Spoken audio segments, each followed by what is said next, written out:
vrei să stai tu cu laptopul tot conectat la ăsta? Da, stai tu cu laptopul conectat la el? Adică net și ăsta? Dacă te dau ție prezentarea. În pauză să băgăm și ăsta. Da, că de fapt e o HDMI-ul mic, cu prezergiu.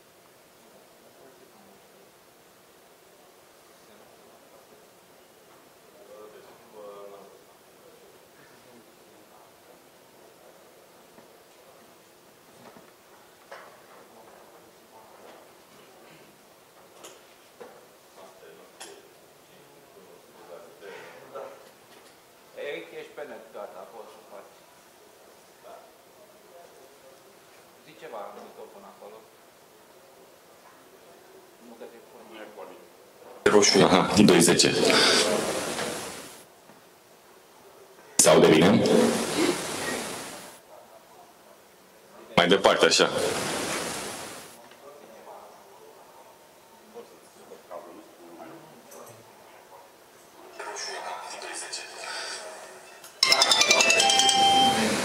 Da.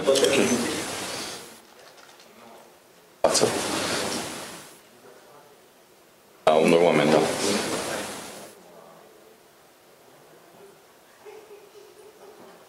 Nu am WhatsApp să importam noastră.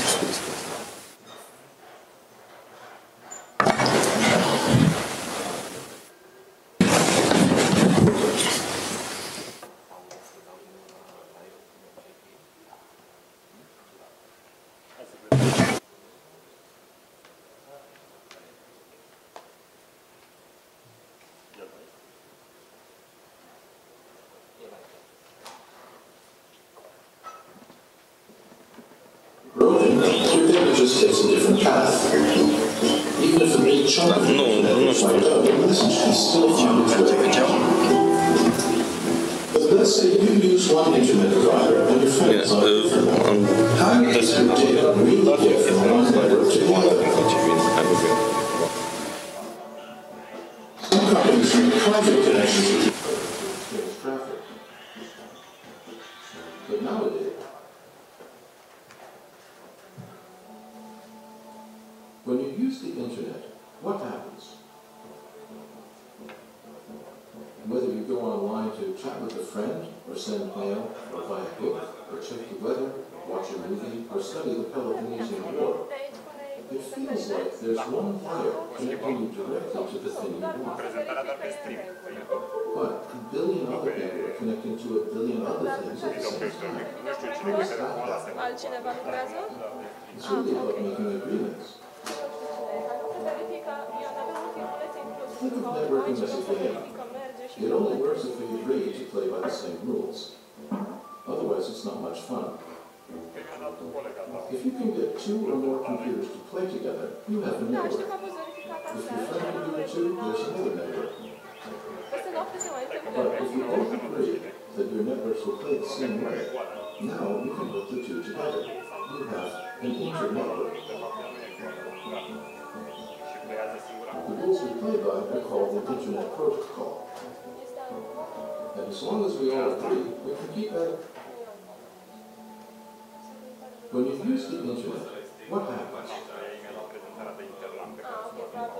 Whether you go online to chat with a friend, or send mail, or buy a book, or check the weather, watch a movie, or study the Peloponnesian War, it feels like there's one wire connecting you directly to the thing you want.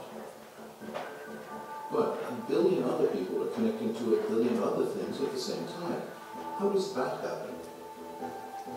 It's really about making agreements.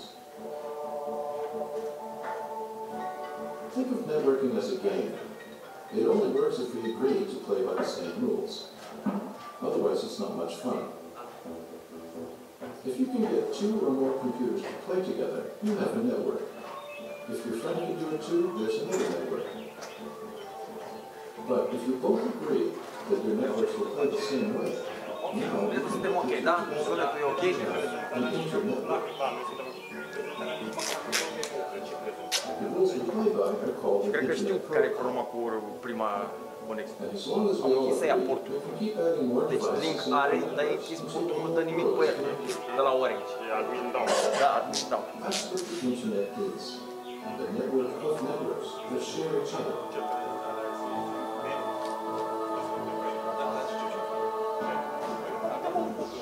Every device on the internet has its own unique address.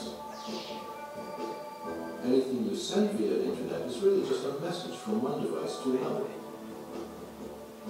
But it doesn't travel in one big block.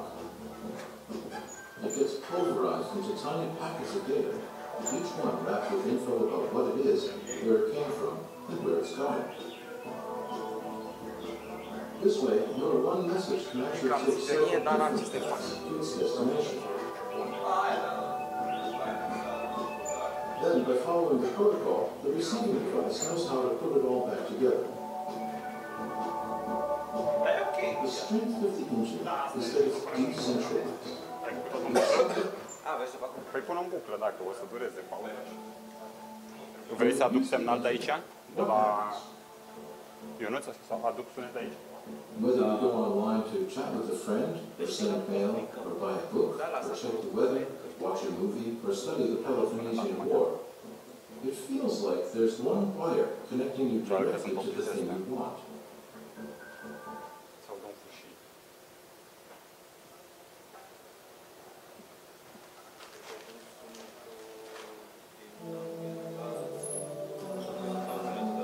Ce se întâmplă când folosim internetul?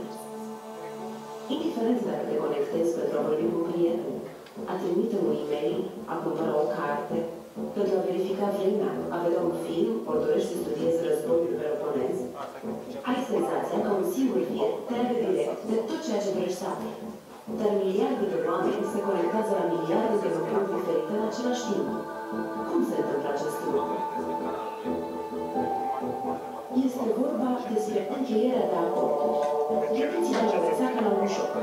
Va funcționa doar dacă jucăm toți după aceleași reguli. Altfel, nu este distractiv deloc. Dacă poți face două sau mai multe computere să funcționeze conectate împreună, atunci ai o rețea. Dacă și prietenul tău poate face același lucru, atunci are și el o rețea. Iar dacă amândoi credeți că rețelele voastre vor respecta aceleași reguli, atunci le puteți lega între ele. Astfel, veți avea rețelele interconectate. Regulile după care jucăm cu toții se numesc IP, protocoale de internet. Și atâta timp cât suntem de acord, putem adăuga la nesfârșit dispozitive și rețele până când toată lumea este interconectată.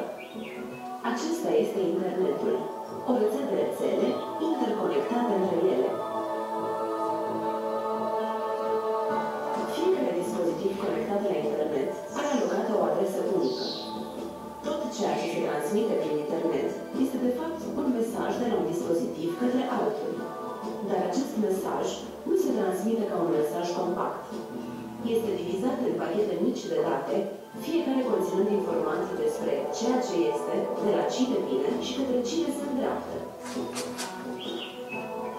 În acest fel, bucăți din mesaj pot ajunge prin mai multe căi la destinație. Aici, urmând protocolul, dispozitivul receptor știe cum să reasambleze aceste mici bucăți în mesajul original. Puterea internetului vine din descentralizarea lui. Cu atât de multe conexiuni posibile, nu va exista niciodată o întrerupere. Dacă o legătură devine supraîncărcată sau nefuncțională, mesajul tău va alege pur și simplu o altă cale. Chiar dacă un transfer mai mare de internet devine nefuncțional, mesajul tău își va găsi cu siguranță alt drum. Dar să ne gândim și la varianta în care tu folosești un furnizor de internet și prietenul tău folosește alt furnizor. Cum ajunge informația ta dintr-o rețea în alta? Unele companii realizează între ele legături private pentru a schimba trafic, dar din ce în ce mai mult trafic este schimbat în locații speciale denumite Internet Exchange. Internet Exchange este un loc în care mai multe organizații diferite vin la oaltă și își interconectează propriile tehnologii. Ei pot fi furnizori de internet, posturi de televiziune, edituri, platforme de socializare, operatori de telecomunicații, practic oricine dorește să schimbe trafic, poate beneficia de pe urma unui exchange. Conectându-se în un singur punct, toate aceste companii își vor diminua costurile, iar schimbul de trafic dintre ele se va realiza mult mai rapid și mai eficient. Furnizorii și-au vândut deja unul altuia accesul în propriile rețele, dar pentru unii furnizori care sunt de trafic în mod regulat, acest proces de vânzare-cumpărare a accesului poate fi mai problematic decât este cazul. Majoritatea au căzut de acord să se întâlnească la jumătatea drumului, astfel încât pentru toți, costurile au devenit mult mai mici și schimbul de trafic mai rapid. Furnizorii se pot lega printr-o singură conexiune în Internet Exchange. Pot schimba trafic cu mulți alți participanți la trafic. Acest tip de legătură se numește peering și face ca internetul să fie mult mai rapid și mai ieftin pentru toată lumea. Participanții la trafic realizează înțelegeri între ei pe baza intereselor comune, astfel încât sistemul de peering tinde să se reglementeze de la sine. Poate părea că la prima vedere, aceste companii renunță la serviciile lor în favoarea altor companii, dar de fapt fiecare contribuie cu partea lui la soluția completă pe care o oferă mai departe propriilor clienți, cel mai eficient și mai sigur schimb de trafic. Internetul este deschis, descentralizat și complet neutru. Inteligența lui vine dinspre margine, nu dinspre nucleu. Nu este controlat de o singură organizație și de aceea merge atât de bine. Prin simplul fapt că suntem de acord să schimbăm informații între noi, cu toții facem ca internetul să existe. Acesta este modul în care internetul există.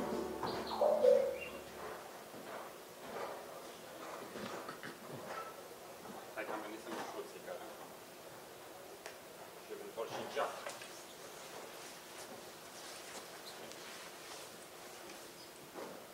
Ia zi, vă dau drumul de acum la rec, hai voi să dau drumul, că putea să, că e vorbise de la 8 jumate. Noi suntem doar cu streaming-ul, cu YouTube-ul, cu astea, camera nu e a noastră, nu ne băgăm. Nu, că aici voi zic că îi rog mai devreme. Ce, nici nu au venit oamenii, că la 9 începe, de la noastră e gol. Eu stau și eu mai devreme.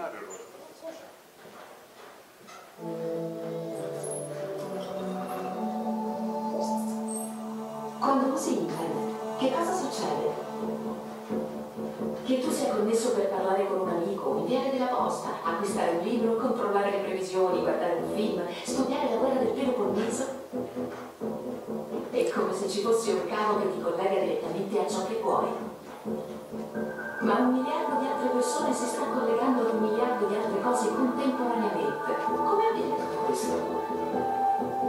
Si tratta in pratica di stringere accordi. Pensa alla rete come a un gioco.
guvernanță.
da, da. Avem baterie pe asta și pe asta, dacă ai switch-ul alimentat, e ok.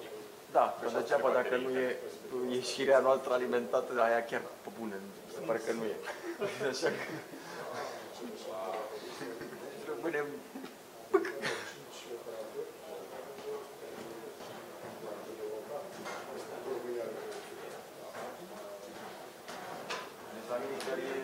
Eu sunt producător cu tot, mai puțin proiectoare, dar...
Ce mai muncim și noi.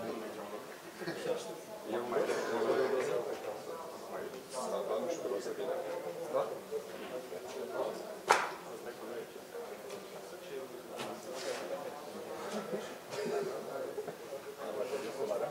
Dar nu mi-a dat timp la oameni și bateria la ce să-mi încac acolo la ZF. Nu mi-am lăsat-o de tot. Dar ce-mi s-au duc înapoi. Așa că am și ce mai am acasă.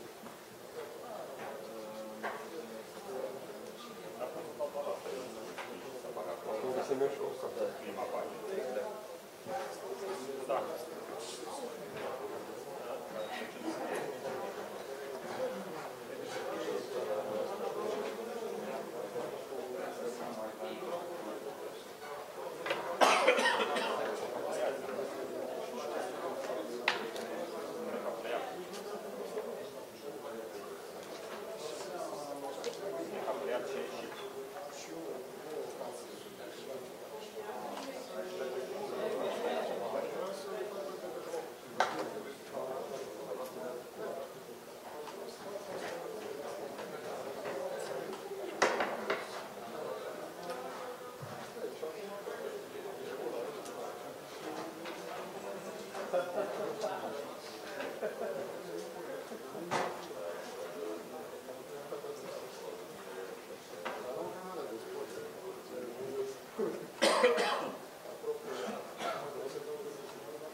Care e mama care s-a făcut asta? Diana.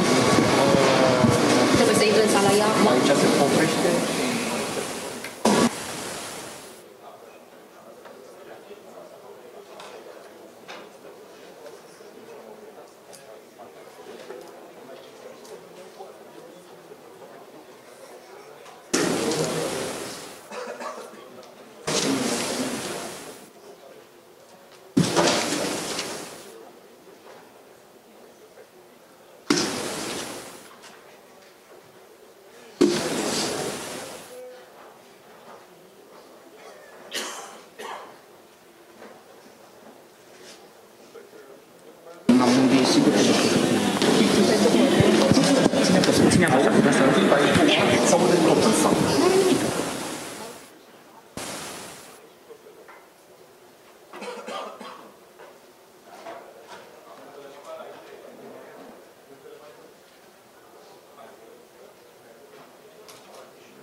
Oricum, întotdeauna lasă pe on.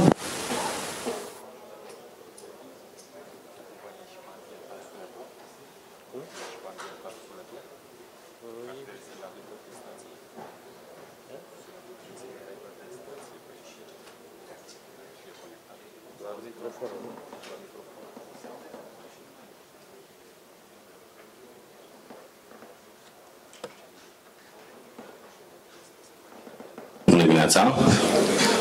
Se aude, da? Mă numesc Rigăleanu, sunt președintele Asociației Interlan și am onoarea să fiu gazda acestui eveniment, a doua întâlnire a operatorilor, grupul Ronog. Am să vă spun câteva cuvinte despre cum a apărut acest eveniment. Eu o să O să încep cu o mică istorie, foarte pe scurt.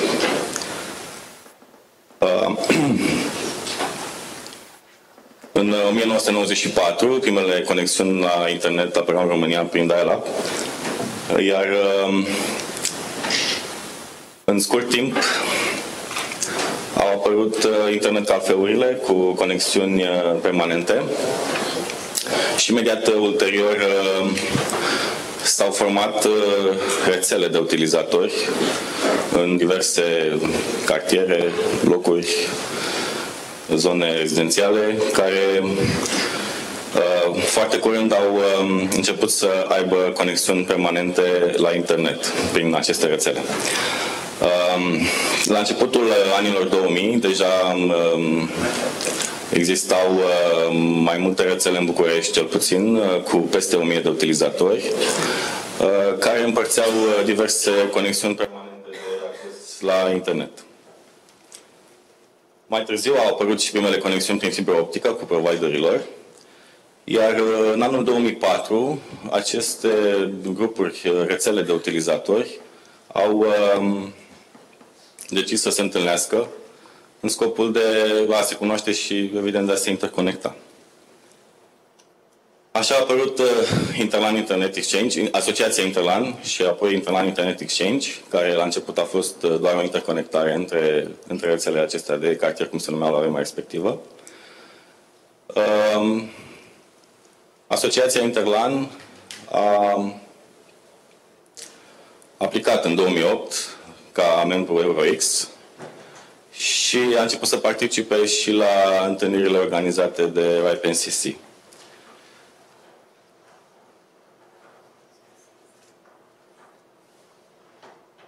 În 2012,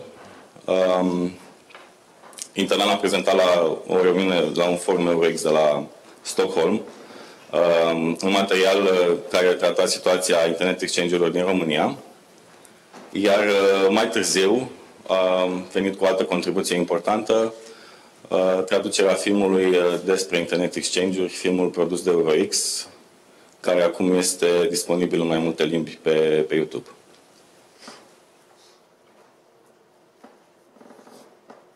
La sfârșitul anului 2013, Interlan a aplicat pentru a găzdui un forum EuroX în România. EuroX, nu știu dacă v-am spus, este organizația Internet Exchange-urilor din Europa. Interlan a aplicat pentru a găzdui un forum EuroX la București. Aceste forumuri anuale se țin de către organizație de 2 ori pe an în diverse orașe din Europa. Astfel că la începutul anului 2014 s-a decis oficial că Interlan va fi gazda următorului forum.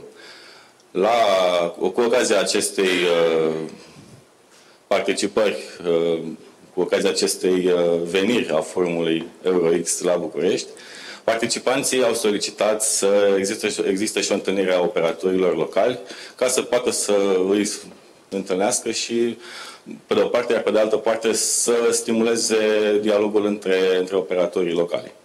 Astfel că, imediat după forumul care a fost ținut la București anul trecut, în data de 26 martie, în data de 27 octombrie, scuzați, imediat după acest forum, pe data de 29 octombrie, a avut loc prima ediție Ronog. Deci, aceasta este scurta istorie despre cum a apărut acest eveniment. Câteva imagini de la evenimentul de anul trecut, cei care au participat le cunosc. De asemenea, avem o bună relație și cu RIPE-NCC, astfel că Interlan a aplicat anul trecut pentru a găzdui un RIPE meeting în România. Propunerea a fost acceptată de către RIPE-NCC și astfel că anul acesta, între 16 și 20 noiembrie, vom găzdui cea de-a 71-a întâlnire RIPE Meeting.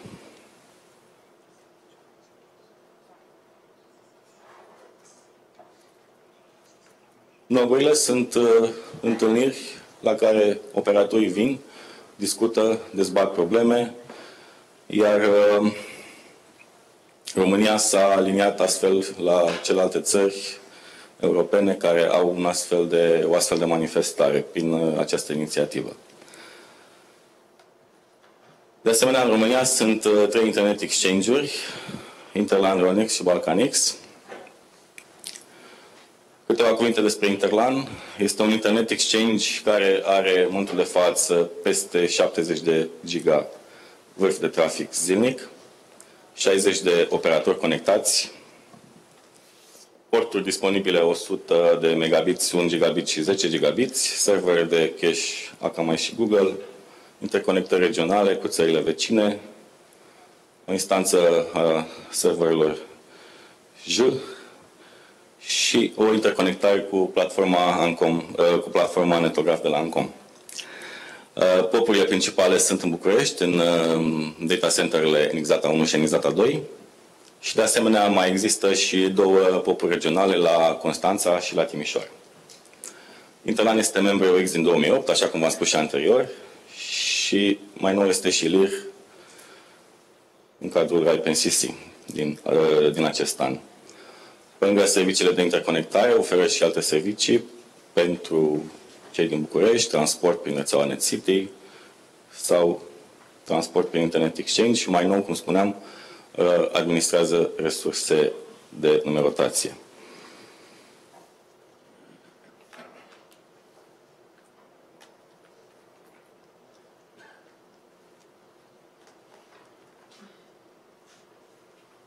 Aș dori să mulțumesc sponsorilor care au făcut posibilă această întâlnire. Infoblox, care ne va spune câteva cuvinte în următoarele minute. Apoi Big Defender, Internet Society, RIPE-NCC, M24/7 Europe, NXData și Teleprecision. Și de asemenea partenerilor media. După încheierea acestui eveniment, vom avea și un eveniment social de seară. Vă așteptăm la orele 19 la Club Marabu, în centrul vechi. Pentru cine nu știe locația, vă găsiți pe site-ul ronog.ro adresa locației. De asemenea, avem un stream live care este oferit cu ajutorul Mediasat și care de asemenea este disponibil pe YouTube și pe site-ul oficial Ronog.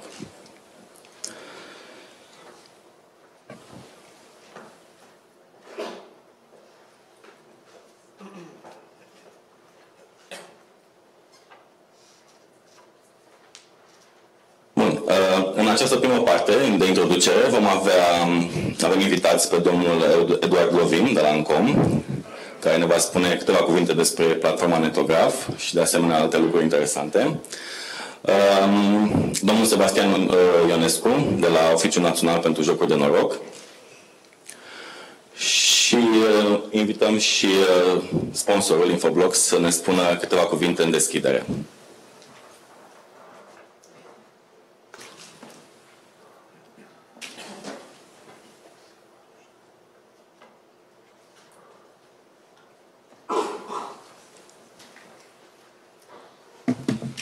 Salut everybody, this is what I know in Romanian.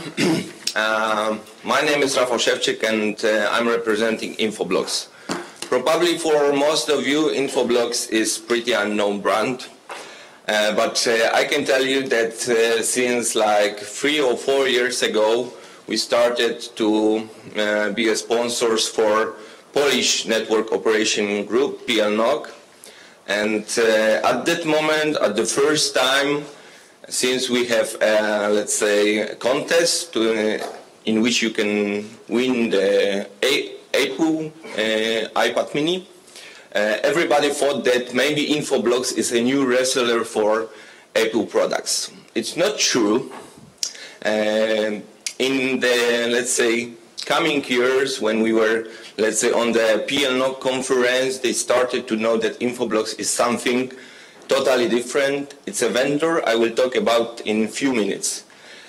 Today when we came here, some people said that Infoblox booth over there, remind them the Spider-Man. It's not about Marvel also. But the truth is, since Spider-Man is, let's say, connected to the net, we are connected to the net too. So what Infoblox does is, let's say, connecting or giving the basic services for the providers. It's not only, let's say, connection, it's the basic protocol which is run in the, let's say, internet, in the networks, called DNS. So Infoblox is a specialist of delivering the, let's say, high efficient DNS services, which are critical for the service provider, for, of course, enterprises, and for all the, let's say, companies all over the world. Since, let's say, a few years back, we started to develop a new product about which we will talk on our session today. It's advanced DNS protection, which allow service providers and the enterprises to be protected against rising threats, which comes basically recently on the DNS. So from this point, I would like, let's say, to invite you to all the sessions we have, and of course, Infoblox session 2. I would like also to invite you to our booth when you can fill the questionnaire, and on the last session you will be able to win iPad mini. Remember, we are not the Apple reseller. And I would like also to tell you that we are really happy to be here, let's say, almost from the beginning. We wanted to be on the first one, but we didn't manage. We are on the second edition of the Ronog. Our experience shows that our experience from Poland shows that it's a great, let's say, event when everybody can exchange the experience, can share how they are running, let's say, networks, how they are delivering services. So this is the free space for even the competitors to exchange the experience between each other. So, at the end, the services for the customers, at the end, the networks in the service provider are running much, much better. So, thank you very much, and have a nice day together with Interlan and all the sponsors. Thank you. Yes, and thank you to our platinum sponsor, Infoblox. În continuare o să îi dau cuvântul domnului Eduard Glovin de la ANCOM.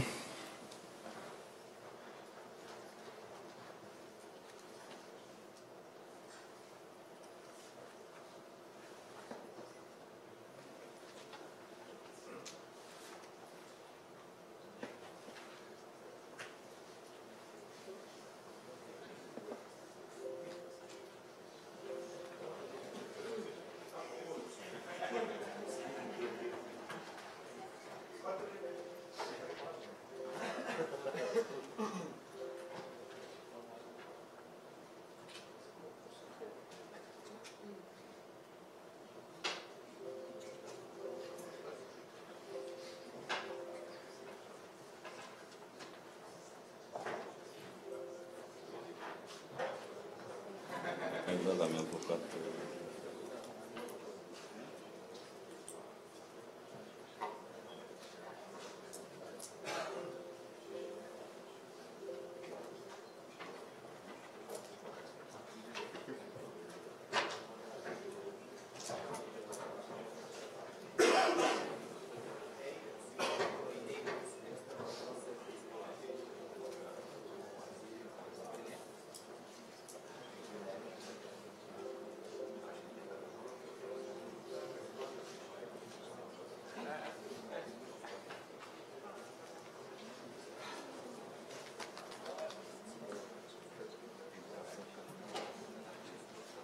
Bună dimineața, doamnelor și domnilor. Sper că toată lumea a avut timp să-și bea cafeaua de dimineață. Mulțumesc organizatorilor, mulțumesc Interlan pentru invitația de a fi prezent astăzi și de a avea un dialog cu dumneavoastră. Noi am participat și la prima ediție a conferinței.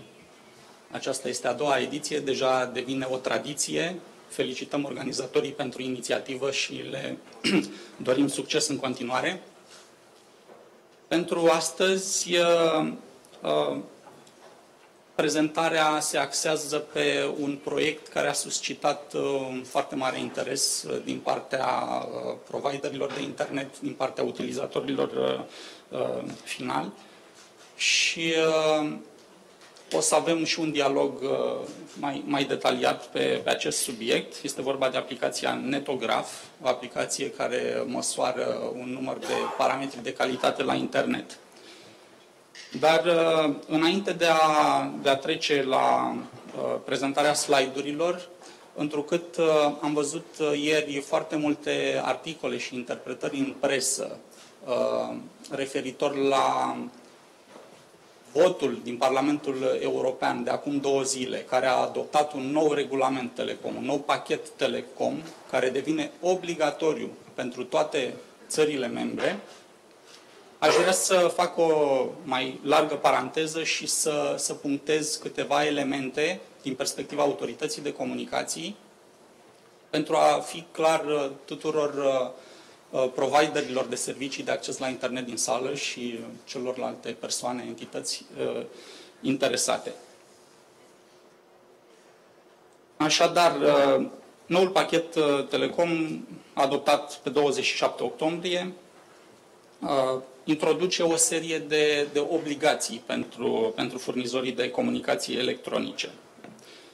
Astfel, furnizorii de acces la internet vor avea obligația de a trata traficul de internet în condiții egale, fără discriminări sau restricții. Prin urmare, nu va putea fi blocat accesul utilizatorilor finali la anumite aplicații sau servicii, cum ar fi mesageria instant sau alte tipuri de aplicații de genul acesta, și nu va putea fi încetinit traficul către anumite aplicații sau alte practici corelate cu un management al accesului. Totuși, furnizorii de acces la internet vor putea implementa măsuri rezonabile de gestiune a traficului. Rezonabilitatea măsurilor se va aprecia însă dintr-o perspectivă strict tehnică și nu comercială. Prin urmare, nu va fi permisă avantajarea accesului la o anumită aplicație, de exemplu, vizionarea de conținut video. Prin faptul că acel furnizor al aplicației a realizat un contract comercial și a plătit în acest sens o sumă de bani furnizorului de acces la internet. Măsurile de gestionare a traficului nu pot monitoriza conținutul accesat de utilizatori sau schimbat între utilizatorii finali. De asemenea, au fost prevăzute o serie de situații în care furnizorii de acces la internet pot bloca accesul la un anumit serviciu fără a încălca regulile privind neutralitatea internetului. De exemplu, dacă există o decizie a instanței de judecată de blocare a accesului la o anumită pagină de internet care promovează ura rasială sau alte elemente interzise prin legislație, sau blocarea accesului la pagini de internet de pariuri, care refuză să respecte legislația fiscală din România. Dacă o autoritate publică a dispus, bineînțeles, în mod legal o astfel de măsură. Și avem aici colegii de la Oficiul pentru Jocuri de Noroc. În continuare, bineînțeles, este permis furnizorilor de acces la internet să ofere așa numitele servicii specializate, ca IPTV sau servicii de videoconferință HD, însă furnizarea acestora nu trebuie să afecteze disponibilitatea generală a accesului la internet. O serie de informații vor trebui puse la dispoziția utilizatorilor finali de către furnizorii de internet prin intermediul contractului și prin publicare pe site-ul propriu.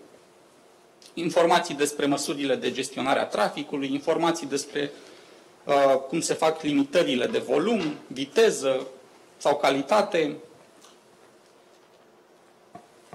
informații despre vitezele de descărcare sau încărcare, pentru a atrage atenția asupra faptului că vitezele promovate comercial nu sunt întotdeauna cele de care va beneficia utilizatorul final. De asemenea, sunt subliniate și discrepanțele semnificative și continue între vitezele de acces la internet promovate și cele efectiv furnizate, constatate prin măsurători ale autorităților naționale, prin instrumente chiar cum este și netograful, despre care voi vorbi mai târziu. De asemenea, dacă se vor constata astfel de discrepanțe, cum am spus, semnificative și continue, vor putea fi și sancțiuni din partea autorității la adresa acelor provider de servicii de acces la internet. Se vorbește și de supravegherea și controlul respectării obligațiilor de neutralitate a internetului și de faptul că autoritatea națională, ANCOM-ul, este entitatea alături de celelalte autorități de reglementare din țările membre care are obligația să pună în aplicare toată legislația specifică acestui sector al comunicațiilor electronice și, bineînțeles, deciziile de reglementare, de legislație secundară. Și, nu în ultimul rând, aș vrea să precizez că în zilele următoare, cu siguranță, acest regulament va fi publicat oficial în jurnalul oficial al Uniunii Europene, iar măsurile pe care le-am spicuit mai devreme, ce țin de net neutrality, vor intra în vigoare de la jumătatea anului viitor. Deci din iunie 2016, tot ce am precizat mai devreme va intra în vigoare. Bineînțeles, sunt și alte măsuri prevăzute în regulament, în pachetul telecom, cum ar fi cele referitoare la roaming, dar există o etapizare mai generoasă și unele vor intra în vigoare prin 2017-2018. Dar ceea ce am precizat mai devreme intră în vigoare de la 1 iunie anul viitor. Revenind la netograf. Netograful este o platformă complexă pe care noi am hostat-o într-un nod de Internet Exchange și avem cumpărate două fluxuri de câte 2 gigabiți și de la Ronog și de la NX Data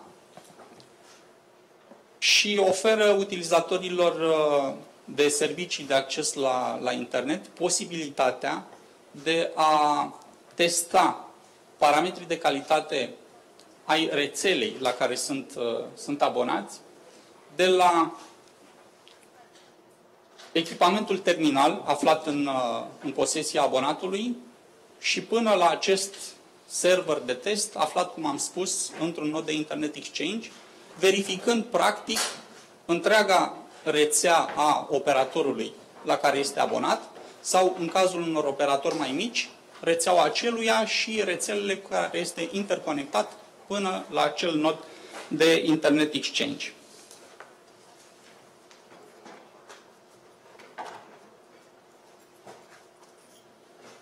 Cum spuneam, utilizatorii pot măsura 5 parametri tehnici. Este vorba de viteza de transfer a datelor, atât viteza de download, cât și viteza de upload separat, întârzierea de transfer, variația întârzierii de transfer și rata pierderii de pachete.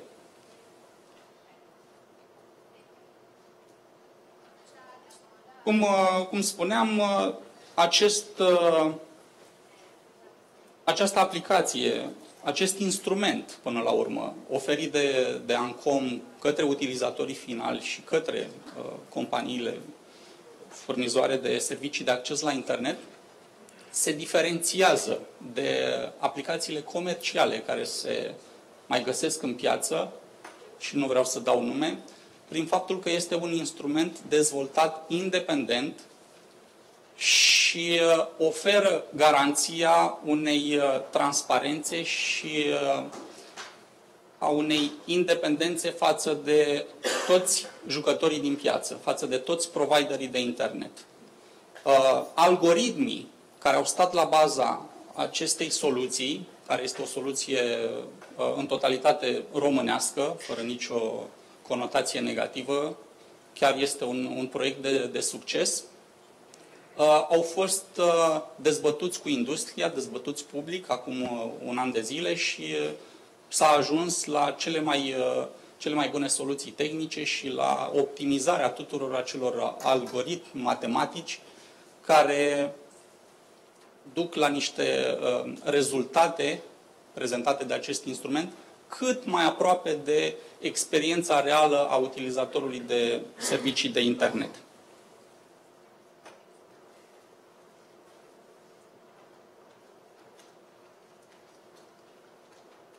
Cum spuneam, pe baza testelor efectuate de toți utilizatorii și a ofertelor introduse de marea majoritate a providerilor de internet, aplicația generează și o serie de statistici.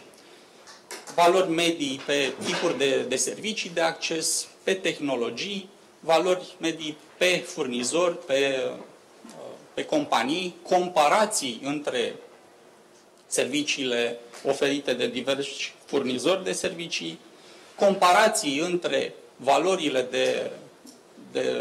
de trafic, de parametri de calitate între diferite regiuni sau localități din România. Am prezentat mai departe și câteva statistici. Pe primele 3 trimestre, deci până la 1 octombrie din anul acesta, în slide-ul de față este prezentată statistica accesului la internet mobil și avem o listă a furnizorilor de acces la internet mobil. Sunt puși în ordine alfabetică, dar, după cum vedeți, pe baza testelor s-au realizat medii atât pentru vitezele reale de download pentru indoor, cât și pentru outdoor. Și avem toți furnizorii de comunicații mobile, Orange, RCS, Telecom și Vodafone România, cu diferențele statistice, medii, rezultate, cum am spus, până la 1 octombrie anul acesta. În continuare avem un slide similar pentru furnizorii de acces la internet fix. La fel, sunt puși în ordine alfabetică. Aici statisticile au urmărit accesul la internet prin fir și separat accesul la un router wireless și mai departe prin fir către serverul nostru de test. Încă o dată și în cazul de față este vorba de statistici pentru primele 9 luni din acest an.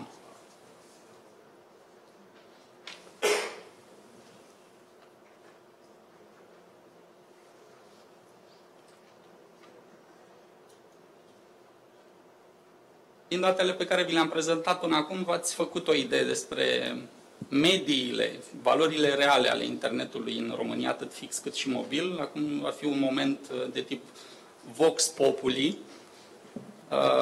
Dacă trebuie să plece un mic filmuleț.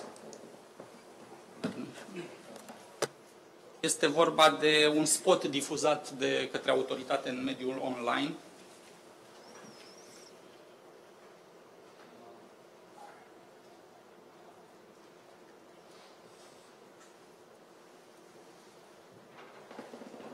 Mergem mai departe.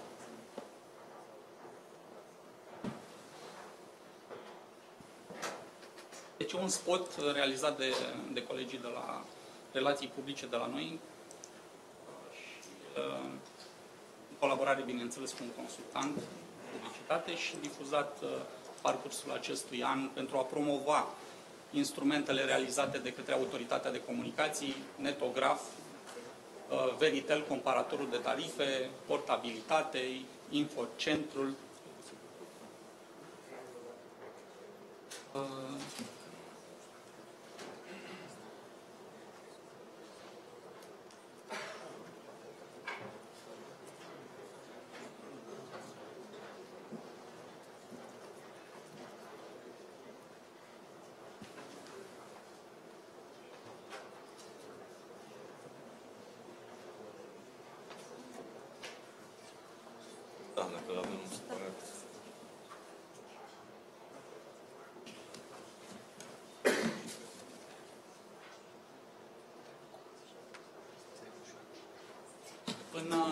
Până reușesc colegii să pună și acest scurt spot pe care poate unii dintre dumneavoastră l-ați văzut în mediul online sau pe pagina noastră de internet, aș vrea să precizez și câteva date tehnice. Aceste statistici, medii statistici pentru accesul la internet mobil sau accesul la internet fix, au fost realizate în urma efectuării a peste 120.000 de teste în ultimile luni și aproximativ 100.000 de teste din aceste măsurători au fost validate și utilizate în procesul de generare a acestor statistici. Pentru că aplicația exclude în mod automat testele care depășesc viteza nominală, viteza maximă specificată în oferta furnizorului. Testele sunt eliminate complet pentru internetul mobil și doar pentru oferta respectivă, în cazul internetului fix. Sunt eliminate testele care sunt efectuate de la un IP proxy. Sunt eliminate testele care sunt efectuate de la același IP, dacă sunt teste multiple în decursul aceleiași zile. Și de asemenea, în cazul în care utilizatorul selectează un alt furnizor decât cel detectat pe baza IP-ului, detectat automat de către sistem. Și bineînțeles,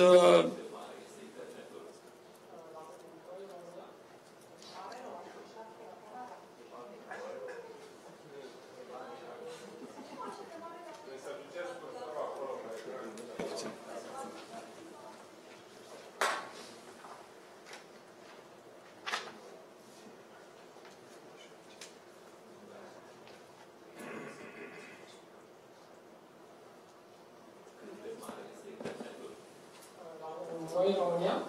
E mare, nu, ajunge și la Canada. E mare. Nu așa de mare dacă intră într-un calculator. Quante copii sau fizic? Cât cuprinde? Pentru răspunsul corect, intră pe www.netograf.ro și testează în orice moment calitatea serviciului tău de internet. Să mai vedem o dată că sunt rezultatele.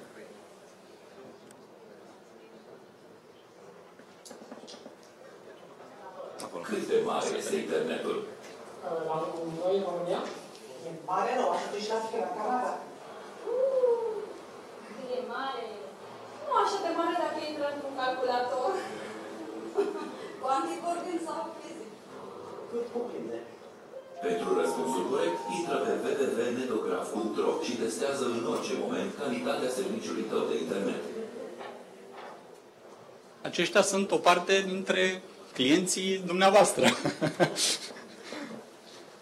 Revenind la...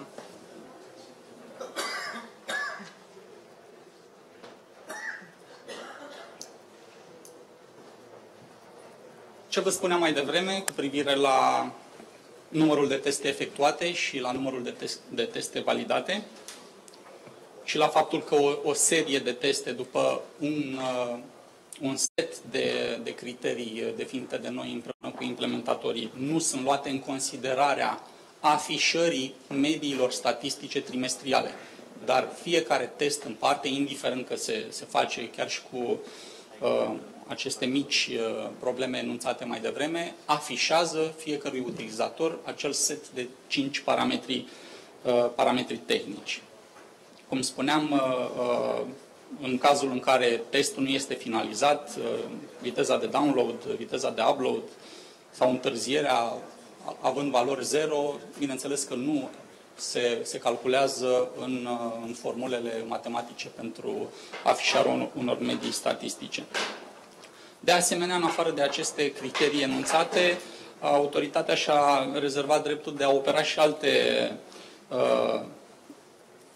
modificări pentru validarea testelor, pentru a elimina anumite tentative de manipulare a rezultatelor cu roboței sau alte softulețe care ar putea fi utilizate de anumiți furnizori de acces la internet pentru a-și optimiza și a-și mări mediile statistice, le da și o valoare de marketing.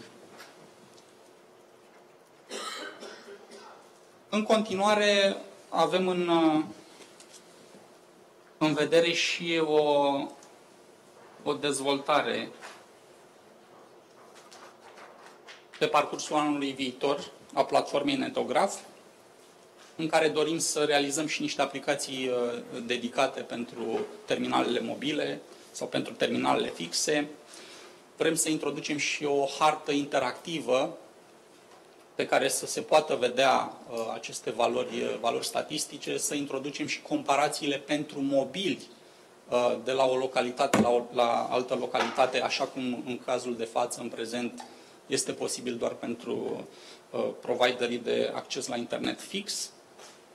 De asemenea, vrem să mai introducem și o interfață pentru furnizori, pentru a putea publica și parametrii administrativi pe care sunteți obligați să-i afișați pe pagina proprie de internet și sunt prevăzuți în mod detaliat în decizia de reglementare 158 dată anul acesta de instituția noastră și să vă rog să o parcurgeți cu atenție, se află pe pagina de internet a ANCOM.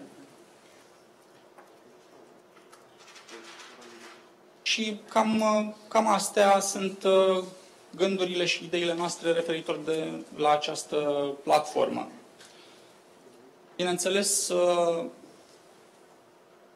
pentru toată industria de comunicații electronice, opinia noastră este că serviciile de acces la internet vor fi în continuare și mai accentuat decât până acum acel driver puternic care va trage industria comunicațiilor electronice în ansamblu pe creștere. Acestea fiind spuse, eu vă mulțumesc pentru atenție și v-aș ruga să avem un dialog, să fie interactiv. Suntem aici să vă răspundem dacă sunt întrebări. La întrebări, să o să încep eu problemele.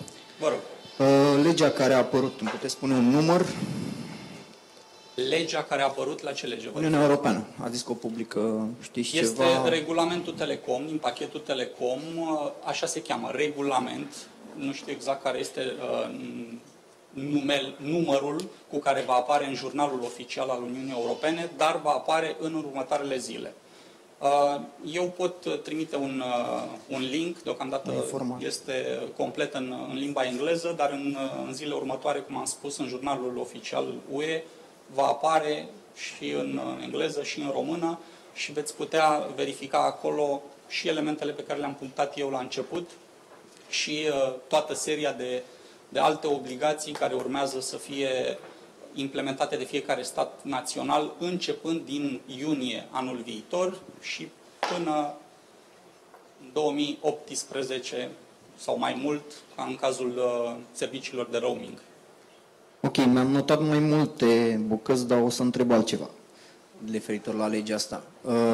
Vor exista ceva consultări înainte de transpunerea în legislația românească? Încă o dată, nu este lege națională. Este vorba de un regulament european care, în momentul în care a fost votat și aprobat în Parlamentul European, devine lege obligatorie pentru toate statele membre, fără să mai fie necesară o transpunere efectivă într-o lege din Parlamentul Național sau printr-o altă decizie. Deci este lege obligatorie la nivelul întregii Uniuni Europene și nu este nevoie de o altă transpunere. Hai să luăm altfel, va fi în română? Da. Da. Asta... Limba română este o limbă oficială a Uniunii Europene și trebuie să apară ca atare în jurnalul european și în română. Orice act normativ votat de Parlamentul European sau de Comisie. Ok. Legat de netograf, ați spus că la discrepanțele de transfer, cei care au valori peste oferta respectivă sunt tăiate în totalitate din statistici rezultatele. V-am comunicat inclusiv noi cei de la Interlan că la testele de 100 de mega, de obicei aplicația raportează 120 de mega. Încă o dată, depinde de unde sunt făcute. Da? Dumneavoastră, sau mă rog, companiile oferă un serviciu standardizat, că este de 50 de mega, de 100 de mega și acel serviciu, odată se referă la fluxul de date de la terminalul utilizatorului final prin toată rețeaua sau rețelele până la serverul de test. Bineînțeles, dacă se fac teste din core network-ul unui operator care este interconectat direct la un nod de internet exchange, valorile pot fi cu mult mai mari decât orice ofertă comercială o oferă. Dar ce am spus eu... Conectându-ne cu o placă de rețea de 100 de mega, aplicația de 120 de mega. Colegul meu de la Midnet e undeva pe aici și poate confirma că a făcut de acasă testul. Adică astea sunt tăiate din statistici? Da, da. Deci nu considerați că e o problemă? Sunt tăiate din statistici până la urmă, ca la cursurile de matematică și fizică. În orice statistică cu elemente măsurate, avem acea curbă a lui Gauss și reprezentativă este partea centrală. Se elimină și măsurătorile cele mai mici, se elimină și măsurătorile cele mai mari. După cum am spus, în statistici, din cele peste 120.000 de măsurători efectuate, s-au luat în considerare circa 100.000. Bineînțeles, platforma este dinamică și se fac în permanent teste de către specialiștii noștri împreună cu specialiștii tehnici de la diversi operatori care ne atrag atenția asupra anumitor aspecte. Deja am notat un set de observații și de propuneri de îmbunătățire atât a platformei tehnice în sine, cât și de reglarea algoritmilor pentru mediile statistice și le avem în vedere pentru dezvoltarea din lunile următoare. Și la fel, vă invităm în continuare să faceți toate categorii de teste și să ne atrageți atenția de fiecare dată când observați unele erori, unele probleme sau unele interpretări care, după opinia dumneavoastră, nu ar fi tocmai în regulă. Deci suntem deschiși și, la fel cum am făcut consultarea publică data trecută, la fel vom continua și în lunile următoare, atunci când vom îmbunătăți această platformă. Bun, următoarea întrebare și vă rog să vă prezentați. Bună ziua. Alex Bălan, Bidefender. Mi-a atras atenția, tot legat de legea dată în Parlamentul European, mi-a atras atenția un mic pasaj în care se specifica faptul că furnizorii de servicii de telecomunicații nu vor mai putea sau nu vor avea voie să monitorizeze conținutul traficului făcut de utilizatorii finali. Am înțeles bine? Da. În ce fel va afecta asta furnizarea de servicii? Pentru că știm că se întâmplă unor pentru binele utilizatorului sau au mai fost și cazuri în care s-a întâmplat pentru inserarea de mesaje promoționale. Lucrurile astea vor înceta? Filtrele de securitate, de exemplu, care sunt puse de unii operatori de telefonie mobilă, nu vor mai fi în efect?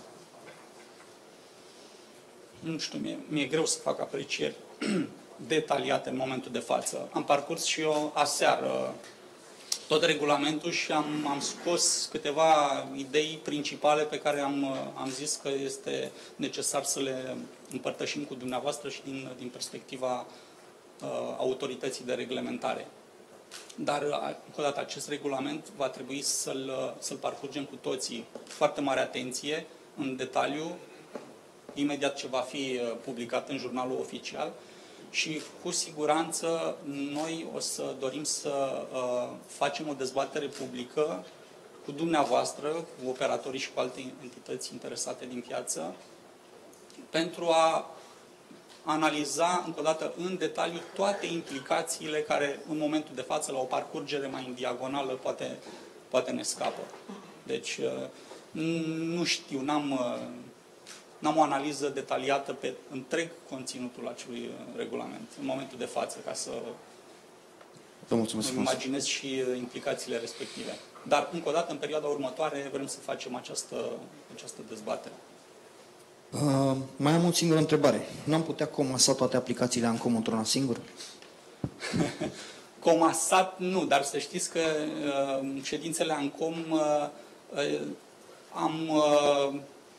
am cerut, am sugerat către IT-ul nostru ca la un moment dat să se gândească un instrument, umbrelă peste toate aplicațiile și instrumentele dezvoltate, măcar să fie un singur set de credențiale, un singur set de procedură de acces, pentru că am dezvoltat destul de multe instrumente și fiecare are obligațiile lui adresate companiilor, operatorilor din piață și deja cred că un responsabil de la o companie are un carnețel întreg cu nume de utilizator, parole pentru comparator, Veritel, netograf, portabilitate, platforma de date statistice și lucrurile vor continua pentru că trebuie să realizăm acea platformă de inventar al rețelelor și al infrastructurii asociate rețelelor de comunicații. Deci o altă platformă la care vă veți loga cu semnătură electronică. Deci este avută în vedere, dar ca un orizont de timp nu vă pot da acum. Bun, dacă nu mai sunt alte întrebări, sau mai avem una? Bună ziua, Bogdan Rotariu de la CH Rută. Două întrebări am. De ce nu ați făcut un parteneriat cu o firmă specializată gen Ocla? Există servere de la Ocla care au 100.000 de teste pe zi în România. Și întrebarea 2. Aplicația a trecut de niște teste QA de usability. Mie mi se pare foarte dificilă de folosit de un utilizator final. Mi se pun întrebări înainte să folosesc aplicația. Eu, de exemplu, mă aștept să intru, să dau start, să se facă testul și eventual la final să apară întrebările legate de ce abonament am, dacă m-am aflat într-o încăpere sau nu, sau orice alte întrebări. Cam atât, mulțumesc. Da. Din păcate, o instituție publică nu poate face parteneriat cu cine crede la un moment dat. Trebuie să urmăm o procedură legală de achiziție publică în care noi definim niște cerințe, un proiect tehnic minimal sau maximal în funcție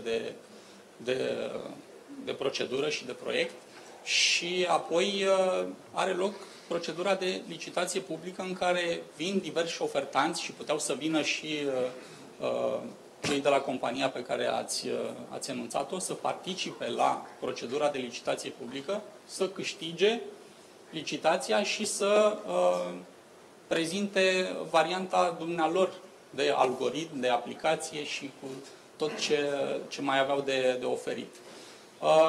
Nu mai țin minte câte companii au fost la licitație, s-a câștigat pe criteriile cunoscute din legea românească, cel mai avantajos din punct de vedere tehnico-economic. Câte știu, a fost un consorțiu de companii Una s-a ocupat de aplicația în sine, una de partea de securitate și una de infrastructura hardware.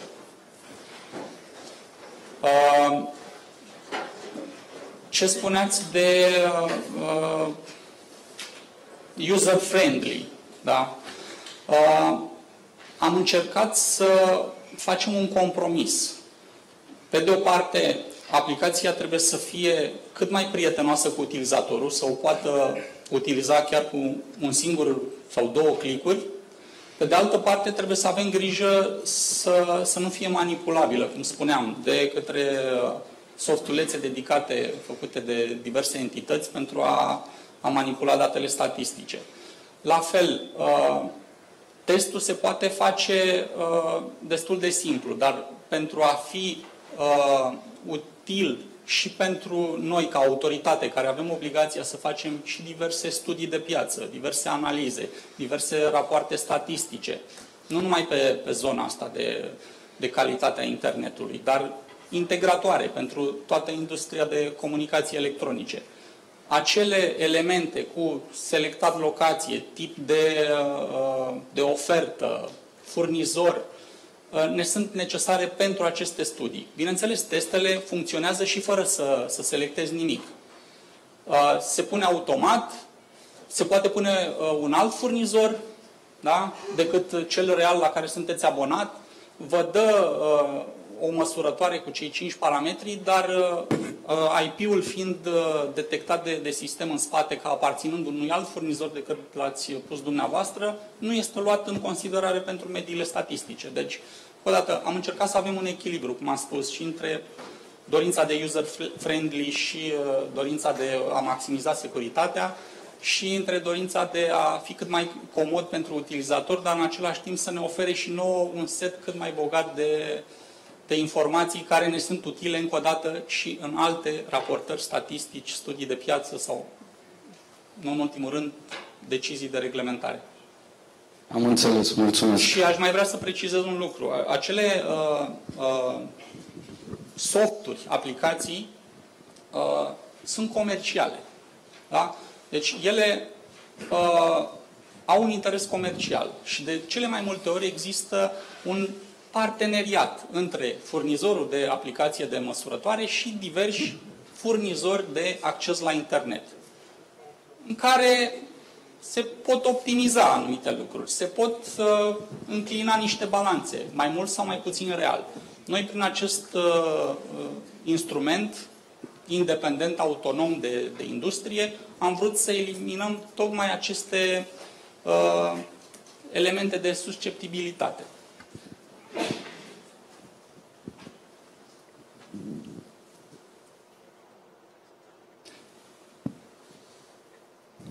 Dacă nu mai sunt... Dacă mai există întrebări în sală, domnul Gheorghe Șerban de la...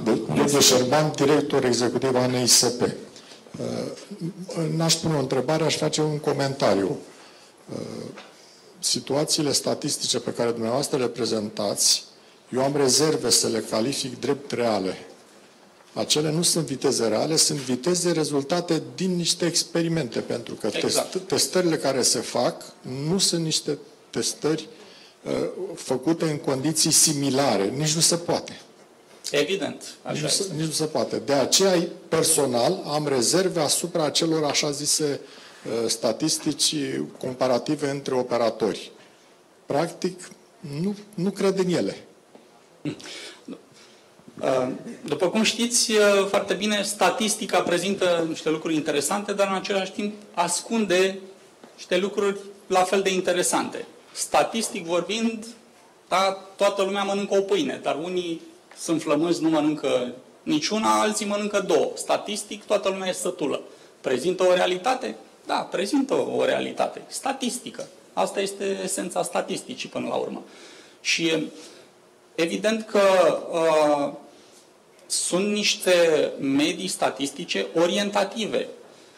În momentul în care un furnizor, să zicem, cu o acoperire națională sau pe mai multe regiuni, are parte de teste majoritar din zona rurală sau în zona orașelor mici, unde rețelele au oarece deficiențe și accesul este mai greoi. Bineînțeles că mediile statistice ale acelui operator vor fi puțin mai joase decât experiența pe care o au clienții lui din orașele în care s-a modernizat rețeaua. Și depinde de multe alte lucruri, dar încă o dată, este vorba de niște instrumente statistice care dau o orientare, nu au valoare legală, nu se întâmplă nimic rău, vreo sancțiune din partea autorității sau din partea altora. Deci sunt... Face ceva care seamănă cu un clasament.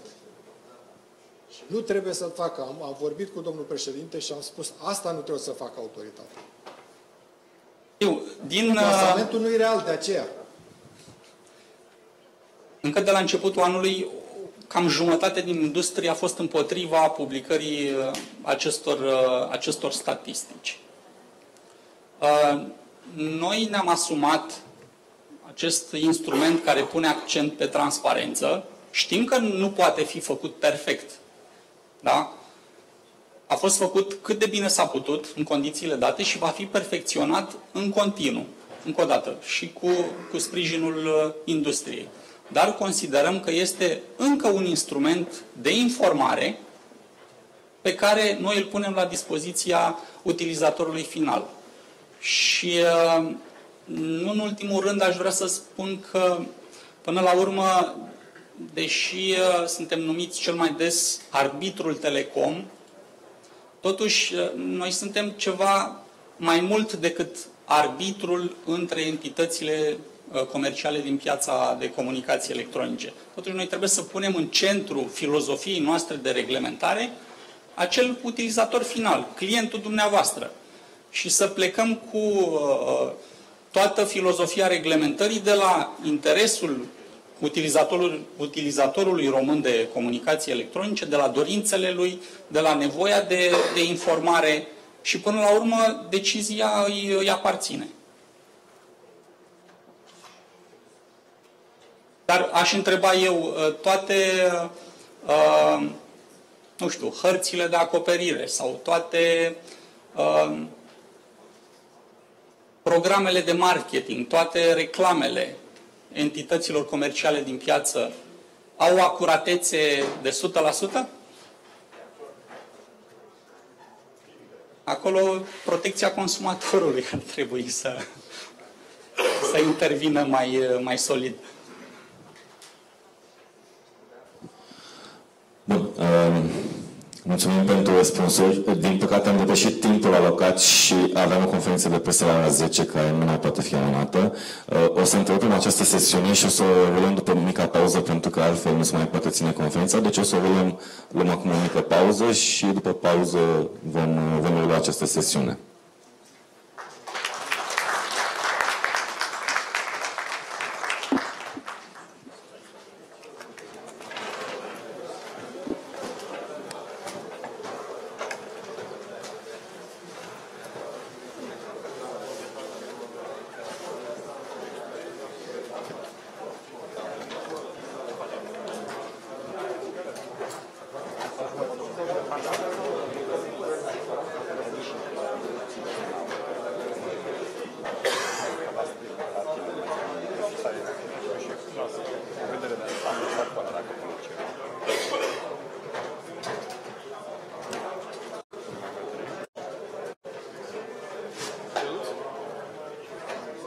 Mergem să luăm interviurile, că mi-am făcut să încris să meargă bine.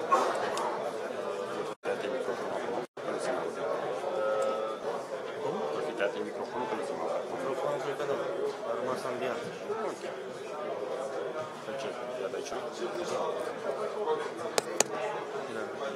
O să întești pe nou? De unde s-o? Aici. Nu celălalt, celălalt. Se oprește asta?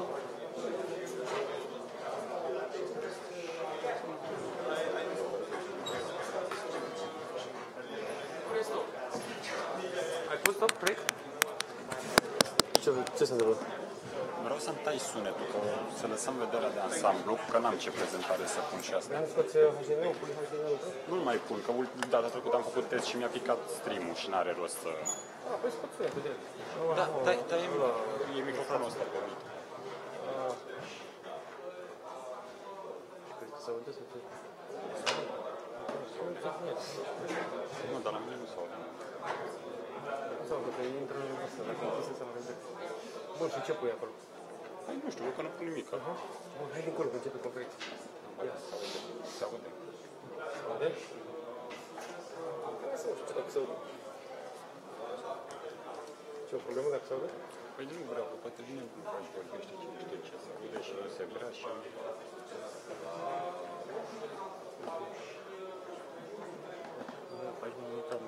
Nu, nu-i conferința, e dincolo? Da.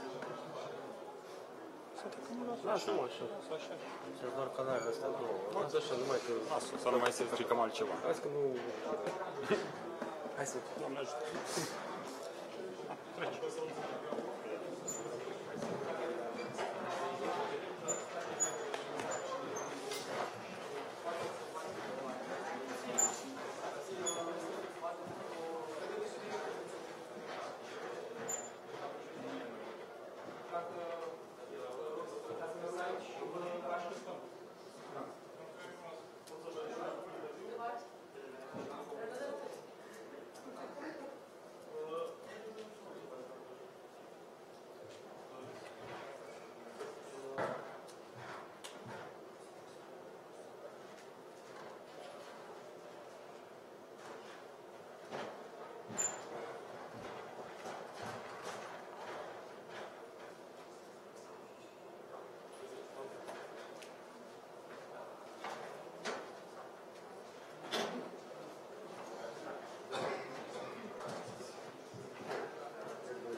threats are evolving.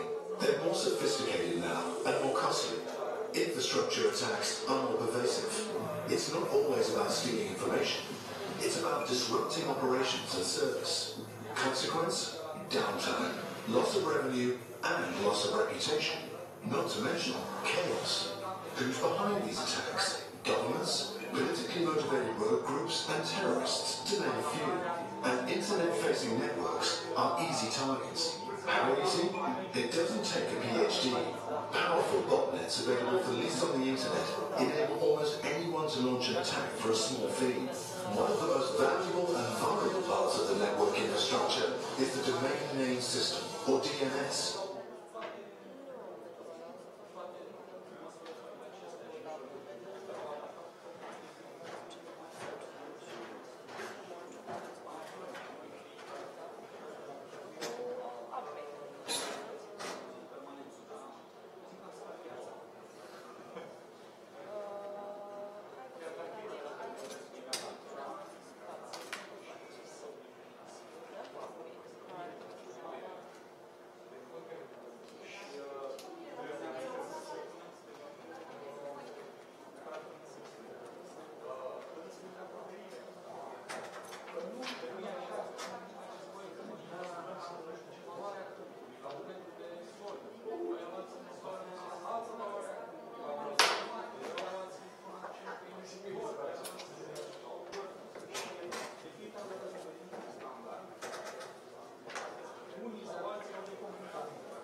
Cyber threats are evolving.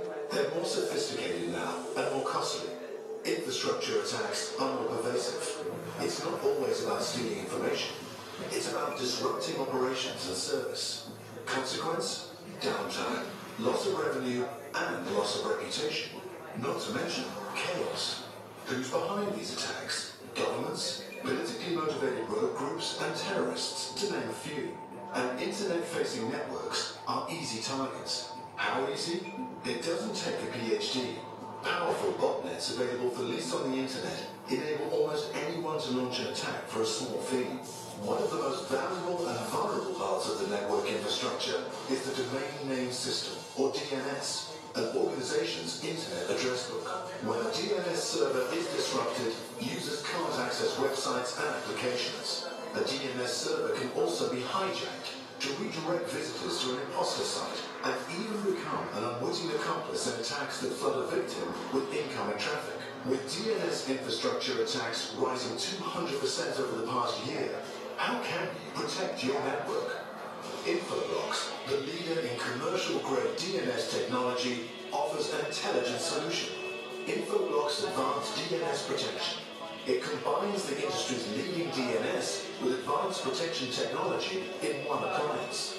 One easy-to-implement platform provides critical DNS services, while a unique protection technology intelligently detects a variety of DNS attacks, such as amplification, reflection, and exploits. Malicious traffic is dropped, while legitimate requests receive a normal response. DNS services stay up and running, even as threats are intelligently handled. Advanced DNS protection also provides a big-picture view of DNS attacks in progress, helping you take appropriate action. Further, Infoblox protection evolves to handle changing threats. Automatic updates keep your systems current with the latest threat data, using expert research and analysis. Infoblox Advanced DNS Protection. Market-leading DNS and advanced protection all in one. Protecting DNS from cyber attacks is now easier than ever. Infoblox. Control your network.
Cyber threats are evolving.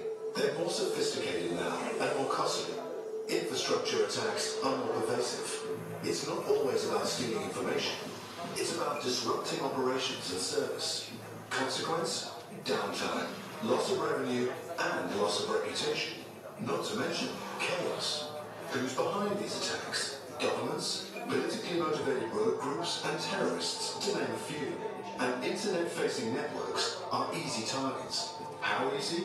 It doesn't take a PhD.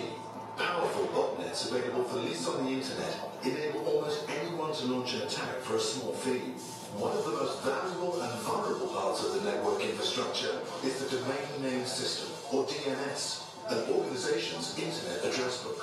When a DNS server is disrupted, users can't access websites and applications.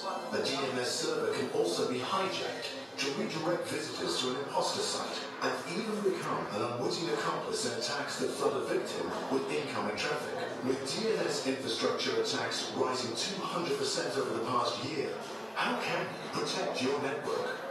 Infoblox, the leader in commercial-grade DNS technology, offers an intelligent solution. Infoblox Advanced DNS Protection. It combines the industry's leading DNS with advanced protection technology in one appliance. One easy-to-implement platform provides critical DNS services, while a unique protection technology intelligently detects a variety of DNS attacks, such as amplification, reflection, and exploits. Malicious traffic is dropped, while legitimate requests receive a normal response. DNS services stay up and running, even as threats are intelligently handled. Advanced DNS protection also provides a big picture view of DNS attacks in progress, helping you take appropriate action. Further, Infoblox protection evolves to handle changing threats. Automatic updates keep your systems current with the latest threat data, using expert research and analysis. Infoblox Advanced DNS Protection. Market-leading DNS and advanced protection all in one. Protecting DNS from cyber attacks is now easier than ever. Infoblox. Control your network. Cyber threats are evolving. They're more sophisticated now and more costly. Infrastructure attacks are more pervasive. It's not always about stealing information. It's about disrupting operations and service. Consequence? Downtime, loss of revenue, and loss of reputation. Not to mention chaos. Who's behind these attacks? Governments, politically motivated rogue groups, and terrorists, to name a few. And internet-facing networks are easy targets. How easy? It doesn't take a PhD. Powerful botnets available for lease on the internet enable almost anyone to launch an attack for a small fee. One of the most valuable and vulnerable parts of the network infrastructure is the Domain Name System, or DNS, an organization's internet address book. When a DNS server is disrupted, users can't access websites and applications. A DNS server can also be hijacked to redirect visitors to an imposter site and even become an unwitting accomplice in attacks that flood a victim with incoming traffic. With DNS infrastructure attacks rising 200% over the past year, how can you protect your network? Infoblox, the leader in commercial-grade DNS technology, offers an intelligent solution. Infoblox Advanced DNS Protection. It combines the industry's leading DNS with advanced protection technology in one appliance. One easy-to-implement platform provides critical DNS services, while a unique protection technology intelligently detects a variety of DNS attacks, such as amplification, reflection, and exploits. Malicious traffic is dropped, while legitimate requests receive a normal response. DNS services stay up and running, even as threats are intelligently handled. Advanced DNS protection also provides a big picture view of DNS attacks in progress, helping you take appropriate action. Further, Infoblox protection evolves to handle changing threats. Automatic updates keep your systems current with the latest threat data, using expert research and analysis. Infoblox Advanced DNS Protection. Market-leading DNS and advanced protection all in one. Protecting DNS from cyber attacks is now easier than ever. Infoblox. Control your network. Cyber threats are evolving. They're more sophisticated now and more costly. Infrastructure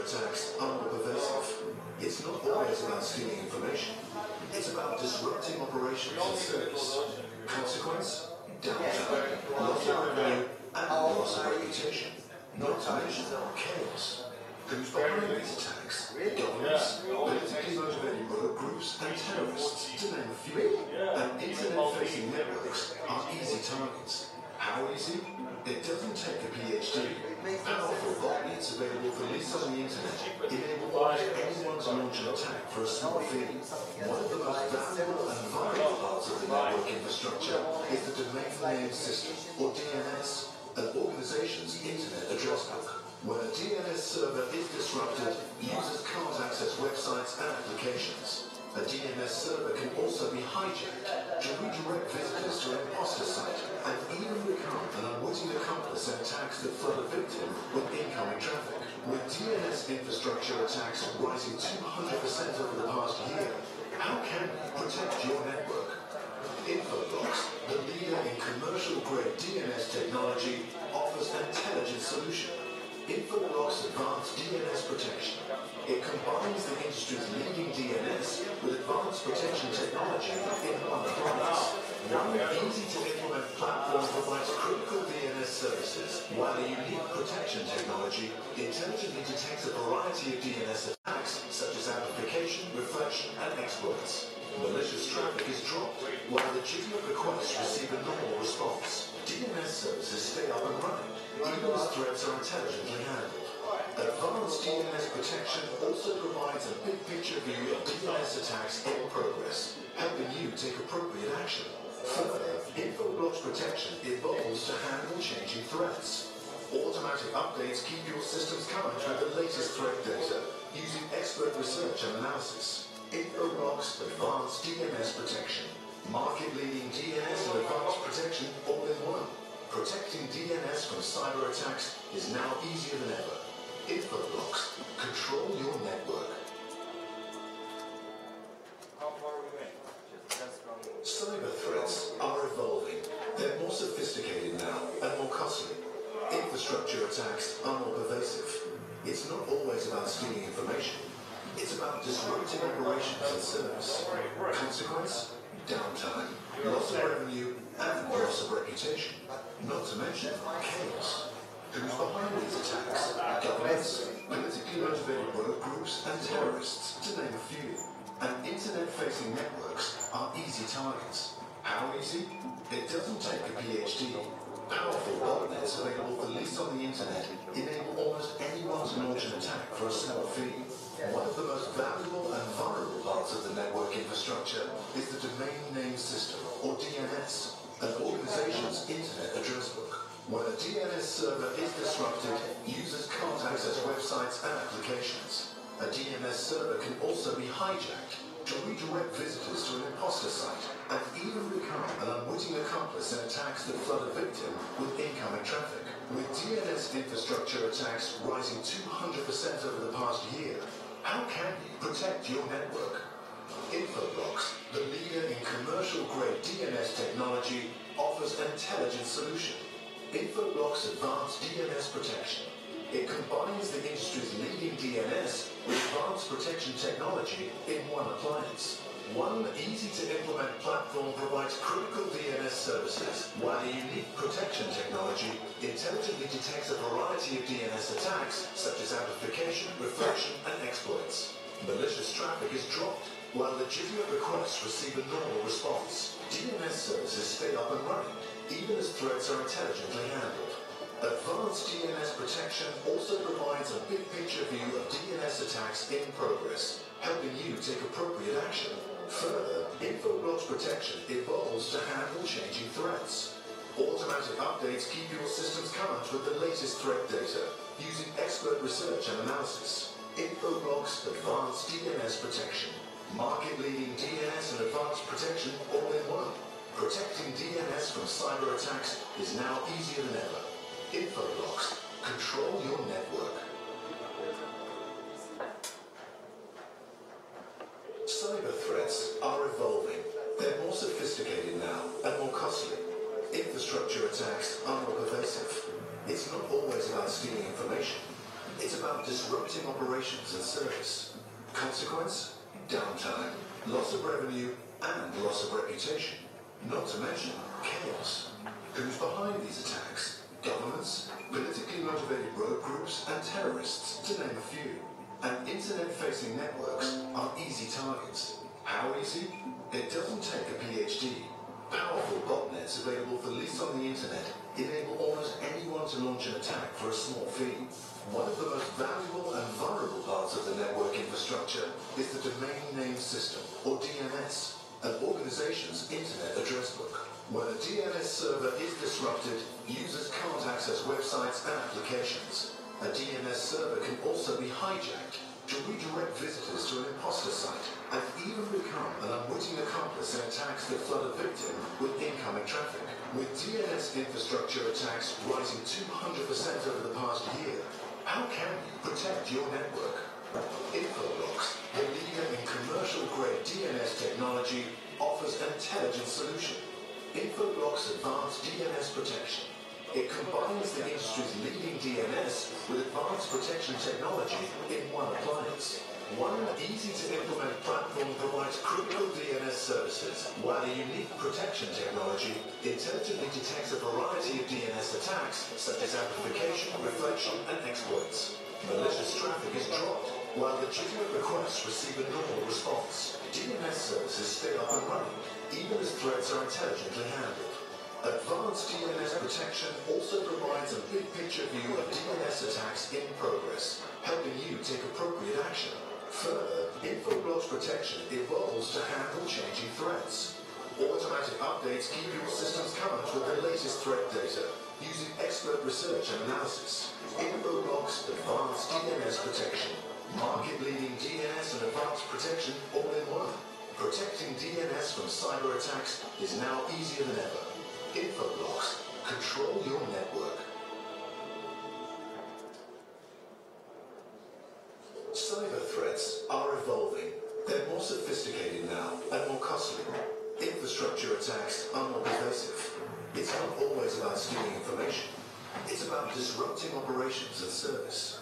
Consequence? Downtime, loss of revenue, and loss of reputation. Not to mention chaos. Who's behind these attacks? Governments, politically motivated rogue groups, and terrorists, to name a few. And internet-facing networks are easy targets. How easy? It doesn't take a PhD. Powerful botnets available for lease on the internet enable almost anyone to launch an attack for a small fee. One of the most valuable and vulnerable parts of the network infrastructure is the Domain Name System, or DNS, an organization's internet address book. When a DNS server is disrupted, users can't access websites and applications. A DNS server can also be hijacked to redirect visitors to an imposter site and even become an unwitting accomplice in attacks that flood a victim with incoming traffic. With DNS infrastructure attacks rising 200% over the past year, how can you protect your network? Infoblox, the leader in commercial-grade DNS technology, offers an intelligent solution. Infoblox Advanced DNS Protection. It combines the industry's leading DNS with advanced protection technology in one appliance. One easy-to-implement platform provides critical DNS services, while a unique protection technology intelligently detects a variety of DNS attacks, such as amplification, reflection, and exploits. Malicious traffic is dropped, while legitimate requests receive a normal response. DNS services stay up and running, even as threats are intelligently handled. Advanced DNS protection also provides a big-picture view of DNS attacks in progress, helping you take appropriate action. Further, Infoblox protection evolves to handle changing threats. Automatic updates keep your systems current with the latest threat data, using expert research and analysis. Infoblox Advanced DNS Protection. Market-leading DNS and advanced protection all in one. Protecting DNS from cyber attacks is now easier than ever. Infoblox. Control your network. Cyber threats are evolving. They're more sophisticated now and more costly. Infrastructure attacks are more pervasive. It's not always about stealing information. It's about disrupting operations and service. Consequence? Downtime, loss of revenue, and loss of reputation. Not to mention chaos. Who's behind these attacks? Governments, politically motivated rogue groups, and terrorists, to name a few. And internet-facing networks are easy targets. How easy? It doesn't take a PhD. Powerful botnets available for lease on the internet enable almost anyone to launch an attack for a small fee. One of the most valuable and vulnerable parts of the network infrastructure is the domain name system, or DNS, an organization's internet address book. When a DNS server is disrupted, users can't access websites and applications. A DNS server can also be hijacked to redirect visitors to an imposter site and even become an unwitting accomplice in attacks that flood a victim with incoming traffic. With DNS infrastructure attacks rising 200% over the past year, how can you protect your network?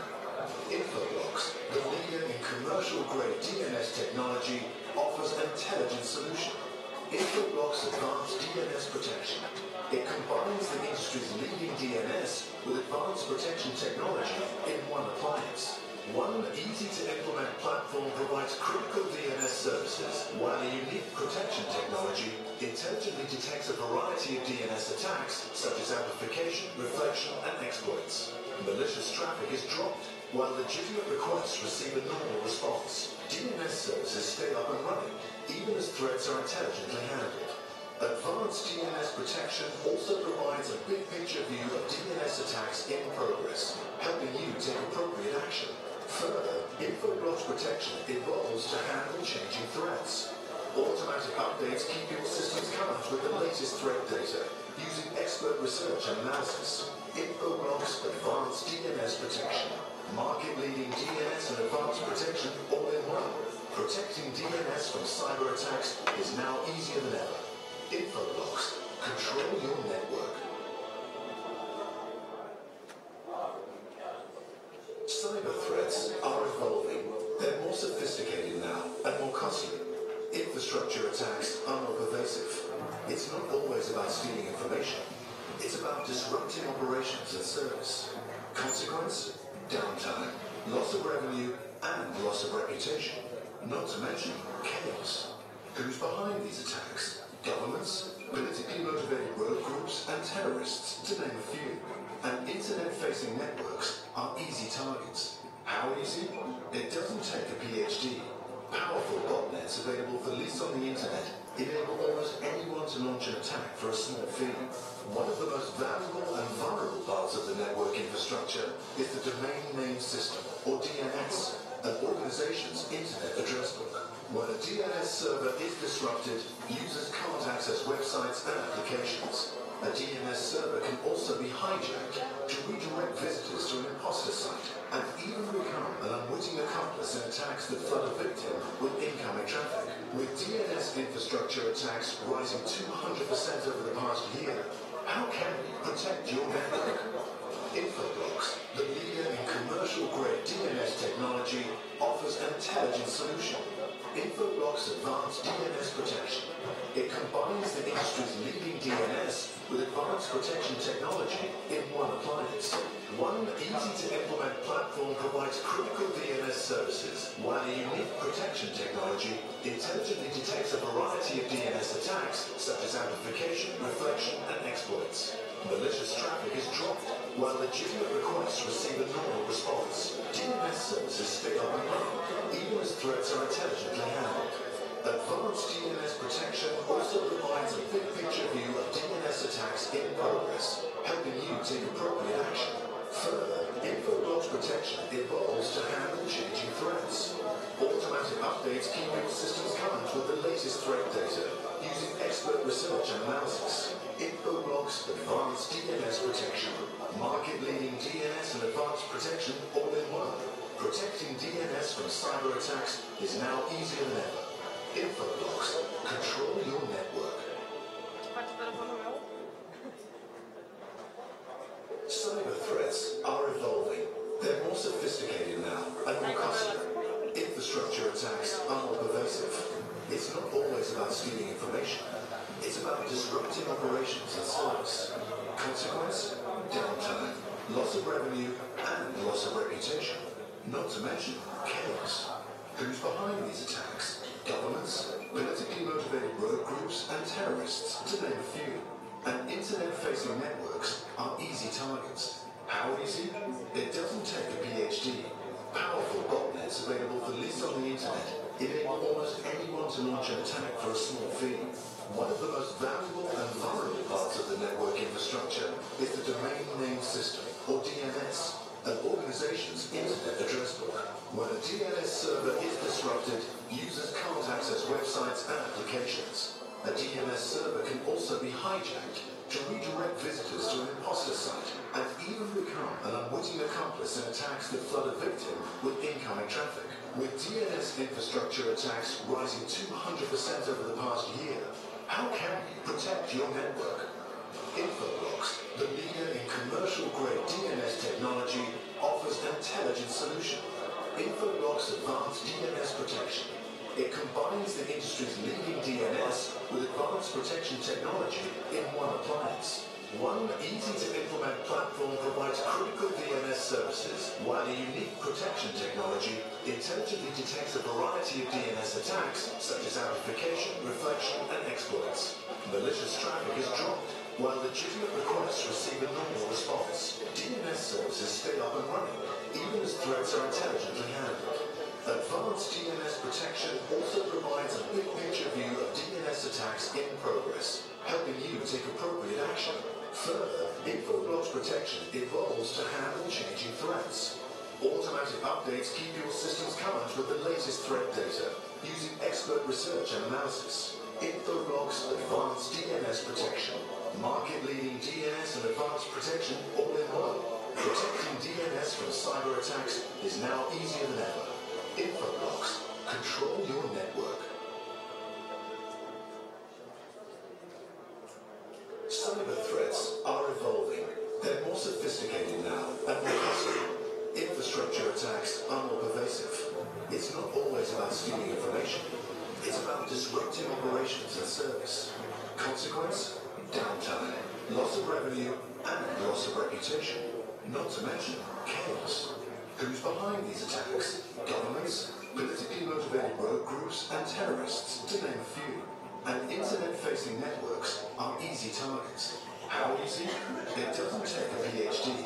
Powerful botnets available for lease on the internet enable almost anyone to launch an attack for a small fee. One of the most valuable and vulnerable parts of the network infrastructure is the domain name system, or DNS, an organization's internet address book. When a DNS server is disrupted, users can't access websites and applications. A DNS server can also be hijacked to redirect visitors to an imposter site and even become an unwitting accomplice in attacks that flood a victim with incoming traffic. With DNS infrastructure attacks rising 200% over the past year, how can we protect your network? Infoblox, the leader in commercial-grade DNS technology, offers an intelligent solution. Infoblox Advanced DNS Protection. It combines the industry's leading DNS with advanced protection technology in one appliance. One easy-to-implement platform provides critical DNS services, while a unique protection technology intelligently detects a variety of DNS attacks, such as amplification, reflection, and exploits. Malicious traffic is dropped, while legitimate requests receive a normal response. DNS services stay up and running, even as threats are intelligently handled. Advanced DNS protection also provides a big picture view of DNS attacks in progress, helping you take appropriate action.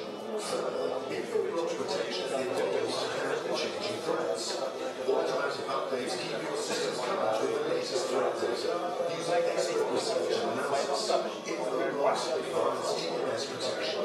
Market-leading DNS and advanced protection all in one. Protecting DNS from cyber attacks is now easier than ever. Infoblox. Control your network. Cyber threats are evolving. They're more sophisticated now and more costly. Infrastructure attacks are more pervasive. It's not always about stealing information. It's about disrupting operations and service. Consequence? Downtime, loss of revenue, and loss of reputation. Not to mention chaos. Who's behind these attacks? Governments, politically motivated rogue groups, and terrorists, to name a few. And internet-facing networks are easy targets. How easy? It doesn't take a PhD. Powerful botnets available for lease on the internet enable almost anyone to launch an attack for a small fee.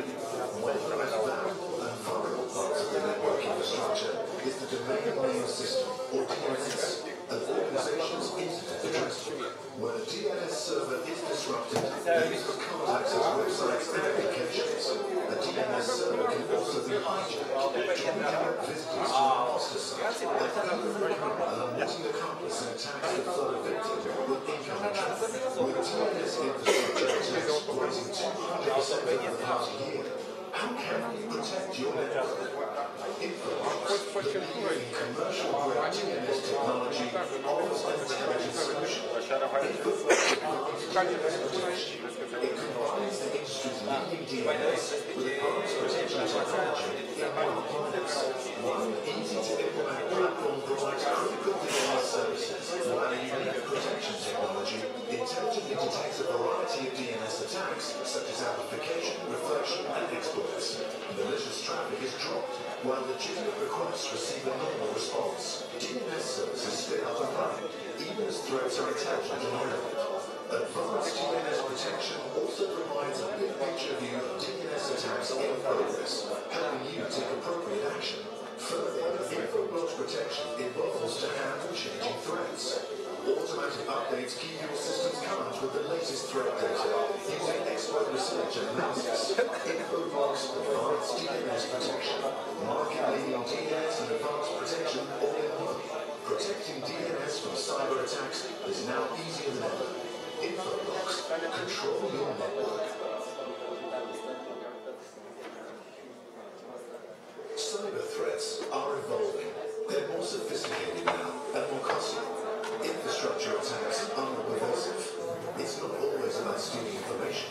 It's about disrupting operations and service. Consequence? Downtime.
information. It's about disrupting operations and service. Consequence, downtime, loss of revenue, Dar cine umblă la cameră? loss of reputation. Nu mă interesează. Governments, politically motivated rogue groups, and terrorists, to name a few. And internet-facing networks are easy targets. How easy? It doesn't take a PhD. Powerful botnets available for use on the internet enable almost anyone to launch an attack for a small fee. One of the most valuable and vulnerable parts of the network infrastructure is the domain name system, or DNS, an organization's internet address book. When a DNS server is disrupted, users can't access websites and applications. A DNS server can also be hijacked to redirect visitors to an imposter site and even become an unwitting accomplice in attacks that flood a victim with incoming traffic. With DNS infrastructure attacks rising 200% over the past year, how can you protect your network? Infoblox, the leader in commercial-grade DNS technology, offers an intelligent solution. Infoblox Advanced DNS Protection. It combines the industry's leading DNS with advanced protection technology in one appliance. One easy-to-implement platform provides critical DNS services, while the unique protection technology intelligently detects a variety of DNS attacks, such as amplification, reflection, and exploits. Malicious traffic is dropped, while the legitimate requests receive a normal response. DNS services stay up and running, even as threats are intelligently handled. Advanced DNS protection also provides a big picture view of DNS attacks in progress, helping you take appropriate action. Further, Infoblox protection evolves to handle changing threats. Automatic updates keep your systems current with the latest threat data, using expert research and analysis. Infoblox Advanced DNS Protection, market-leading DNS and advanced protection all in one. Protecting DNS from cyber attacks is now easier than ever. Infoblox, control your network. Cyber threats are evolving. They're more sophisticated now and more costly. Infrastructure attacks are more pervasive. It's not always about stealing information. It's about disrupting operations and service. Consequence, downtime, loss of revenue, and loss of reputation. Not to mention chaos. Who's behind these attacks? Governments, politically motivated rogue groups, and terrorists, to name a few. And internet-facing networks are easy targets. How easy? It doesn't take a PhD. Powerful botnets available for use on the internet enable almost anyone to launch an attack for a small fee. One of the most valuable and vulnerable parts of the network infrastructure is the domain name system, or DNS, an organization's internet address book. When a DNS server is disrupted, users can't access websites and applications. A DNS server can also be hijacked to redirect visitors to an imposter site and even become an unwitting accomplice in attacks that flood a victim with incoming traffic. With DNS infrastructure attacks rising 200% over the past year, how can you protect your network? Infoblox, the leader in commercial-grade DNS technology, offers an intelligent solution. Infoblox Advanced DNS Protection. It combines the industry's leading DNS with advanced protection technology in one appliance. One easy-to-implement platform provides critical DNS services, while the unique protection technology intelligently detects a variety of DNS attacks, such as amplification, reflection, and exploits. Malicious traffic is dropped, while legitimate requests receive a normal response. DNS services stay up and running, even as threats are intelligently handled. Advanced DNS protection also provides a big picture view of DNS attacks in progress, helping you take appropriate action. Further, Infoblox protection evolves to handle changing threats. Automatic updates keep your systems current with the latest threat data, using expert research and analysis. Infoblox Advanced DNS Protection, market-leading DNS and advanced protection all in one. Protecting DNS from cyber attacks is now easier than ever. Infoblox, control your network. Cyber threats are evolving. They're more sophisticated now and more costly. Infrastructure attacks are more pervasive. It's not always about stealing information. It's about disrupting operations and service. Consequence? Downtime, loss of revenue, and loss of reputation. Not to mention chaos. Who's behind these attacks? Governments, politically motivated groups, and terrorists, to name a few. And internet-facing networks are easy targets. How easy? It doesn't take a PhD. Powerful botnets available for use on the internet enable almost anyone to launch an attack for a small fee. One of the most valuable and vulnerable parts of the network infrastructure is the domain name system, or DNS, an organization's internet address book. When a DNS server is disrupted, users can't access websites and applications.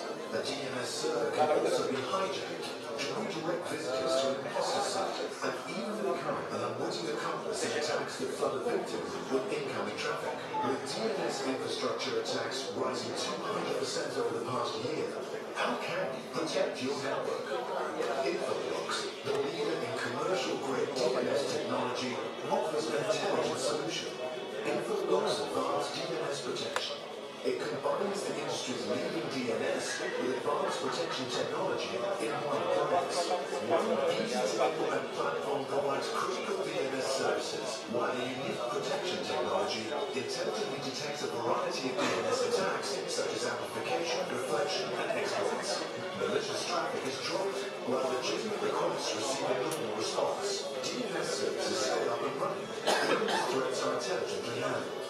Advanced DNS protection also provides a big picture view of DNS attacks in progress, helping you take appropriate action. Further, Infoblox protection evolves to handle changing threats. Automatic updates keep your systems current with the latest threat data, using expert research and analysis.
Putem începe. Deja suntem într-o mică întârziere. Am să-l invit pe domnul Sebastian Ionescu de la Oficiul Național pentru Jocuri de Noroc cu următoarea prezentare.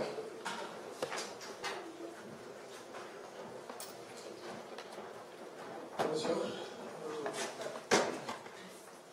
Numele meu este Sebastian Ionescu, sunt director funcționar la Direcției de Informatizare și Monitorizare din cadrul Oficiului Național pentru Jocuri de Noroc.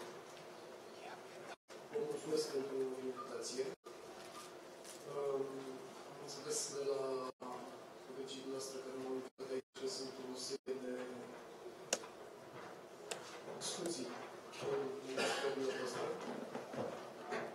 și am venit să vedem dacă putem clarifica o parte dintre lucrurile care nu sunt așa de bine înțelese.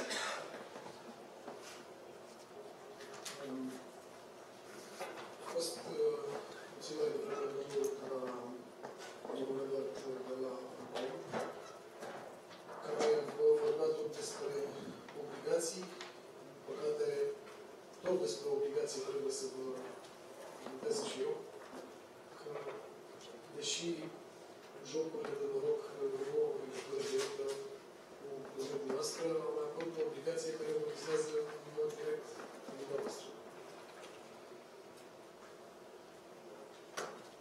Deci vreau să le mulțumesc tuturor celor care pe parcursul anului trecut ne-au ajutat să înțelegem mai bine domeniul și sperăm că reglementarea sub formă la care ea a fost făcută este o reglementare corectă care ajută și ajută în funcționarea domeniului de jocuri de noroc online.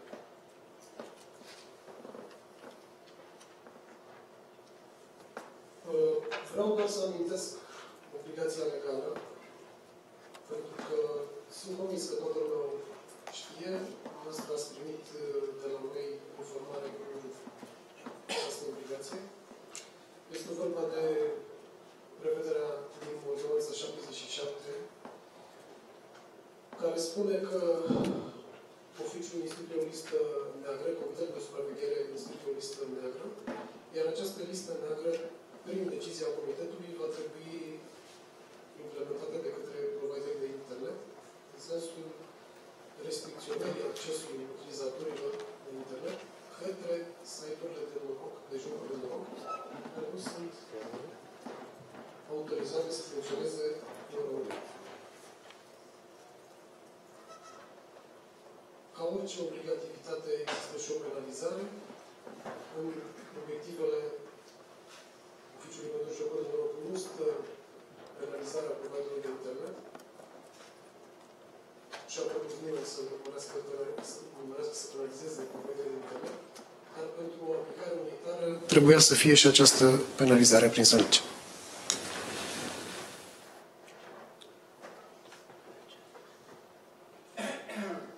Dacă sunteți de acord, aș prefera să trecem la o serie de întrebări sau de neclarități, pentru că am înțeles, acolo sunt de fapt mai multe probleme și aș trece peste prezentare și peste alte date. Bună ziua, Alex Balan, Defender. Dacă am înțeles bine, veți reglementa și veți impune restricționarea accesului la anumite site-uri. A fost deja reglementată și impusă. Okay. Este o prevedere legală, legea a fost aprobată, nu mai este în dezbatere, a fost în dezbatere anul trecut. Bun, în cazul acesta am două întrebări. Prima întrebare este legată de directiva Parlamentului European, care specifică faptul că nu poate fi cenzurat sau restricționat accesul utilizatorilor la site-uri. Da, după cum știți, jocurile de noroc reprezintă monopol în fiecare țară Uniunii Europene, iar domeniul de jocuri de noroc este exceptat de la directivele europene și de la directivele de servicii. Funcționează în toate țările din Uniunea Europeană ca o reglementare specifică, cu reguli specifice. Bun. Și atunci a doua întrebare este, după ce criterii veți decide către ce site-uri au voie să aibă acces utilizatorii finali și către ce site-uri nu au voie să aibă acces utilizatorii finali și ce se va întâmpla în cazul în care utilizatorii finali vor găsi metode pentru a depăși aceste restricții? Mulțumesc.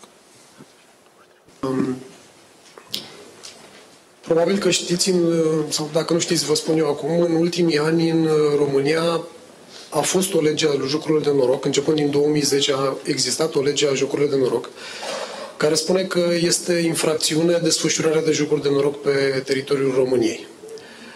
Definiția jocului de noroc e dată în lege. Ce anume înseamnă jocul de noroc, ce elemente definitorii sunt, există o miză, există un participant, există posibilitatea de a câștiga, există un element aleatoriu care stabilește câștigătorul. Sunt niște elemente care sunt clar prevăzute în lege.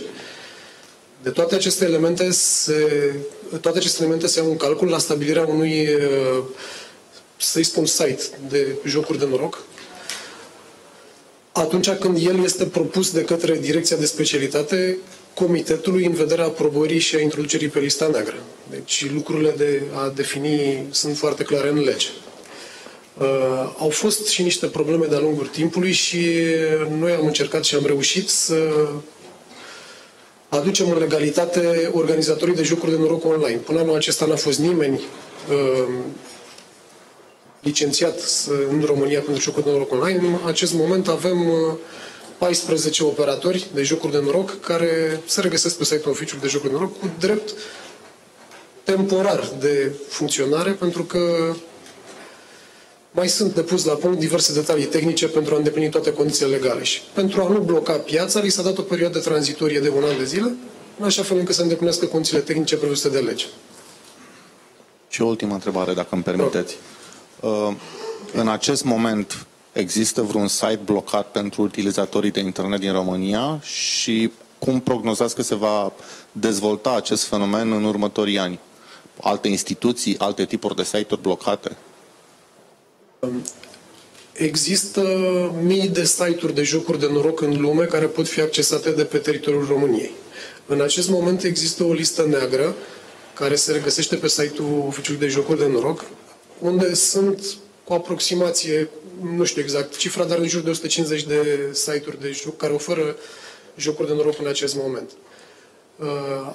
Accesul către aceste site-uri a fost restricționat de către dumneavoastră și vă mulțumesc pentru acest lucru. Prin această restricționare a fost posibilă și aducerea în legalitate a marilor organizatori de jocuri de noroc, pentru că au văzut că și în România, la fel ca și în celelalte țări, dacă nu intră în legalitate, nu pot să aibă jucători pe platformele lor. Această listă neagră se actualizează periodic, pentru că sunt și organizatori care, în loc să intre în legalitate, preferă să-și schimbe domeniul pe care activează.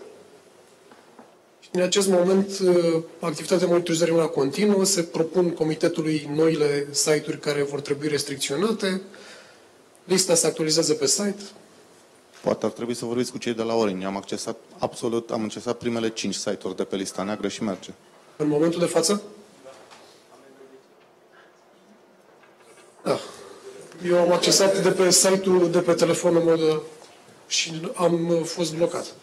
O să verificăm împreună și lucrul acesta. De la Orange am primit chiar informare în scris că au modificat în DNS toate. Cred că ar trebui să le spunem colegilor noștri care sunt aici asupra deciziei care s-a luat. Deci fiecare operator va implementa în DNS-urile proprii lista neagră oferită de ONJN. Deci blocarea se face prin inserarea și redirecționarea paginii respective către un IP oferit de STS, dacă nu mă înșel, care hostează pagina respectivă. Noi trebuie doar să inserăm în DNS-urile noastre domeniile respective și să le redirecționăm acolo. Deci folosea Google. Asta deci ce trebuie să vorbesc cu cei de la Orange, că n-am înțeles? Implementarea a fost făcută, dacă am înțeles acum bine.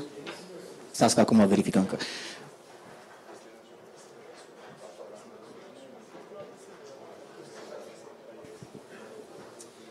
Bună ziua, Mihai Tălmăcel, tot de la Bitdefender. Sunt curios de ce am auzit în știri chiar zilele acestea că sunt amendați chiar și utilizatori finali care folosesc astfel de site-uri.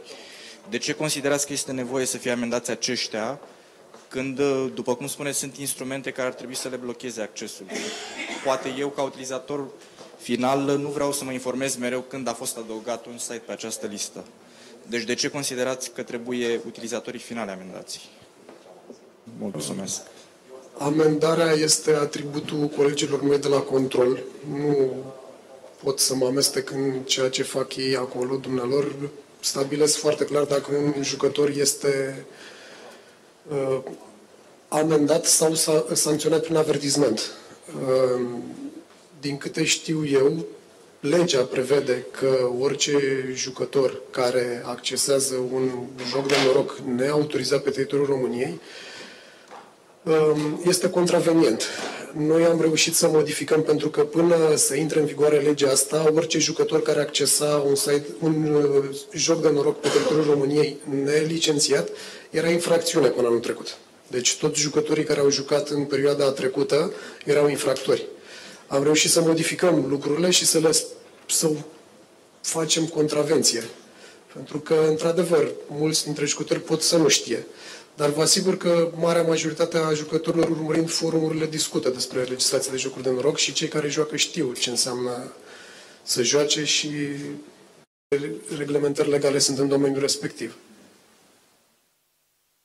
Și atunci ce sens mai au aceste interdicții la nivel de ISP, dacă responsabilitatea este a utilizatorului final? Aceste restricționări au rolul tocmai de a echilibra piața, de a înlătura de pe piață cei care nu vor să fie licențiați. Deci o piață trebuie să fie, ca în orice business, o piață concurențială. Bănuiesc că nimeni nu-și dorește ca să concureze cu cineva care nu-și plătește taxele. Deci în situația de față, rolul nostru este de a proteja atât jucătorii, de a nu le da voie să acceseze pe cât posibil, bineînțeles că această măsură, sunt de acord cu noastră, că nu este o măsură care oprește absolut orice încercare, cum spunea și domnul mai devreme, că poate să intre pe site-ul de jocuri de noroc. Bineînțeles că se poate opri, suntem conștienți de lucrul acesta, dar încercăm să reglementăm corect domeniul și să protejăm atât jucătorii, cât și organizatorii care își plătesc corect taxele în România.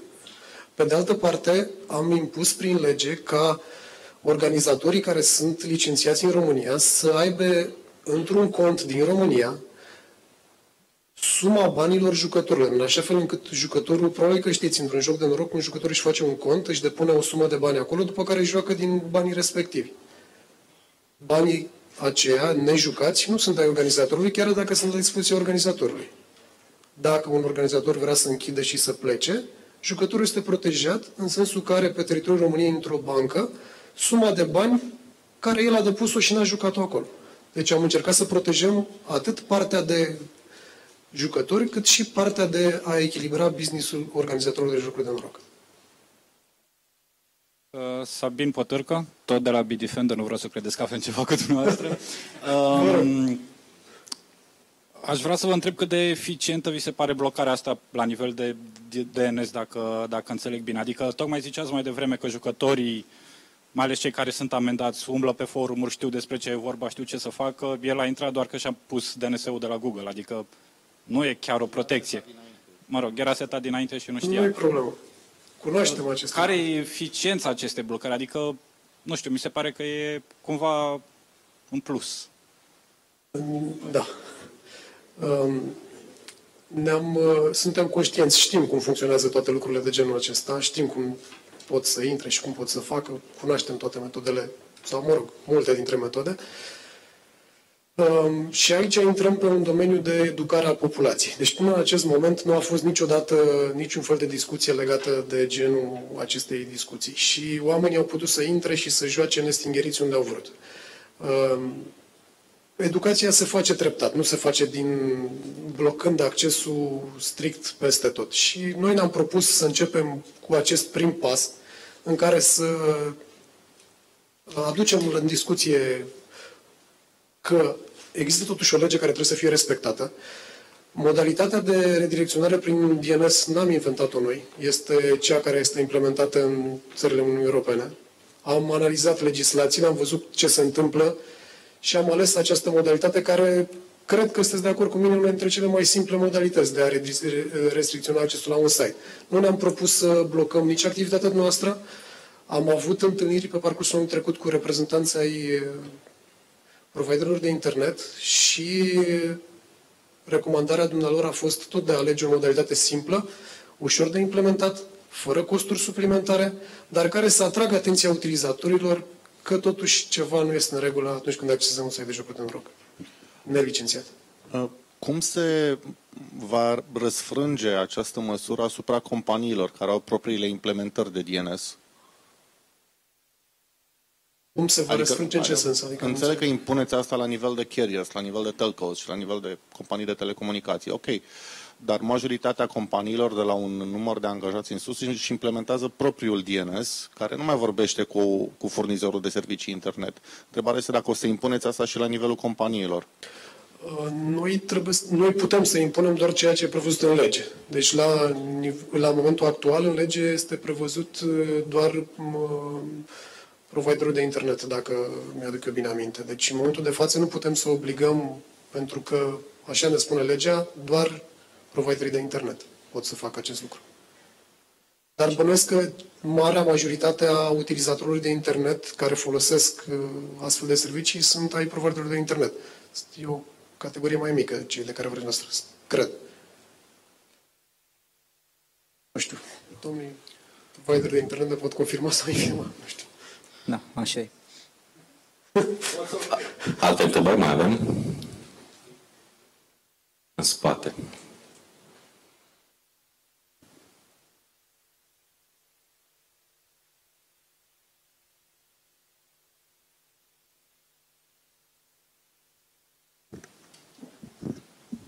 Bogdan Rotariu de la CH Rută. Pentru Bitdefender mai mult. Blocarea din DNS funcționează, nu știu cum funcționează un antivirus. Un pur exemplu e când a apărut virusul de ransom, o companie cu care colaborez eu, care are un contract business cu Bitdefender, a fost infectată, a pierdut toate datele, din motiv că Bitdefender nu a putut bloca virusul respectiv. Treptat, virusul a fost blocat. Cel mai probabil la ONGN, în timp, vor găsi și alte alternative în loc să blocheze, să redirecționeze din DNS. Ok, mulțumim foarte mult pentru reclamă. Și am notat și am mai învățat ceva astăzi despre cum funcționează DNS-ul și blocarea virusilor prin DNS. O să avem și o prezentare cu niște noi tehnologii la care lucrăm. Sperăm că o să fiți în sală. Alte întrebări avem?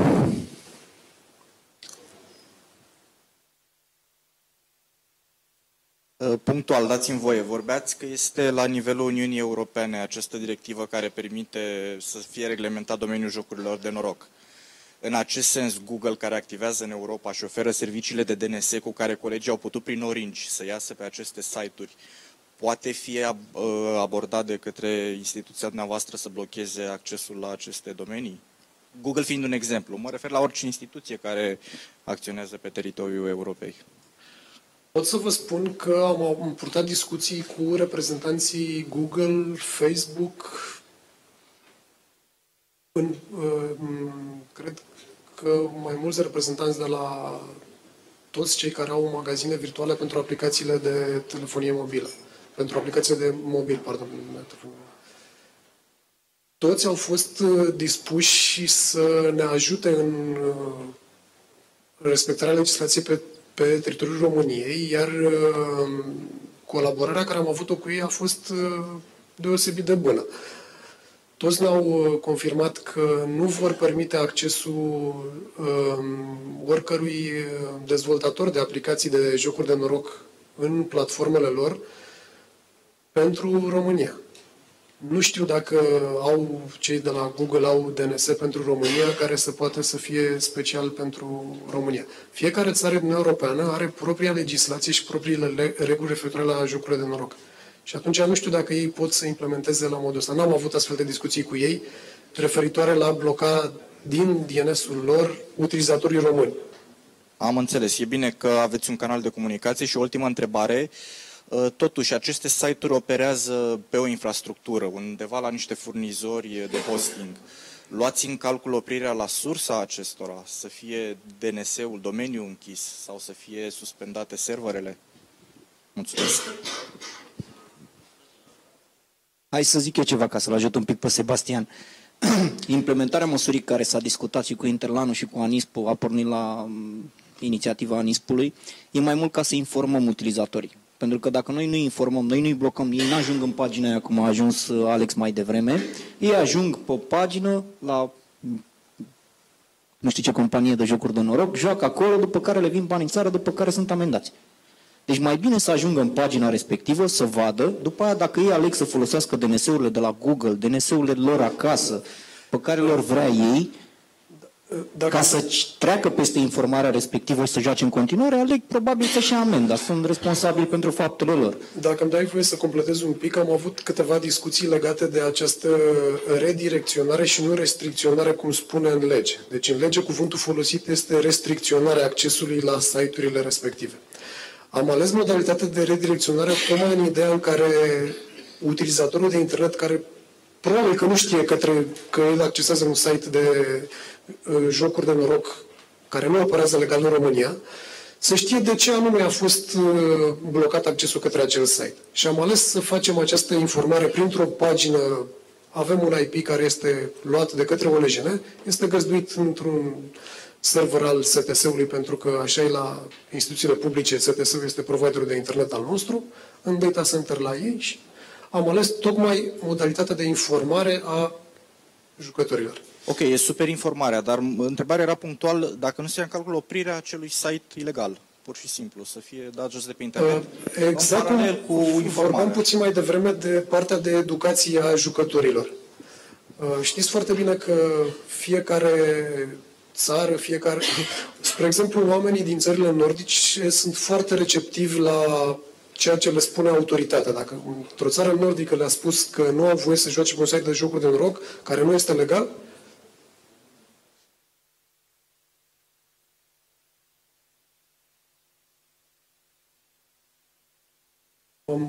v-am deranjat cu ceva cu această afirmație. Eu am văzut cum s-a pus problema acolo și, într-adevăr, oamenii au ascultat mai repede de autoritate decât au ascultat italienii. Da. Și atunci am ales modalitatea de informare la... Să ia în considerare o măsură mai drastică decât DNS-ul pentru restricționarea accesului? Este o primă întrebare. Și a doua întrebare este, deși nu este în sfera jocurilor de noroc, aveți idee dacă se plănuiește restricționarea accesului și la alte site-uri care pot fi considerate cu conținut ilegal, gen site-urile de hacking? Prin legislația noastră, noi ne referim doar la site-urile de jocuri de noroc. Nu putem să facem, pentru că restricționarea accesului la aceste site-uri se face printr-o decizie a comitetului. Propunerea noastră către comitet se referă strict la site-urile de jocuri de noroc. Ok, deci nu aveți idee dacă se va extinde și către alte tipuri de site-uri în afara sferei de jocurile de noroc. Bun, și la prima întrebare, dacă plănuiți să folosiți și metode mai drastice decât DNS-ul. Aș dori totuși să intervin un pic, să scurtăm, pentru că s-a depășit deja timpul alocat și...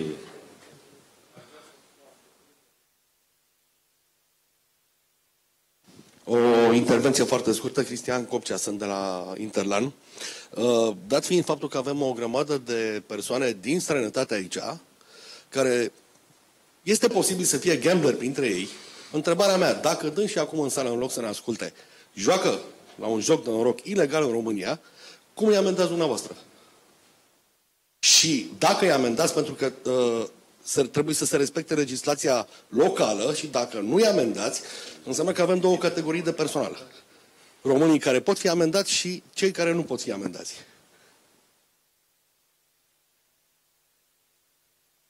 Dacă sunt persoane străine care vin și joacă de pe teritoriul României, în legislație se prevede ca organizatorul care este licențiat să plătească taxele aferente a ceea ce joacă de pe teritoriul României în România. Dacă joacă pe site-uri neautorizate în România, nu pot să vă spun prea mult, pentru că e domeniul controlului acolo, iar controlul are colaborări cu celelalte instituții de genul lor din celelalte state. Deci nu știu dacă controlul din România va merge după ei în țările din care vin sau vor deroga către autoritățile din țările de acolo. Nu vă pot spune pentru că mă depășește. Este vorba de un domeniu de control aici și nu știu cum funcționează din punctul de vedere. Bun. Mulțumim domnului Sebastian Ionescu de la Oficiul Național pentru Jocuri de Noroc pentru...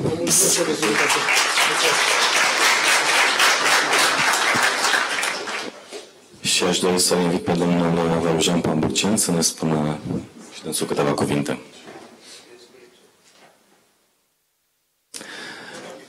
Despre acest eveniment se înțeles deja la al doilea Suntem deja la a doua apariție și...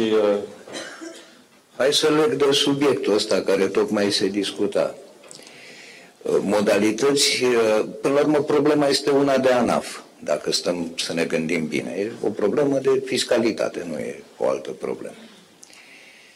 Ori aici există mai multe aspecte. În primul rând, cred că ne-am convins cu toții ce înseamnă mâna lungă a ANAF-ului. Eu am primit săptămâna trecută o somație, scria pe ea, pentru niște regularizări, adică greșeli făcute de funcționarii de la ANAF, suma era foarte mică, din 2012 și 2013. Deci oamenii încep să obișnuiască cu faptul că și ANAF-ul, dacă greșește, lucrul ăsta nu se iartă și peste foarte mult timp. A doua chestiune este că noi vorbim foarte mult de blocarea accesului la DNS, la site. Dar uităm un lucru, că plata se face electronic prin bănci. Și că mult mai eficient ar fi să blocheze acolo lucrurile.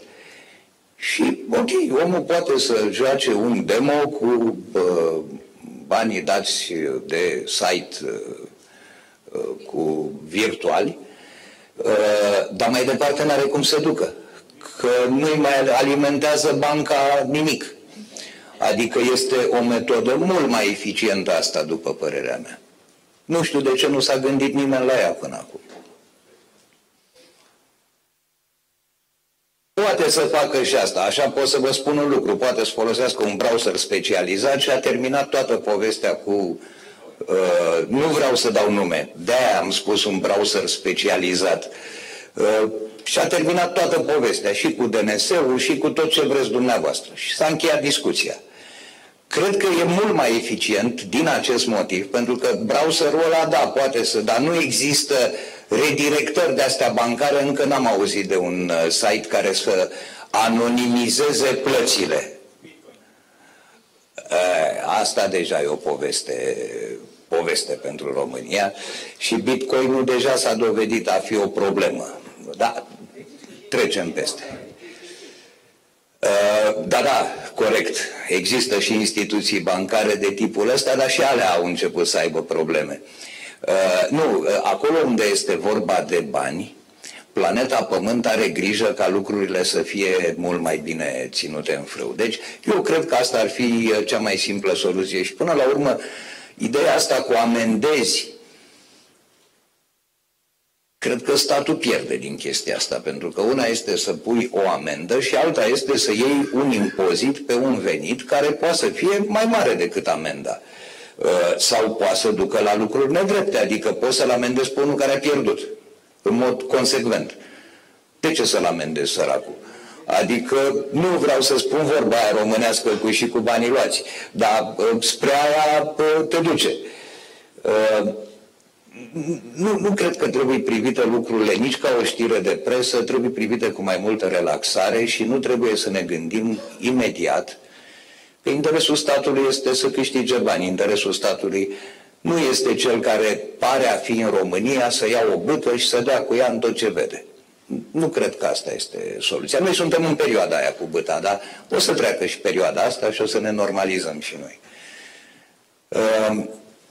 Și acum vă întreb despre ce vreți să vorbim. Eu o să vă spun un lucru în care cred foarte mult și care va dezvolta foarte mult comunicațiile și care trebuie luat foarte serios în calcul. De către mulți actori care sunt aici, inclusiv de către cei care se ocupă de securitatea sistemelor informatice.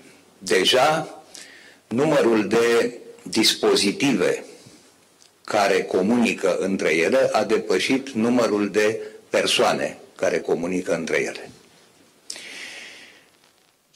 Spun, dar eu n-am încredere în ăștia cu globul de cristal ce o să fie în 2300 și ei nu știu ce o să fie mâine, dar trendul e clar și el va crește din ce în ce mai mult. Îmi amintesc ce îmi spunea Infineon cu ani în urmă. Spunea, mă, cel mai bun business l-am făcut în Statele Unite când a apărut o lege care a obligat ca fiecare mașină să aibă senzori de presiune în pneuri. Pentru că pentru fiecare mașină trebuiau 5 senzori.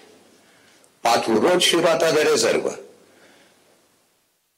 Aici cred că va fi următorul loc în care operatorii vor câștiga foarte mult. Vocea a devenit de mult un commodity, nu se mai câștigă foarte mult din voce, datele tind să devină un commodity, ceea ce va fi important va fi zona de IoT, după părerea mea, care va crește foarte mult în anii care urmează și care va aduce venituri și operatorilor, va da de lucru și celor care se ocupă de securitate, va da foarte mult de lucru. Deci orientarea aceasta către IoT cred că este o orientare importantă pe care e bine să o avem în vedere, pentru că și aici există competiție între țări, și aici există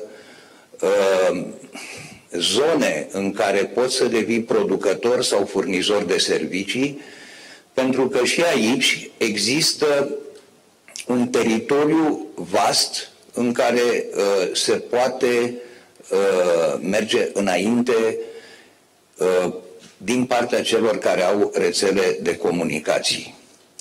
Probabil că vom asista la o consolidare în anii care urmează. Și aici trebuie să fim foarte atenți și mai ales Interlanul, care trebuie cu orice preț să supraviețuiască, trebuie să fie foarte atent și să joace în continuare rolul pe care l-a jucat până acum în creșterea competiției. Pentru că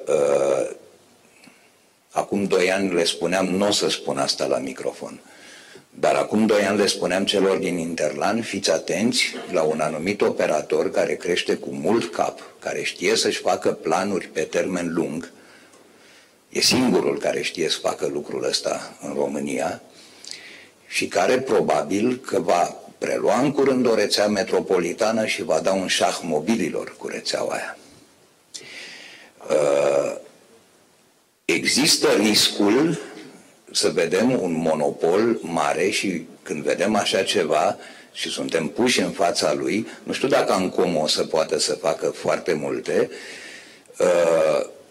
eu îl admir pe operatorul respectiv, pentru că știe foarte bine să se dezvolte și să se diversifice și bravo lui că face lucrurile astea, dar este important să păstrăm climatul acesta cu un raport foarte bun preț-performanță în România. Și pentru asta, rolul acesta de operatorii din Interlan sunt cum sunt barele de cadmiu într-un reactor. Adică joacă un rol bun de moderator. E foarte important ca Interlanul să continue să existe, ca operatori mici să apară în continuare, chiar dacă e din ce în ce mai greu și va trebui probabil să găsim o metodă prin care să nu fie anticoncurențială, prin care să stimulăm operatorii mici să apară și pe cei care există să existe. Nu știu cum încă, și nu vreau să spun încă la lucruri la care mă gândesc, dar va trebui să ne gândim serios la lucrul ăsta, pentru că echilibrul pe care l-am tot avut, și uite aici e un fost președinte Ancom, care știe la ce mă refer, echilibrul ăsta care a fost foarte cu cap păstrat până acum în România și care a dus la dezvoltarea comunicațiilor, cum în puține țări s-a întâmplat, trebuie să continue să fie păstrat. E bine să evităm situații ca cele ale unor state mari europene în care monopolul de iure s-a transformat într-un monopol de facto, lucru care a încetinit foarte mult dezvoltarea comunicațiilor. E bine să continuăm să ținem barca în acest echilibru. Asta despre Interlan. Despre orice altceva vă stau la dispoziție, da. Haideți să duc eu discuția un pic în altă parte. Spuneți-ne un pic despre legea Big Brother, că ați fost în comisie.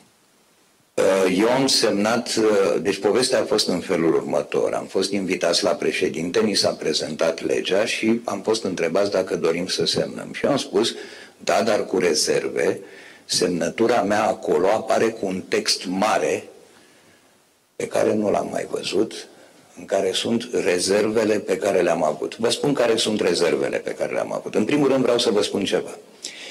Este mai bine să fim spionați cu o lege care să ne protejeze decât să fim spionați la liber.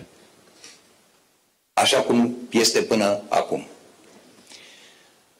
Al doilea lucru pe care l-am scris acolo când am vorbit despre rezerve, rezervele mele erau din două categorii. Prima categorie era legată de mandatul pe care trebuia să-l dea judecătorul și a doua, și atunci nu mai vorbim de spionat, vorbim de chestiuni ok, și a doua chestiune era legată de integritatea datelor după ce sunt extrase datele de trafic. Pentru că știm cu toții că datele de trafic, până la urmă, sunt un fișier editabil. Ori acest fișier, în absența unei semnături electronice, obligatorii, nu că poate să fie semnat dacă e în formă electronică, cum apare acum, ci numai în formă electronică și cu semnăturile electronice care să dea tot lanțul celor care au intrat în posesia datelor respective, adică să dea și o trasabilitate a celor care au avut acces la ele, ar mări, după părerea mea, încrederea în instituțiile statului. În momentul ăsta, orice fel de informație de genul ăsta poate fi contestat. Și nu cred că îi face bine lucrul ăsta nici statului român, nu face bine nici celor care devin subiecții unor asemenea chestiuni. Astea au fost cele două rezerve mari pe care le-am avut și pe care le am în continuare și cred că legea va trebui să fie amendată în continuare în sensul ăsta. Chestiunea cu mandatul de la judecător a fost reparată în lege, chestiunea aceasta cu integritatea datelor rămâne în continuare o problemă foarte serioasă și dacă datele de voce sau datele video sunt mai greu de editat, datele de tip text pot fi editate extrem de ușor și aici când vorbim de date de trafic, vorbim de date de-astea, care pot fi editate extrem de ușor, cu un notepad, să zicem. Da. Da. Dan Georgescu. Eu aveam un termen pentru ce ai spus tu, că accesarea la liberi era până acum fără de lege. Da. Fără de lege, pe bază de protocol, ceea ce era mult mai bine. Da, așa este. Da, mai țin minte, a fost foarte interesant un fenomen. Eu am ținut legea asta în loc cu mulți ani în urmă, nu știu, vreo 5 ani, până când mi s-a spus infringement, dacă nu dăm legea. Și atunci am dat-o, dar am dat-o cu niște condiții extrem de restrictive. Ce a fost foarte haios și asta mi-a dat foarte mult de gând, legat de presă mi-a dat foarte mult de gând, a fost o reacție în presă uriașă despre Pambuccean care e Big Brother. Și în tot zgomotul ăla nu s-a observat o singură ieșire, nu spun a cui, care spunea că legea îi încurcă. Da? Aia n-a fost observată. Foarte interesant ce fel de presă avem. Și întrebarea a doua, referitor la rețelele metropolitane, dacă ar fi de dorit, de impus prin lege, ca rețelele de conducte să rămână în proprietate publică. Doamne, sincer să fiu, nu știu ce să-ți spun despre natura proprietății. Eu știu un lucru, știu cum a pornit povestea asta și știi și tu cum a pornit când i-am propus primarului general ca primăria să facă o rețea operată. Avea 500 de milioane de euro. Da, să investească. Și avea banii să investească. Putea să-i opereze printr-un operator privat, dar altul decât operatorii de comunicații existenți, putea să-l opereze în nume propriu, putea să realizeze printr-un constructor privat, putea să... Nu, altfel n-avea cum, că în regie proprie n-avea cum să realizeze. Ok. La întâlnirea cu operatorii, și mulți sunt și în sală, toți operatorii mi-au sărit în cap, pentru că s-au prins că o asemenea rețea operată muta competiția de pe infrastructură pe servicii. Și atunci, la presiunea operatorilor, a trecut în zona asta de tubulatură tot conceptul. Nu-i rău nici așa. După părerea mea, aici, de la oraș la oraș, pot fi luate decizii fiecare cum crede de cuvință. Important este ca aceste rețele să asigure un acces democratic la comunicații. Pentru că aici este cheia. Până la urmă, din toată bătaia asta dintre operatori, între infrastructuri, care continuă să existe, pe de o parte e ok, pentru că acolo câștigă tehnologii, acolo câștigă multe lucruri. Câștigă end-userii care sunt conectați, dar să nu uităm că există și end-useri pentru care conectarea e o problemă. Ori, între lucrurile astea două trebuie găsit un echilibru corect. Și după părerea mea, prima urgență a unui stat care are o infrastructură dezvoltată, cum este România, hai să spunem și lucruri bune, că sunt lucrurile astea, următoarea urgență este, după părerea mea, ca o chestiune la care toată lumea a renunțat între timp, și anume serviciul universal, să fie readus în discuție și să le fie oferite persoanelor care nu au încă acces. Accesul cât mai larg la comunicații. Este până la urmă un lucru care discriminează în ziua de azi. Dacă acum 20 de ani nu aș fi spus cuvântul ăsta, astăzi îl spun. Pentru că avem încă o discriminare în România care vine din accesul la informație. Nu la informația publică, aia de televiziune, aia de presă, la informație într-un sens mult mai larg. Și lucrul ăsta, de exemplu, e și bun și rău. E bun că nu dă acces la site-urile de jocuri de noroc ilegale și la nu mai știu ce lucruri, pentru că până la urmă orice lucru bun vine și cu o fațetă rea. Dar e rău pentru că micșorează accesul la educație într-un sens foarte larg și mai ales la educația continuă, din nou într-un sens foarte larg, a oamenilor. Adică creăm prin asta două categorii de oameni. Oameni care au măcar posibilitatea să înțeleagă pe ce lume trăiesc, cu capul lor, judecând din informații diferite pe care le au, și oameni care li se ia posibilitatea asta.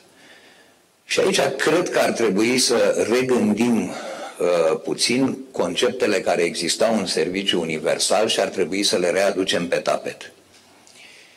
Este trist că vorbim de comunicații ca de un commodity deja, pentru o parte dintre oameni, și vorbim de comunicații ca un deziderat pentru o altă parte dintre oameni.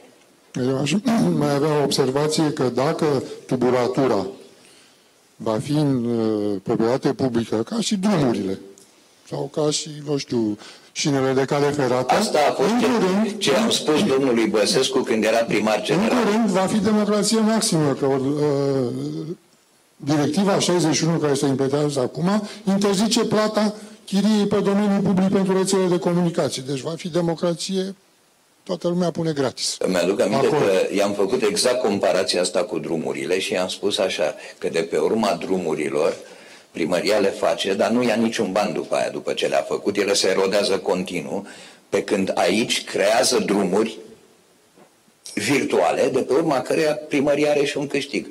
Da, a înțeles lucrul ăsta și ca dovadă că până la urmă i-a transmis succesorului lui că e bine să facă o rețea de genul ăsta, s-a întâmplat, poate dacă nu era presiunea operatorilor, s-ar fi întâmplat așa cum am gândit-o, a fost presiunea operatorilor, s-a întâmplat cu tubulatură, oricum e bine.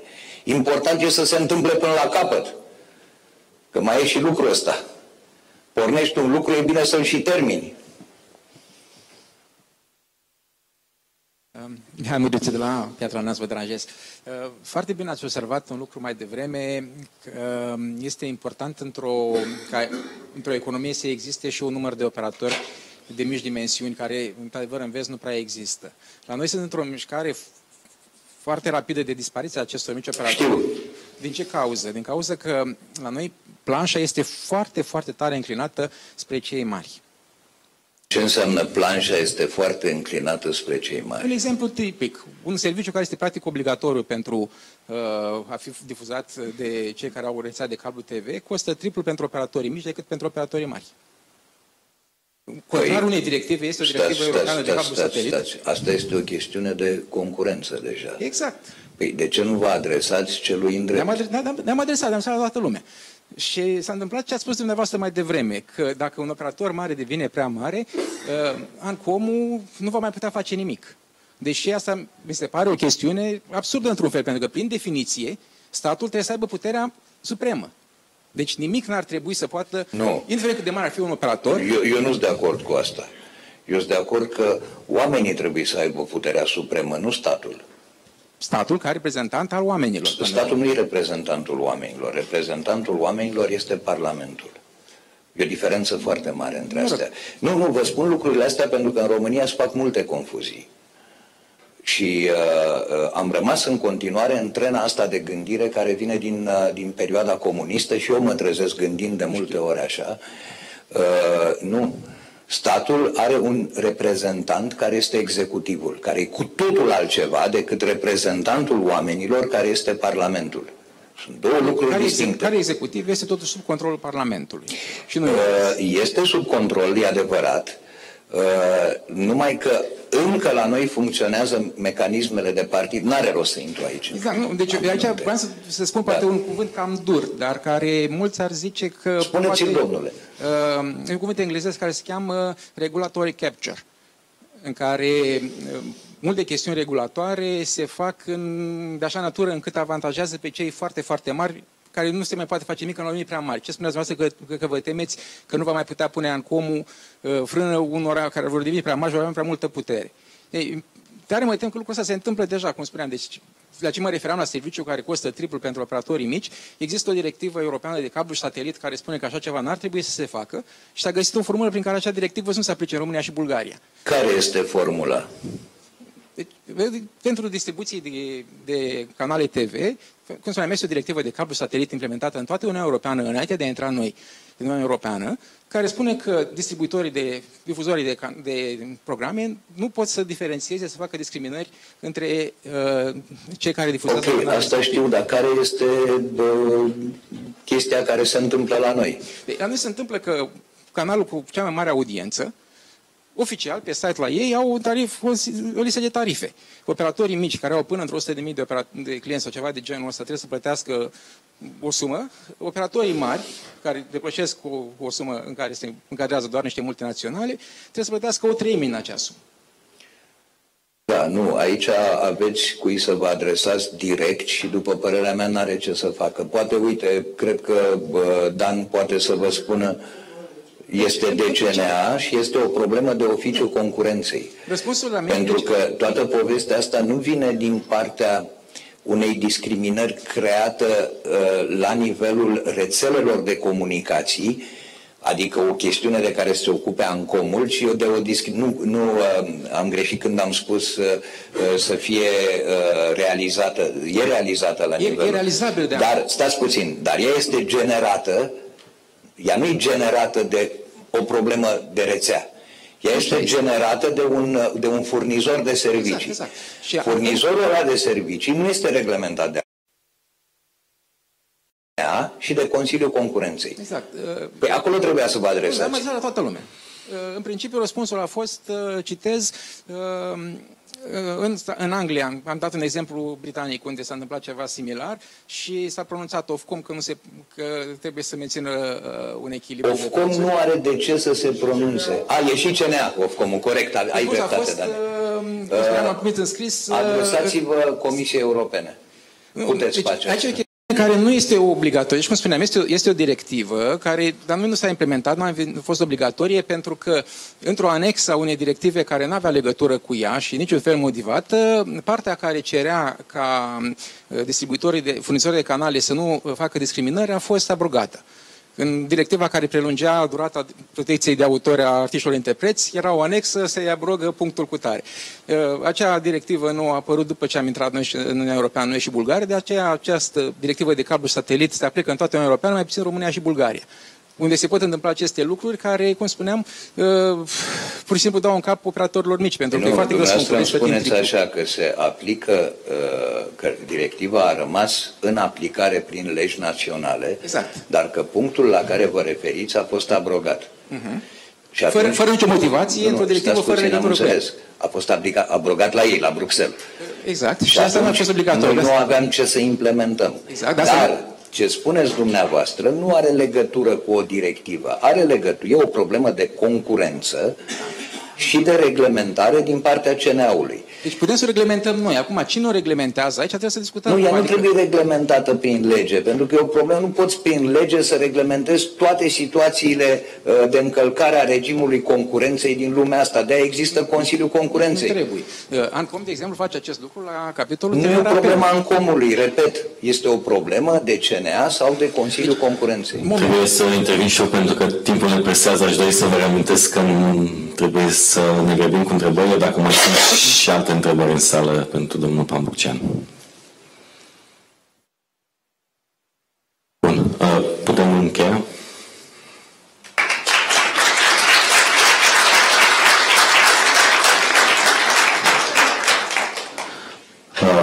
Încheiem astfel acest prim panel în sfârșit și mulțumesc domnilor Vaujean Pambucean și Sebastian Ionescu pentru participare și domnul Robin, care deja a plecat. Și o să trecem direct, încă pauza deja am luat, o să trecem direct la următorul panel.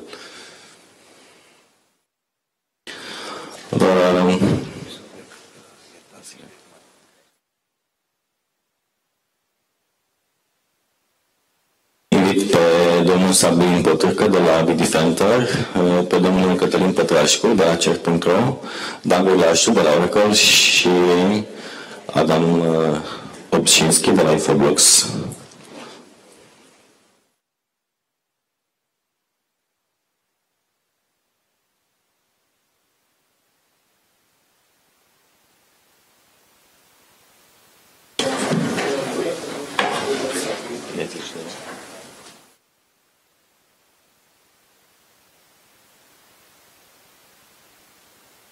Okay, and I invite Martin Levy to chair this session, please. Thank you.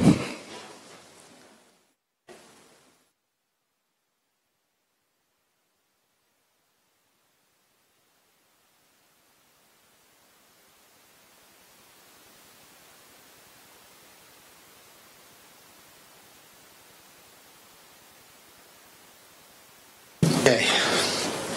Oracle will be the first. With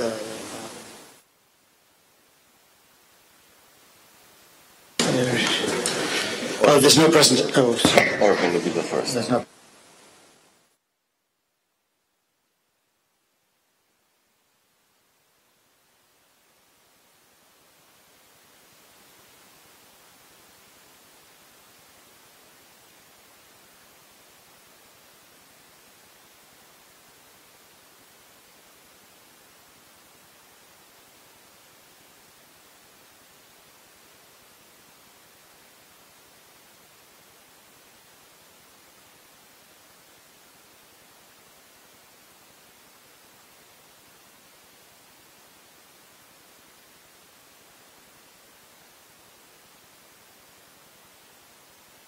Well, I was meant to say good morning, but it's already afternoon. So, as you can guess, my worry here as the moderator is to speed everything up. And I hope that translates, yet still provides each of the panelists the time to communicate their thoughts and their presentation. So I'm going to say as little as possible. I have Denga, I guess you from Oracle, is that correct? And I'm sorry that you have a limited amount of time, but I know that it's okay. Okay. This mouse.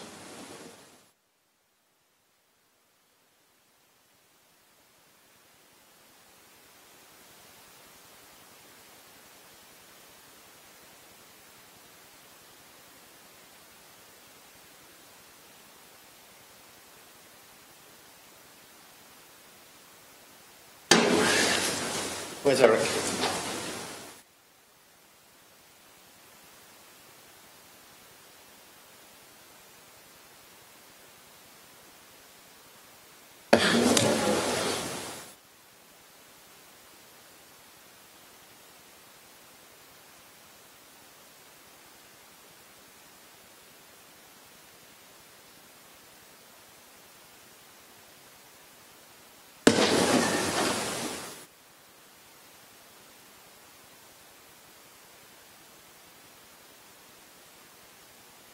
Okay, that's great. Thank you.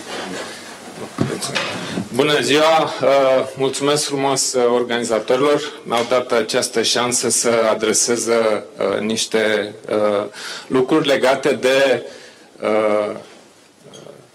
tendințe în zona de securitate foarte arzătoare în momentul de față. Poate vă întrebați ce face un băiat de la Oracle în zona asta de telecom. În primul rând, mulțumindu-i lui Gigi Șerban, directorul de la NISP, care mi-a dat șansa asta, aș vrea să vă spun că am activat 12 ani la firme precum AT&T, Cisco și Nortel și deci sunt foarte familiar cu anumite lucruri din zona dumneavoastră. După care am trecut la Oracle într-o perioadă în care Oracle începuse să achiziționeze software și aplicații și echipament de telecom în zona de semnalizare, SIP, de la Acme Pachet și Techelec. Dar asta este cu tot o altă discuție. Revenind la ce doresc să vă spun astăzi, sper să și meargă aici, down.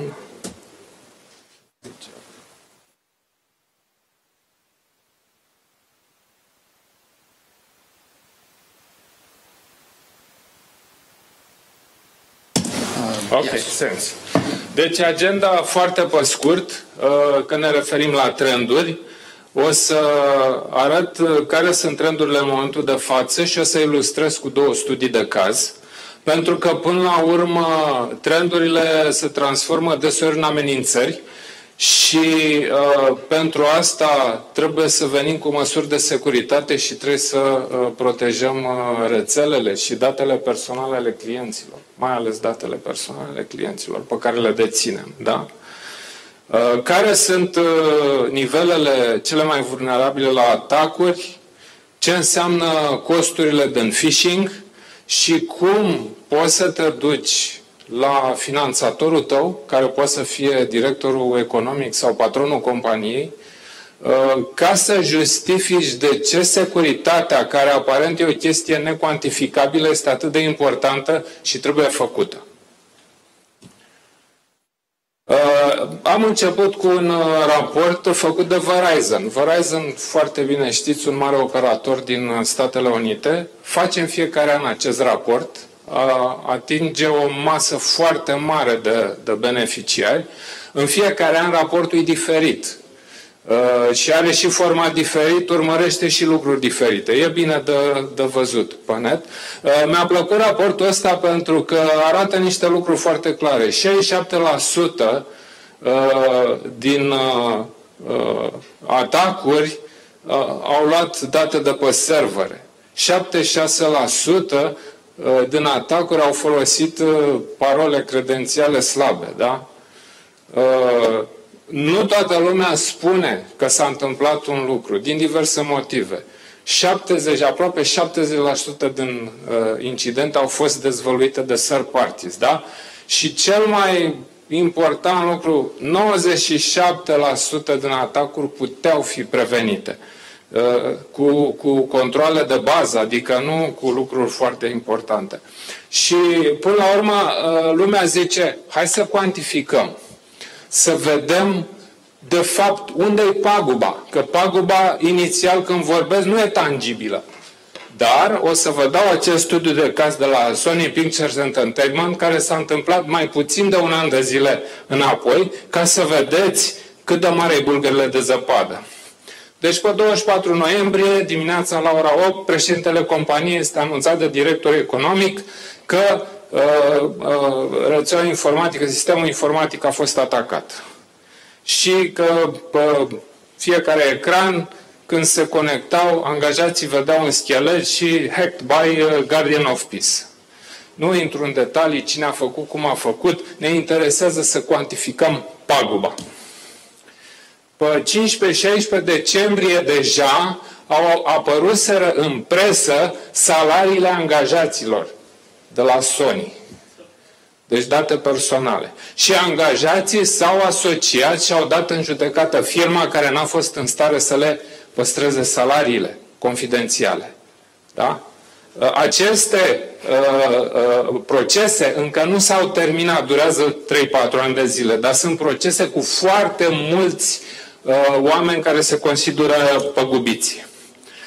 S-a întâmplat ceva foarte interesant. S-a constatat că bărbații sunt favorizați la salarii în raport cu femeile, deci actorii în raport cu actrițele. Și vă dați seama că în America chestia asta e o chestie tabu. Bineînțeles, ca și parte amuzantă, Charlize Theron, la următorul film pe care l-a semnat, a câștigat în plus 10 milioane de dolari numai în urma acestui incident. Deci, iată, există și părți bune, dacă pot să spun așa. Pe 4 februarie, Sony a publicat primul raport de pagube, 15 milioane de dolari. Numai din faptul că a avut sistemul informatic inactiv și din ce a rezultat atunci pe loc, cheltuieli operaționale, da? Evident, acele procese continuă. O să vedem în următorii ani ce se întâmplă. Datele pe care vi le-am spus sunt în iulie-august Harvard Business Journal. Deci această problemă de securitate și de problemele care apar din pagubele respective este o problemă de top management și ea trebuie adresată ca atare. Al doilea studiu este de la Target, un mare retailer din Statele Unite. Deja procesele lor care s-au datorat unei breșe pe sistemul de supply chain, de logistică, au ajuns la o înțelegere în afara curții să plătească la Visa 67 de milioane de dolari pagube, pentru că au fost dezvăluite credențiale, deci detalii la 40 de milioane de cărți de credit. Da? Și există pe rol o chestiune similară legată de Mastercard. Acum, am văzut cum se poate cuantifica. Deci oricărui director îi se poate spune, uite ce se întâmplă, uite câte costă, dacă nu e măsurile preventive de securitate. Da? Haideți să vedem ce se întâmplă în sistemul informatic. Păi vedem că cele mai vulnerabile la atacuri sunt bazele de date, 52%. După care urmează rețelele, aplicațiile și middleware-ul. Pe de altă parte, investiția în sisteme de securitate este debalansată. La baze de date se alocă numai 15%. Rețeaua este destul de bine protejată, e foarte ok. Middleware-ul și aplicațiile relativ bine. Dar baza de date este lăsată neprotejată și asta este o mare vulnerabilitate. La ce vă referiți?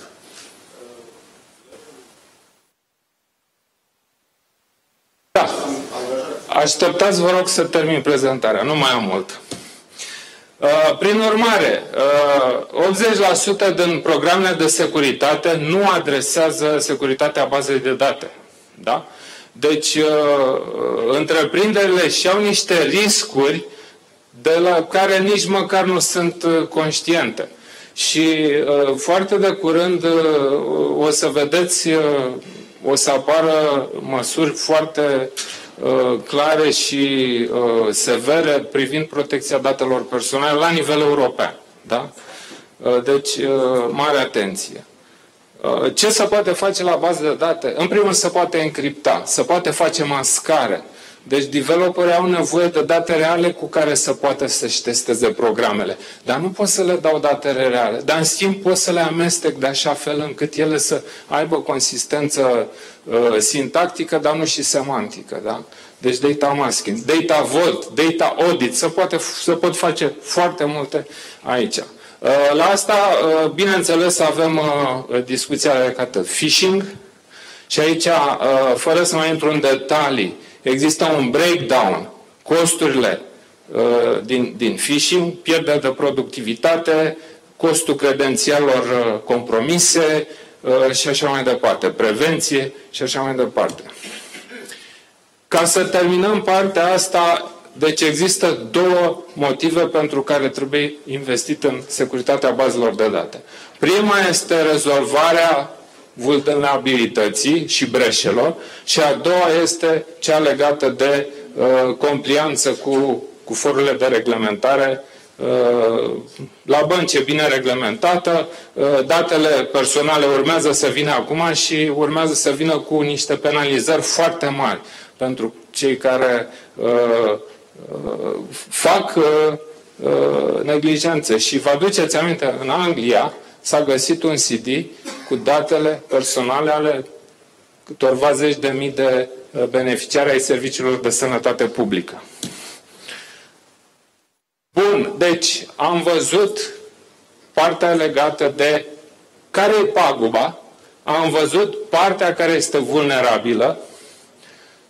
Acum, ca să pot obține bani și să construiesc ce trebuie să fac protecția respectivă, trebuie să mă duc la un contabil sau la un CEO care are cunoștințe tehnice limitate, dar care înțelege foarte bine niște cifre, înțelege termenii de return on investment, total cost of ownership, da?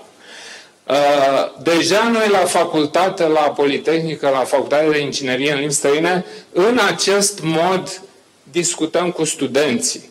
Adică o investiție trebuie tot timpul cuantificată, justificată și trebuie să arate care este impactul în productivitate, în reducere de cost și în evitarea acelor breșe care aduc pagubele de care am vorbit. Deci v-am pus aici două exemple. Surprinzător, rata de recuperare este între 6 și 12 luni. Dar justificarea trebuie să fie făcută foarte bine. Factorul uman. De curând am citit un articol care se cheamă Lessons from Pentagon. Pentagonul are o rețea care se întinde în 100 de țări, 7 milioane de device-uri sunt conectate la rețeaua asta. Din septembrie 2014 până în iunie 2015, ei au înfruntat 30 de milioane de atacuri cibernetice. Au reușit să rezolve 99,5% din aceste atacuri. 80% din atacurile care au avut succes s-au datorat erorii umane și mai ales erorii umane din interior. Un angajat care a apăsat, a făcut click pe un link nesigur, un device conectat, gen un disc extern sau un modul de memorie. Astea sunt lucrurile simple care produc cele mai mari pagube. Motiv pentru care Pentagonul a decis să-și implementeze această, ei deja nu mai zic politică sau norme, deși sunt în armată, ei zic o cultură în care angajatul e conștient de partea de integritate, da? Deci toată lumea trebuie să respecte niște reguli și dacă am o ușă cu cartelă magnetică, din politețe nu dau voie unei persoane pe care o cunosc sau nu o cunosc să intre înăuntru, ci trebuie să se autentifice singur. Deci vorbim de elemente chiar primare, da? Adâncirea cunoștințelor pentru toți angajații, conformitatea cu procedurile, da? Forceful backup spune că o activitate riscantă trebuie să fie cel puțin 2 persoane care se uită la ea. O chestiune de atitudine la nivelul întregii organizații și formalitatea în comunicare. Asta provine din armată. Dacă ți-am dat o dispoziție, vreau să știu că ai înțeles-o și că mi-o repeți și că este exact ce am vrut să-ți spun. Da? Deci, în felul ăsta, și asta ar fi prima concluzie. Factorul uman este cel mai important în partea asta de protejare cibernetică. Și a doua concluzie este trainingul. și care trebuie făcut permanent. Trebuie făcut permanent pentru că, odată, există deficit de specialiști în securitate. Doi, tehnologiile evoluează, apar standarde noi, ori toate lucrurile, și nici hackerii nu stau degeaba. Da? Din punctul de vedere al Oracle, cum poate să ajute, Oracle pe site-ul public, learning.oracle.com, oferă competențe, căi de perfecționare a competențelor. Care sunt cursurile, care sunt certificările pentru diverse zone de securitate. Mă refer mai mult la securitatea sistemului informatic, mai puțin la zona de securitate de rețea, DDoS și așa mai departe, pe care dumneavoastră le cunoașteți însă foarte bine. Aici se încheie prezentarea mea. Doresc să vă semnalez un eveniment pe care îl organizez în 15 martie anul viitor. Vom aduce product manager din California, din Silicon Valley, pe Java, pe sisteme optimizate, pe Big Data. Anul ăsta nu o să mai facem o sesiune de securitate specială, ci să avem securitatea în toate secțiunile, plus o masă rotundă. Aici am încheiat, vă mulțumesc foarte mult dacă sunt întrebări.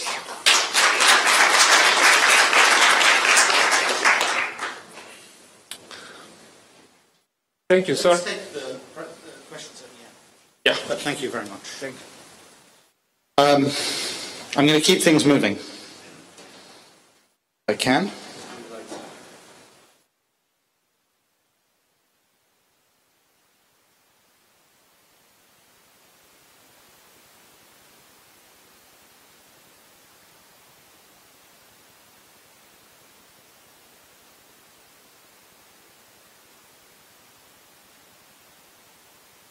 So, Catalin, you.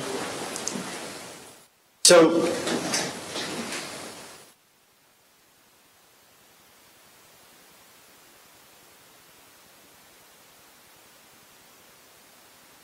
bună ziua! Mă numesc Cătălin Pătrașcu, lucrez pentru Centrul Național de Răspuns la Incidente de Securitate Cibernetică. Mai specific, coordonez echipa noastră de răspuns la incidente, de incident handling. Ceea ce mi-am propus astăzi este să generez o discuție, să încerc să primesc sau să primim noi ca instituție un feedback de la dumneavoastră despre cum am putea să lucrăm mai bine împreună. Poate e un obiectiv prea mare, ca să zic, pentru îmbunătățirea nivelului de securitate cibernetică la nivel național, dar măcar să încercăm să facem ceva și am să vă arăt acum despre ce anume vreau să vorbesc. Despre ce este CERTRO, sper că majoritatea știți. Este o echipă de răspuns la incidente, echipă de tip CERT, național.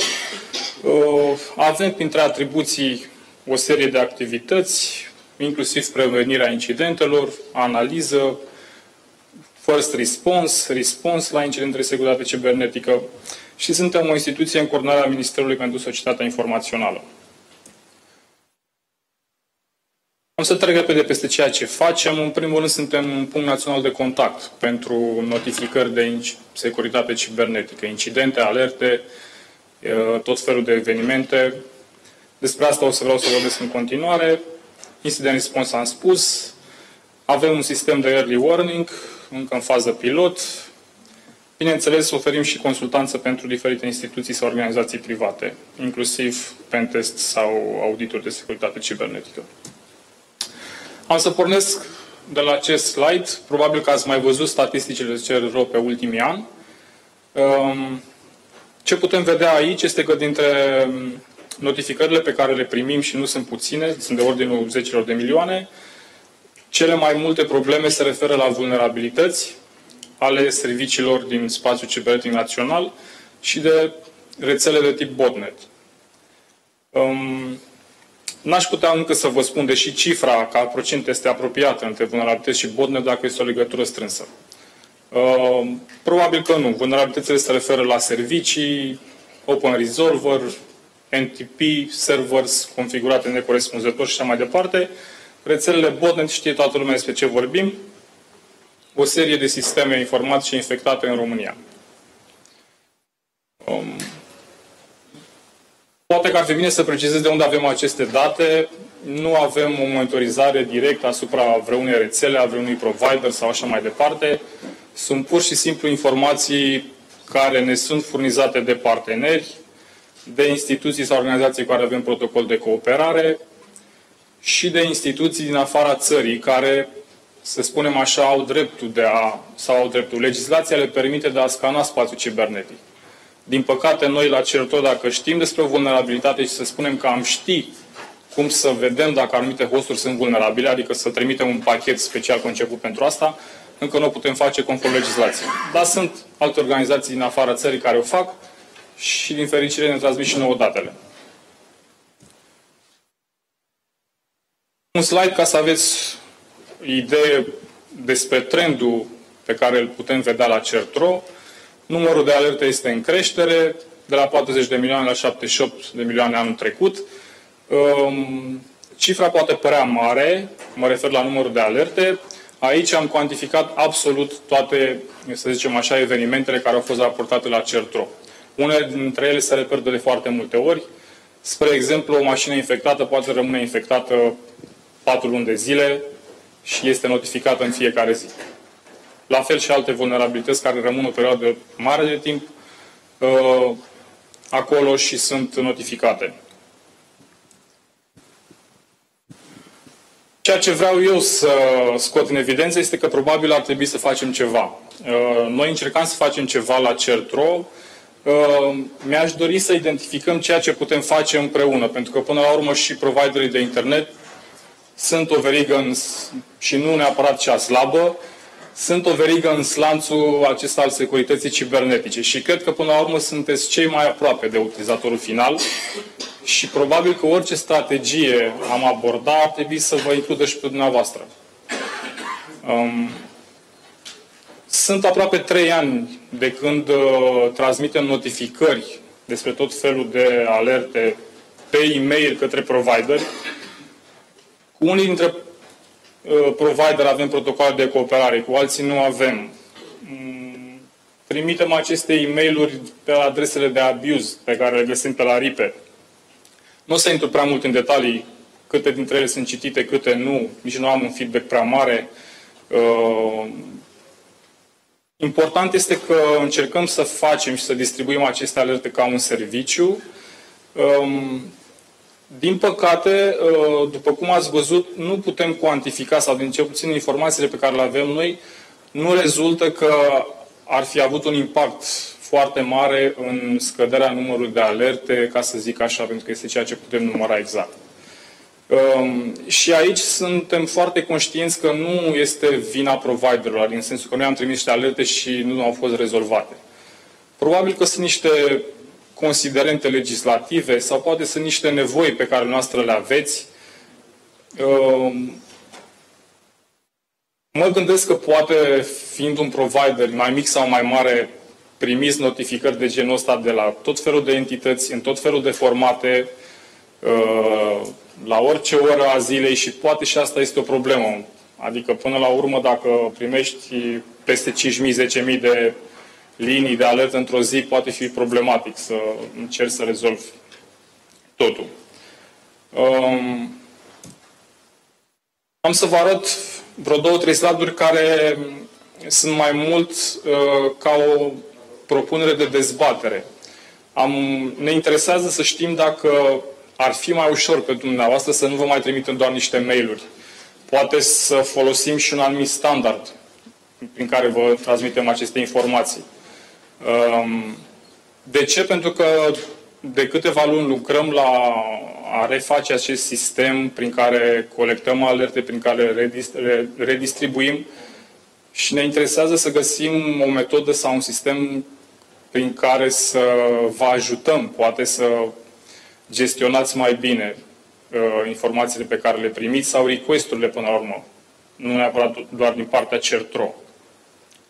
Sunt diferite standarde. Ce vă prezint aici se numește STIX, Structured Treat Information Exchange. Pot fi și altele. Mă gândesc că poate putem stabili împreună un format prin care puteți primi informațiile. Adică ceva care să vă ajute să treceți repede la acțiune. Nu Asta nu înseamnă că noi o să vă cerem să blocați anumite resurse. În continuare, neavând o lege, în acest sens, va fi la atitudinea noastră ce faceți în momentul în care vă dăm o alertă de phishing sau așa mai departe. Teoretic ar trebui să faceți ceva, dar propunerea mea sau proiectul în care încerc să vă atrag nu este unul, ca să zic așa, prin forță. Este by will. Încercăm să facem ceva ca să scădem numărul de alerte, ca să zic așa. Până la urmă să ajutăm utilizatorul final. Deci, una din posibilități ar fi să folosim un standard prin care vă transmitem informațiile. Poate câteva taguri care să vă ajute repede să luați o decizie. Dacă vedeți că e vorba de phishing, poate luați o acțiune mai rapid, sau dacă e vorba de o scanare a cuiva din rețea, poate luați acțiunea mai târziu. Sau, nu știu, rămâne de văzut.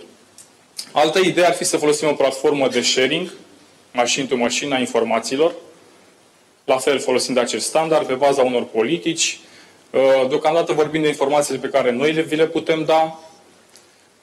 Bineînțeles, putem vorbi și despre informații pe care providerii de servicii le pot furniza către CERTRO, iar asta este pur și simplu la atitudinea noastră ce fel de informații ați dori să furniza acest RO.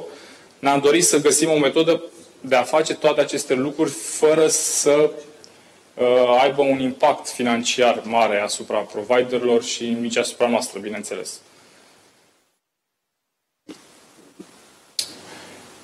O altă idee ar fi să facem notificarea utilizatorilor finali. Avem deja un proiect cu un provider mare din România pentru a face treaba asta. Durează de ceva timp. Sunt diferite probleme aici. Aș vrea să aflu și părerea dumneavoastră. Puteți să mi-o exprimați acum sau pe mail. Există o teamă a unor provideri că utilizatorii ar fi speriați de aceste mesaje și ar considera că sunt monitorizați direct de ISP-ist și așa mai departe. Ăsta ar fi ca un impediment. În definitiv, cred că ar trebui să facem ceva spre a-i ajuta pe utilizatori. Poate, un provider se poate gândi că acest serviciu ar crește calitatea serviciilor până la urmă. Poate ar încerca să monetizeze, să zic, serviciul oferit. Uite, am grijă de tine ca utilizator.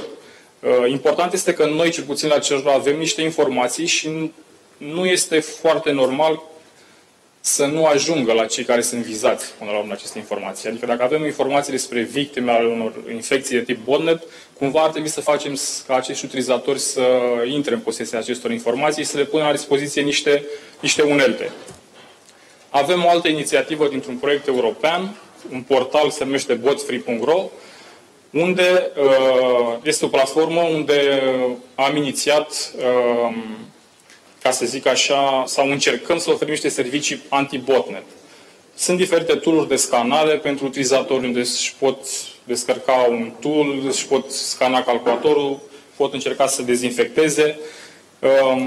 O idee ar fi să le trimitem acele alerte și apoi să le dăm și niște soluții ce pot face efectiv ca să-și dezinfecteze PC-urile. Asta a fost pe scurt pentru că știu că timpul este limitat. Dacă aveți întrebări acum sau la finalul sesiunii.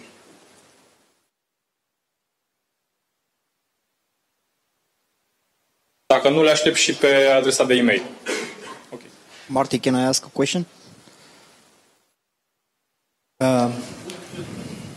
Later?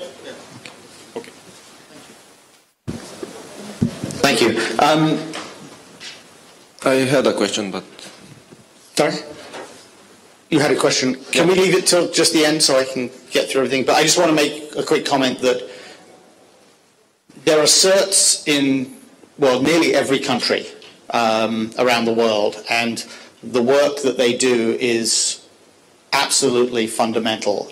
Each country has a slightly different way of operating, but in toto, in all of them, they collectively do a fantastic job, and I know that you coordinate with other countries. This is a good thing. Okay.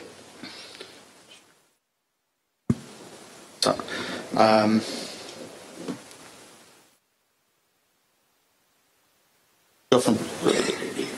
Yeah, and you're Alexandra? Or Sabine. Well, it's 50-50. Okay. So I've got Sabine from Bitdefender. Let me open this up.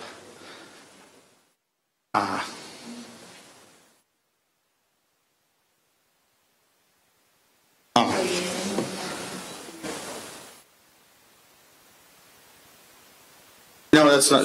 Yeah. I just want to put it in.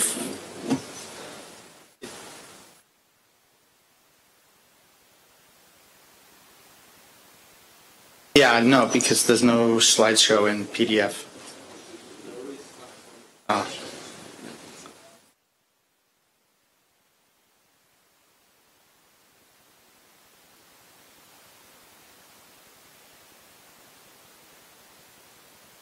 How will he see his slides?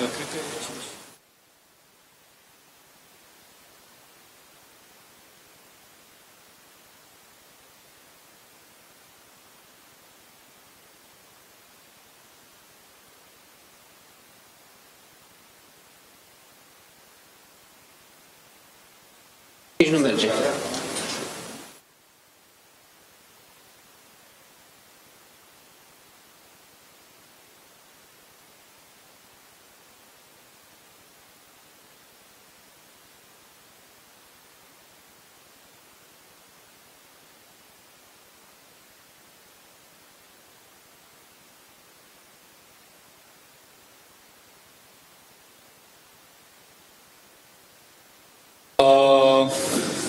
I'll try. Do you want to take the microphone and talk from here? Yeah, I think that would be easier for me.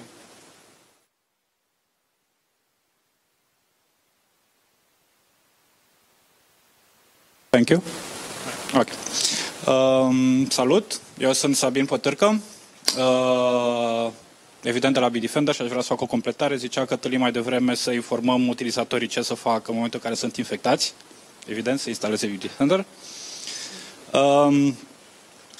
În primul rând, aș vrea să vă spun că mă bucur că suntem a doua oară, la a doua ediție a Ronog și că putem să vă prezentăm, la fel ca și anul trecut, nu neapărat niște produse, nu vrem să vindem ceva, ci doar, nu știu, proiecte care ni se par noi interesante și care s-ar putea să vi se pară și vouă la fel de interesante.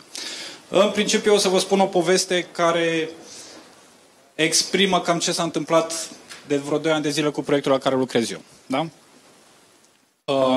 Sper să meargă. Next slide. Da.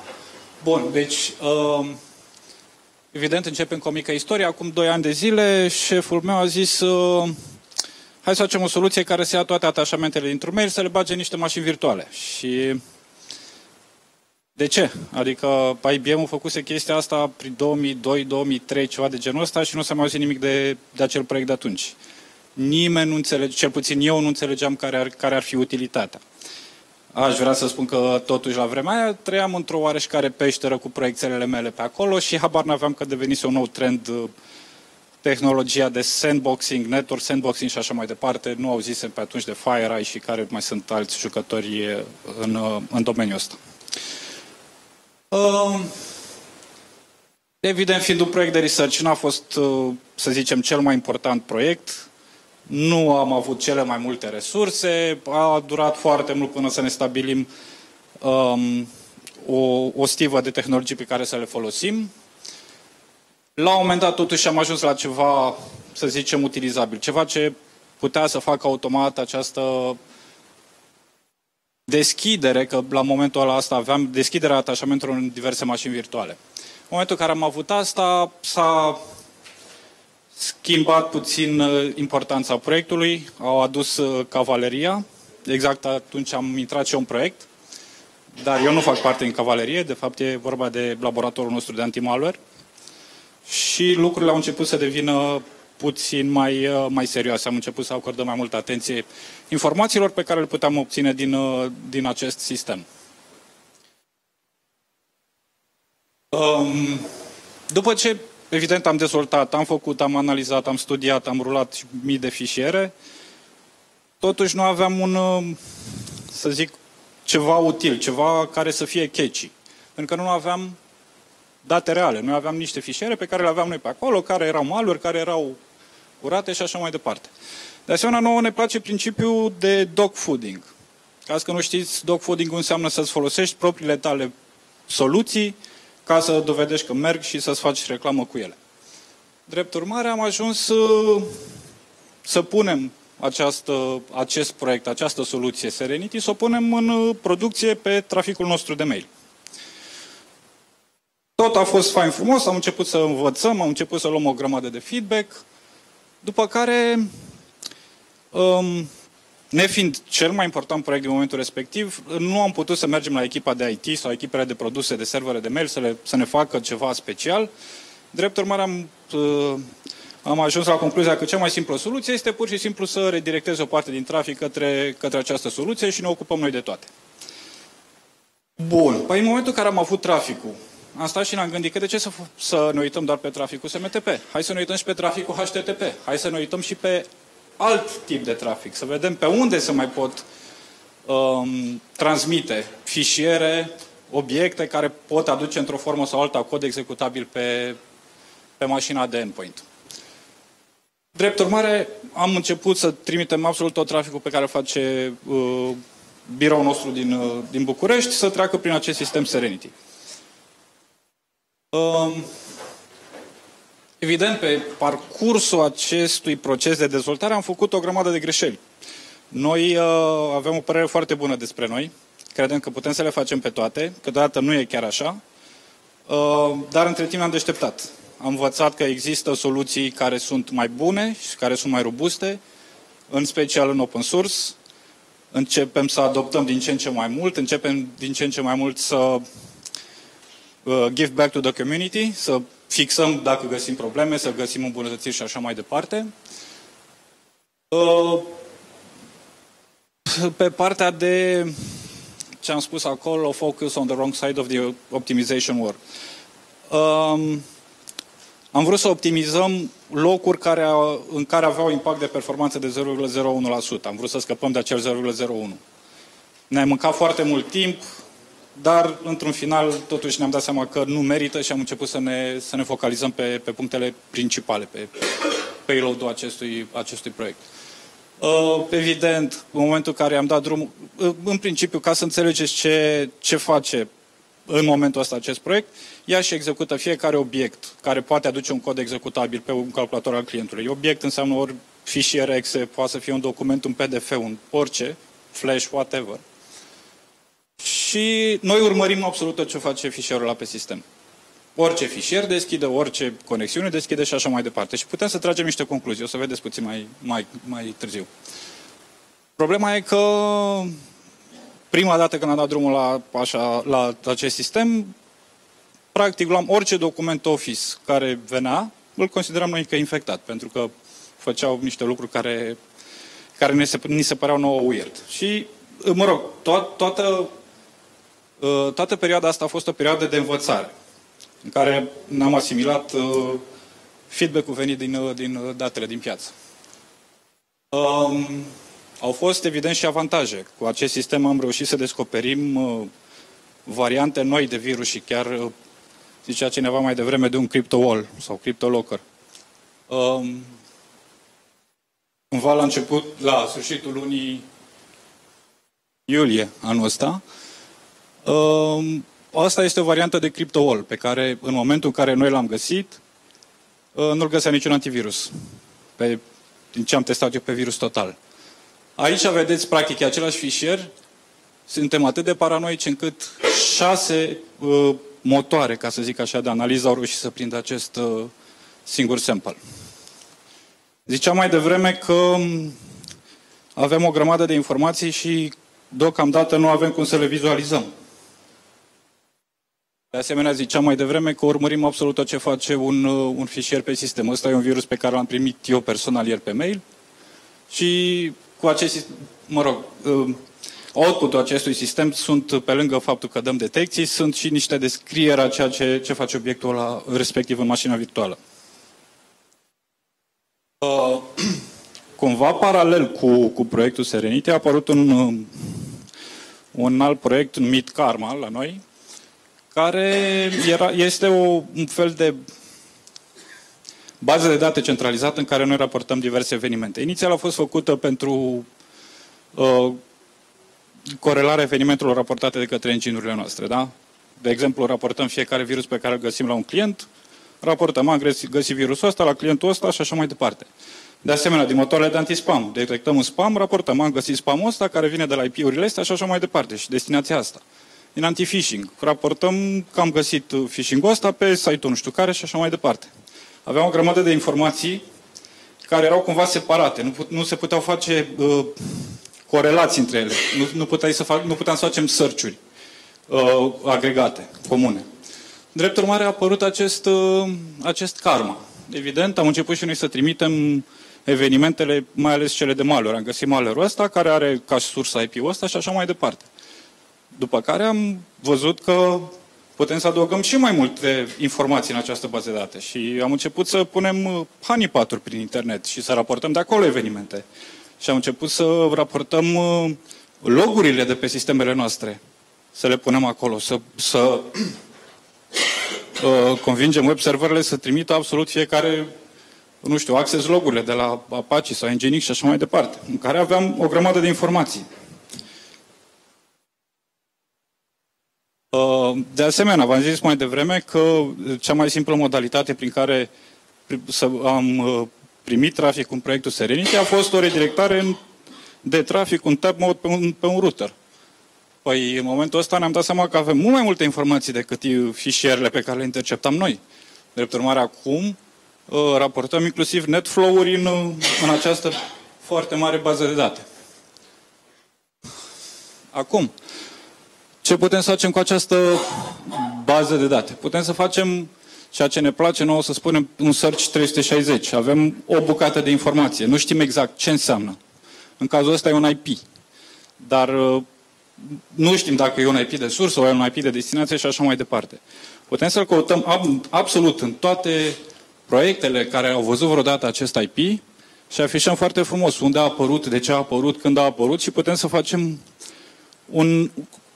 un drill down, putem să vedem mai multe informații, putem să vedem un istoric, putem să vedem că la un moment dat pe IP-ul ăla a fost un botnet sau a fost un CNC de botnet sau ne ajută foarte mult în a găsi sursele de infecții. Bun. După cum v-am spus, avem o grămadă de informații, o grămadă de date. În momentul ăsta nu știm ce să facem cu ele. Drept urmare, avem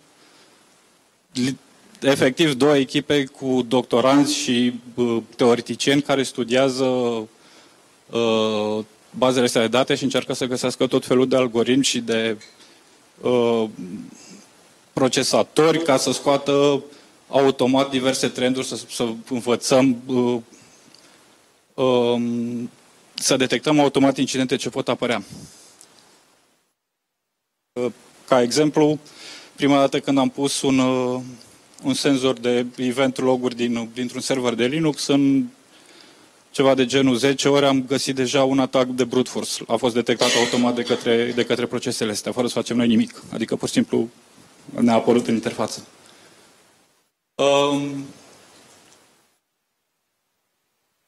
Aici ar fi, dacă vreți, cumva scopul nostru la această prezentare, că noi avem datele noastre, avem și câțiva parteneri externi, dar am vrea și mai multe date. Ca să putem să scoatem informații și mai multe. Și cam asta a fost prezentarea mea. Ce? În susținerea colegului meu, da, poate ușor emotiv, scopul proiectului Serenity este să ofere, nu ai vorbit, nu știu dacă e ok să vorbim despre indicators of compromise. Este făcut să gestioneze, să proceseze fluxuri foarte mari de date, nu real time, deci nu inline, prin ceva gen port mirroring sau ceva care să redirecteze traficul și către sistemul Serenity și să extragă informații care să indice dacă un host a fost compromis, cu ce a fost compromis, sau să vadă euristic, să vadă inteligent dacă există urme de atacuri în flow-ul respectiv, în traficul respectiv.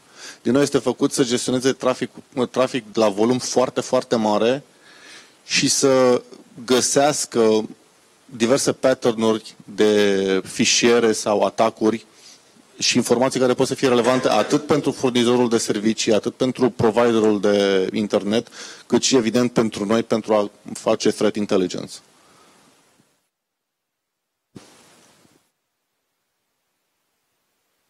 Întrebarea ar fi de unde a pornit proiectul ăsta așa, că seamănă ca o pregătire pentru legea Big Brother. Nu știu să zic. Adică e o idee pe care a avut-o CTO-ul nostru. Nu știu dacă e ceva gândit de foarte mult timp și dacă are vreo legătură cu legea Big Brother. Adică nu știu. Și ce se va întâmpla cu toate datele astea? Adică sunt foarte multe și dacă continuați să adăugați, vă veți pierde în aici putem să discutăm în două direcții. Odată, nu stocăm toată istoria internetului, adică ținem datele o anumită perioadă că putem să facem o analiză pe ele. Doi la mână, ca și ca și diversificarea datelor, cu cât sunt mai multe, cu atât noi putem să extragem mai multe informații automat. Deci, nu știu dacă ți-am răspuns la întrebare sau nu. Continue the questions. So I'm going to get the last speaker on there. Thank you very much. Thank you. Thank you. Thank you. And the final person I've got is Adam from Infoblox, who is ready-ish. And I don't...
Hello, everybody. Adam Mopszyński from Poland, from Infoblox. I would like to speak today to you in regards of DNS and DNS protection, DNS security. In the beginning of the conference, I heard a few times word DNS with very bad meaning, like filtering, controlling, and so on. We are from different part of the world. We're protecting your infrastructure and your subscribers from the evil somewhere in the internet, or sometimes inside your networks. So I will try to explain you why DNS is so popular to be an issue, to be an attack vector, because it's very basic. It was created so many years ago that everything was open. It's like web. It was open and built as an open idea to share information, and DNS is constructed the same way. It is almost not changed since 20, 30 years. So we have protected the networks against IRC channels, against point-to-point networks, against HTTP. Probably each bigger and huge enterprise is decrypting HTTPS today. But all of the people is leaving DNS outside as a needed protocol for DNS, for internet to work. If you get a firewall class, if you get DMZ creation design lessons, they will teach you that you need to run to protect everything, but you need to run DNS open because otherwise your users, your CIO will not get Facebook working. So the bad people are using the same concept. They know that DNS is really open, it's really easy to use, and they're trying to use DNS as a transport for other bad things. If you check the latest information about problems that happened, and newspapers is discussing about it, if you go to the details, probably in most of the cases, DNS was used as an attack vector, as a data leakage vector, or another point of control. It's very easy because DNS is very easy to use. We have to protect DNS as an infrastructure from two sides. This is the biggest problem to be understood by the security people, by the policy making people, because DNS, on the one hand, is a protocol you're using as a provider of the data, as an e-commerce, as a service provider. You're keeping public DNS zones in the internet to be present, and you have to protect it against DNS, against DDoS on DNS. Because if you don't do this, you can be kicked out of the internet.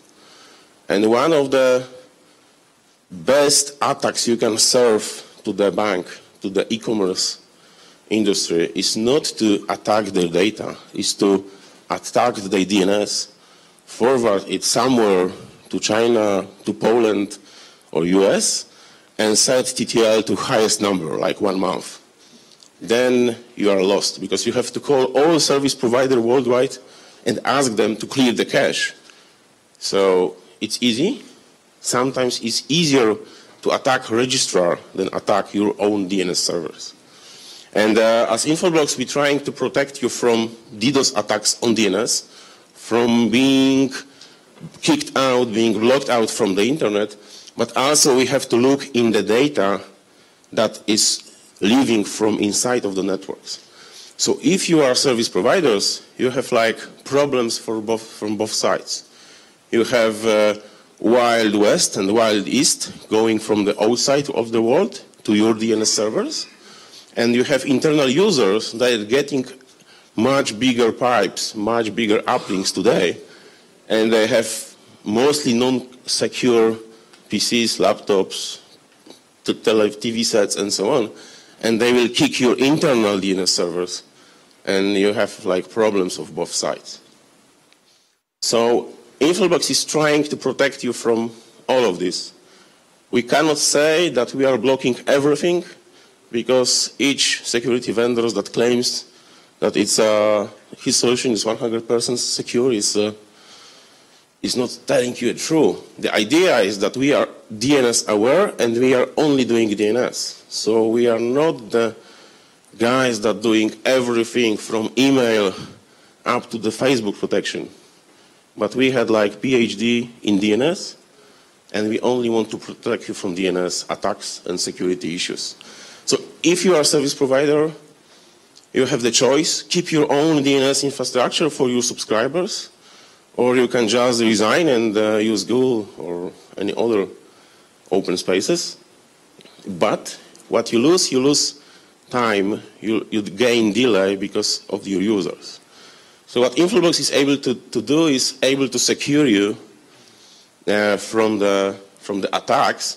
And as we working with service providers worldwide, we are a very small company. If you compare us to the networking vendors, to the software vendors, we are a very small company. But as a small company specialized in DNS security, we support many service providers worldwide, including Romania, including Polish companies, and a few others from Eastern Europe. The market is growing, and we can protect you from the basics. So the servers, the appliances we're doing are based on the security standards, are based on the security idea as a cornerstone. And based on that, we can offer you services that can run in hardware or can run in cloud, if you like to follow the cloud story. The idea is that DNS today is not only DDoS, it's also the bad, the incorrect traffic that happens from the end users. So what we can do, we can protect you and distinguish bad and good queries, response to the good queries, and forget about the bad responses without input on the quality, without the input on the delay, which means the user quality and the user experience will be still the same. On the left side, you have a classical DNS server. What you can do to protect against the attacks? You can blow it. You can build a bigger one, but it's like in the ancient time. There is a big sword. There will be a bigger, another way of protection. So it will not really work. Of course, you can put something in front, like firewall, like security device. But experiences we had is that this device will gain you a lot of delay, and under next attack, probably the DNS server will survive, but your firewall will not. Or you will learn that you need to tune some settings because the amount of data you set for TCP or UDP pools was not enough. This is the experiences we have everywhere in Europe. On the right side, you have the Infoblox solution where there is a hardware platform, the ASIC platform, which takes care about the security, which is doing the analysis, and before the query hits DNS software, it's cleared, it's analyzed. It's just regular, correct traffic, which is sent to the server. This allows us to be aware and be protected, survive, all DNS servers are able to survive attacks, and we can offer additional services. So this is the idea for the solution for the end user. So if there is a DNS query going, somebody wants to open some web page, some artificial software on the laptop wants to connect to the bot control network, it will use DNS to find the server, to find the IP address. Based on the data in the DNS query, we can filter, distinguish between good and bad queries. We can distinguish not only domain names, but also IP addresses and the IP addresses of name servers that are typically used to doing bad things. So the idea is that if I have the botnet and I run 1, 2 botnets worldwide, I will probably use the same name servers to run my domains to launch another attack. And this way we can be suspicious and more about domain names related to the not fully correct name servers. And this will allow you to have protection not only for your employees, but also for your subscribers. What it makes difference for the users at the end? So this slide comes from 2014, I guess. It shows how many objects you have to load when you're visiting a single page today. Because the advertisement market grows huge, it's probably 10 times more today. Each bar shows that you have to do a DNS query to find this domain, to find this object. Then if you do the math calculation, the color that's supposed to be black shows you the time you have to wait to get DNS response to load image, button, JavaScript, so whatsoever. If you add all this together, it will make that fastest DNS service will mean fastest or quickest web page rendering time. And in today's world, mainly on the mobile devices, if there is no response in the time it takes between moving from the screen to the button, if it's not enough, the people will cancel the page, the visit. So if you want to offer better service, you cannot really be competitive on the bandwidth because everybody is using probably the best solution today. There is no more serialization delay. The bandwidth is not a problem. What problem you probably have is the delay on the DNS. So if you can speed up the DNS resolving, you can speed up the experience from the users. And we have the analytics made in Spain, for example, where the mobile networks were analyzed versus how good the user experience is, and the DNS delay was one of the important vectors. It is not important for the engineers, it's not important for the geeks, but it's important for our mothers and children because they feel the difference. That's the main difference. If you compare classical software solution made on bind, in this example, on a really beefy server, versus Infoblox hardware-based DNS appliance, and that one on the right is also not only doing DNS protection in hardware, but it is also doing caching in the hardware. So if there was a single person asking from Google, the next Google query will go directly from the ASIC. It's like changing Linux routers to the hardware devices that use ASICs. So now we're moving DNS platform from clear software, CPU cycles, interrupts, and so on, to the hardware. It means you can eliminate few spaces in the digit. You move comma to the left a little bit, and you speed up it 10, 100 times. What we do, we use hardware-based protection, and we have like two possible solutions. The 3 devices on top, this is a, let's say, classical DNS servers, means they can work as a public DNS server to keep your domains or keep your customers' domains. It is hardware protected, but the DNS responses goes from software. The last one on the bottom is the hardware accelerated caching server. It's only caching, it will do only recursive DNS queries, but it will give you a huge performance, and performance is not so important as the really, really small delay. In some cases, in some POCs evaluations, we had the issue with load balancer because load balancer was not able to set returning path because the response was sent too fast. So we have to put some delay on the line. And you can achieve up to 5 million queries per second on 2 rack units. So we did some kind of business analysis for one of the Polish customers, and you can support country in size of Poland by using few of them instead of few racks of PC servers.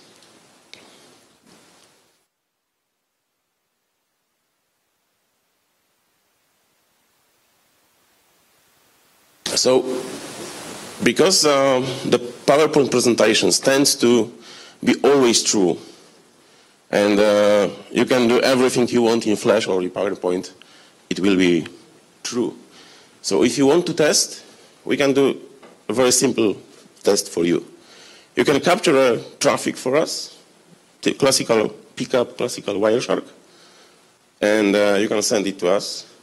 We ask customers not to send us more than 100 gigabytes because it's hard to reply the traffic of this size. But as the response, you will get from us the analysis related to DNS firewall, which is like DNS content analysis. How we will block the traffic, how we will save your users if you will use this one, or from the DDoS perspective, what type of DNS attacks we will block if Infoblox will be present in your network. If you feel that you have really good solution right now, we can do it a little bit more complicated. Please do for us capture before the security structure and after the security structure.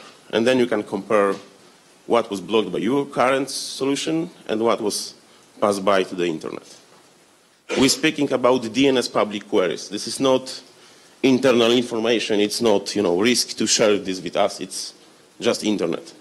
The guys from root servers knows more about us than the Google, I guess. So this is just the public information that you send easily to the internet. And we can give you the nicely showing report. And to not only speaking about the PowerPoint, we have cases from Poland where we was doing the same kind of presentation for the Polish customers on Polish PLNOC, so the same type of conference. We was doing it once or twice, and everybody told us, we are fine, we have everything, you know, everything is stable. And then as time passes, we have more calls from the service providers or enterprises, guys, do we have maybe eval devices or POC devices in Poland? Because we are under attack, we want to do something. Idea is not to spend a huge time on this, because it's just put the box in, configure in a few hours, and you have protection. And sometimes we have to return to these customers to ask them, please do the software update, because it's just lazy solution. So you install it and it works. You don't need to spend hours on the internet looking through the forums, what is the most popular application domain used today. We will do it for you, or the system will do it for you itself.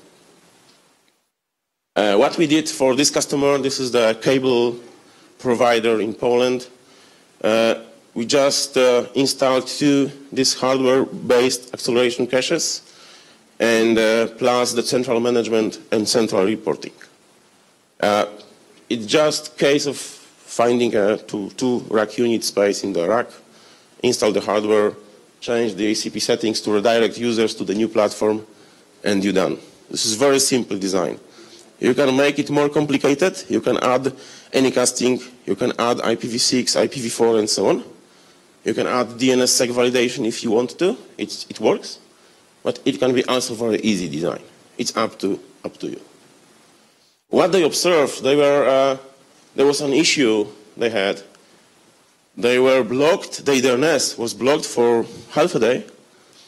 After all discussions on the network, in television, in press, there was few articles in newspapers that this service provider is not working for 8 days. This is how rumor works. After they installed Infoblox solution, they had still the same attacks. And funny thing is that the most of the attacks comes from the subscribers, from the cable modems and the PCs inside the home of the subscribers. So they had a single modem, cable modem, that was doing 100,000 queries per day. Multiple by a few millions of subscribers, it means you have nothing more to do but just take care about DNS.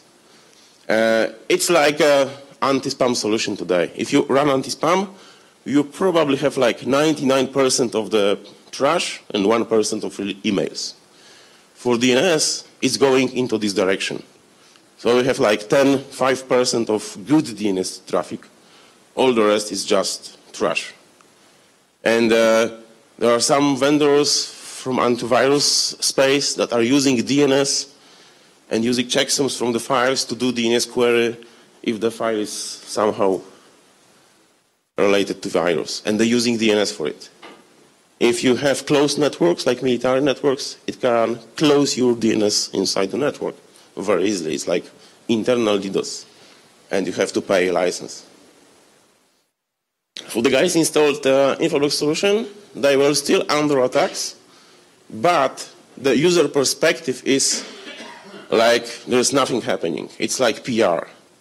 You may have bad things happen in the company, good things happen in the company, but the PR works to show that everything is fine. And this is exactly how it works. They have attacks. You can observe that there was really huge loss in cache hit ratio. It means they get many NX domain attacks.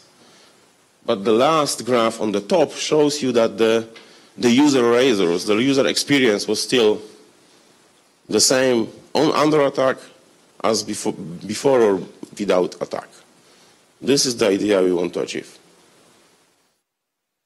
So to make a quick summary, you can use our appliances as a public DNS server to keep your domains. You can protect your subscribers. If you don't want to protect them, you can just speed your DNS resolving capabilities. And you can manage everything centrally from one point. This is sometimes called a graphical user interface for the DNS guys that can be managed by his models, because it's easy. Thank you. The question is, we're probably out of time, but maybe you have 1 or 2 questions we can try to answer. If not, you are welcome to visit us in the booth. We have the form to fill. If you want to win, we will do a prize selection at the end of the conference. There's iPad mini to win, as I remember. So you're welcome to fill the form in our booth. Thank you.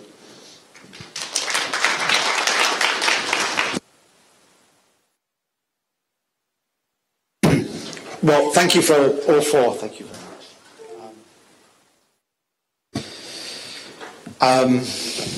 How much time do we have? 5 minutes?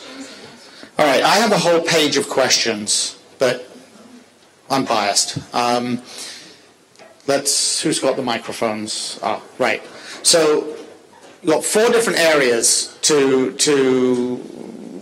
have the ability to ask questions. Do we have any from...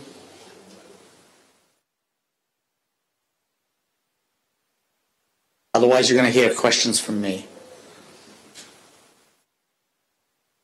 Okay. So let me, Adam, let me just hit you very quickly, because this is an easy one.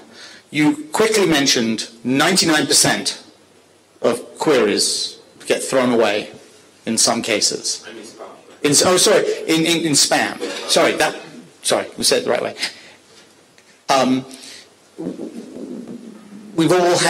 We all have had experiences in the past of dealing with spam because it's in our face, it's on our screen. Sorry, I asked my question correctly now. In the DNS world, what type of percentages do you see that are either malicious or a waste of time or some category? And maybe even if malicious in a bad way, not just trying to fill up a pipe or something like that. Can you give us some sort of some numbers from the field in that regard?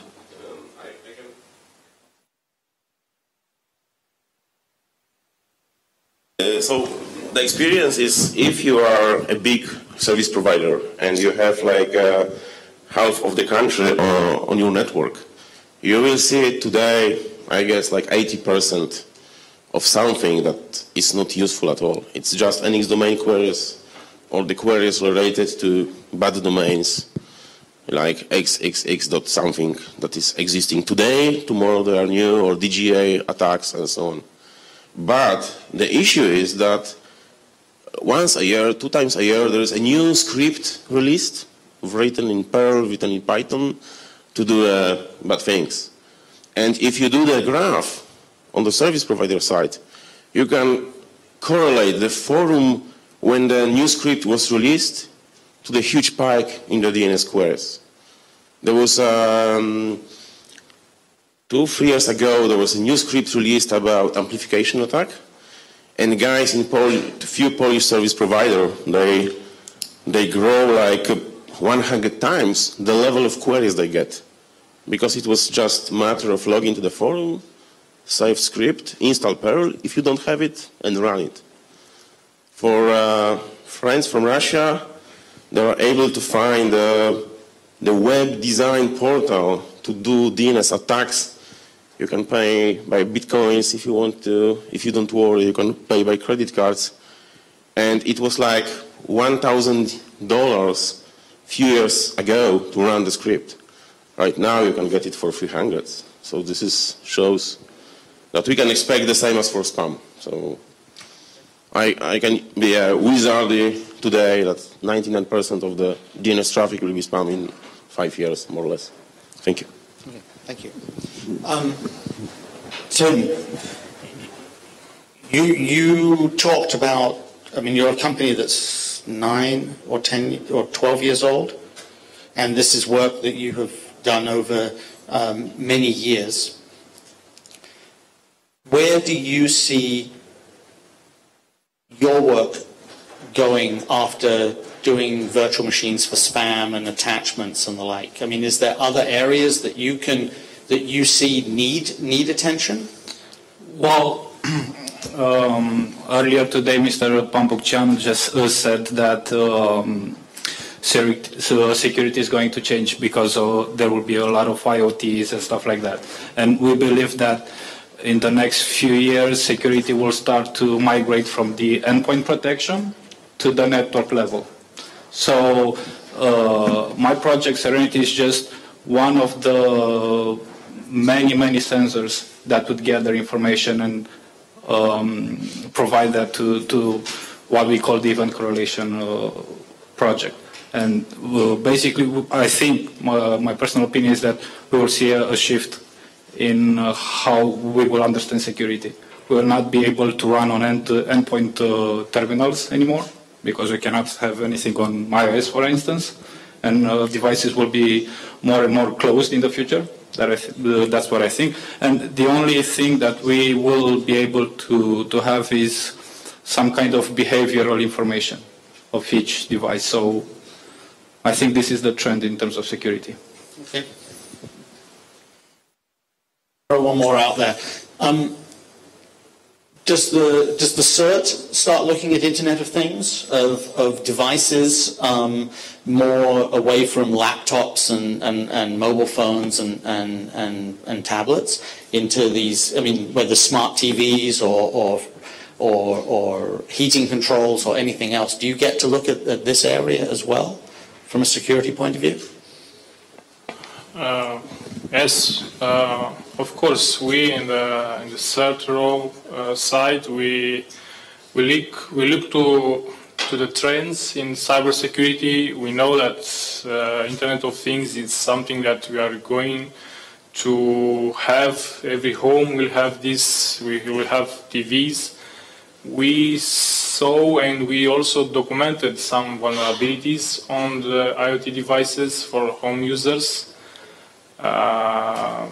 But in the end, what we can do as a CERT is to raise awareness and do user awareness campaigns and so on. So I think it's about informing and teaching the users, because from what I saw, a lot of the users of devices, not even IoT, but if you speak about intelligent smartphones or intelligent TVs, a lot of users don't even read the starting guides of the product. So my point of view is just start doing what we already can do from the beginning, and we'll see how things are evolving. Okay.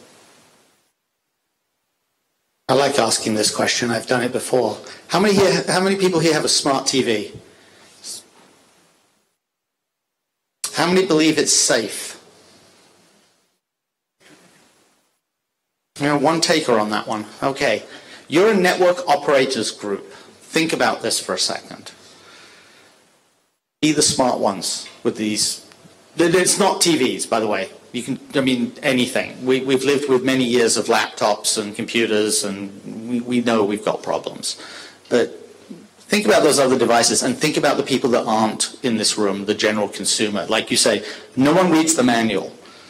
But I would argue, and quite frankly, Adam from Infoblock argued that you should be able to take a device, even complicated like a DNS server, and just plug it in and have it work, if you have faith in the provider. But the reality is that people don't read the manuals, and there are many devices, I'm picking on TVs here, my own experience included, where the updates just don't work. And even if the updates were there to fix a bug, I don't have much faith they're occurring. You agree, disagree? Yes, but you know, usually they have a lot of options, a lot of settings to implement. If you give them the options already there or already implemented, they will argue that you are spying them. They don't want to make updates because they just don't want. So in the end, it's still there are still a lot of safe implementation or options in the products that are not used. because users don't want them to be already implemented by default. But it's just my point of view. Nobody use, I don't know, like a quick hardening of the device. Just read the manual and look for the security things in that. I don't know. Anybody with a comment? Otherwise, well, one more, and then I think we'll call it quits. Hi, Claudio from Interlan. Cătălin, we started last year a project with your colleague Dan, and we haven't seen any follow-up. I've seen that you specified that you are already working on a blocking program with another provider. Can we continue our collaboration, maybe? If you speak maybe about the end-user notification program, yeah. We didn't quit the program or the idea. It's just we are repolishing everything, and I don't know. There was some issue in the public space about the laws that were tried to be implemented and so on, and in the end. Maybe this is just my point of view, is not of the third row point of view. We tried to just avoid mixing things, because I know that you already had a question about if you store this data, what you are doing with them. You are trying to prepare for the Big Brother and so on. So our fear is that even this project could be mixed with that and say we are doing a Big Brother with the end-user notification. But I think we will relaunch these discussions sooner, starting with this new year.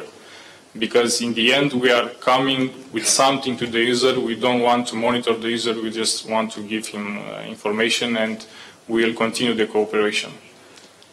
Wouldn't the project be more helpful if you will initiate a talk with the providers in order to get their feelings about the project and implement?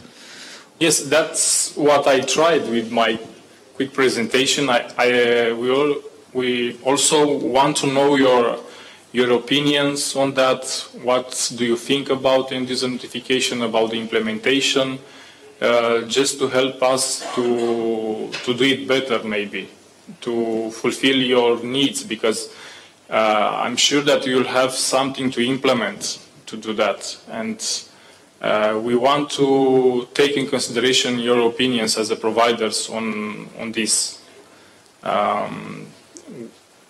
Maybe that's why we also delayed this project, because we want to make sure that this service, this project will be something that is sustainable, and every, let's say, ISP can attend to this project.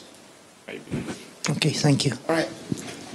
All right, I'm going to roll it up and thank all four speakers for their time, and thank you for giving them their attention. And so we're done with the security side of this now afternoon session. Thank you.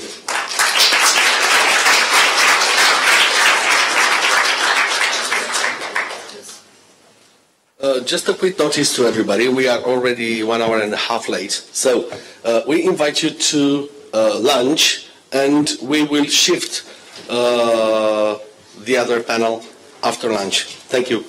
And if you could hurry up with lunch, we have 1 hour, but we would prefer to give it only 30 minutes if possible. Thanks.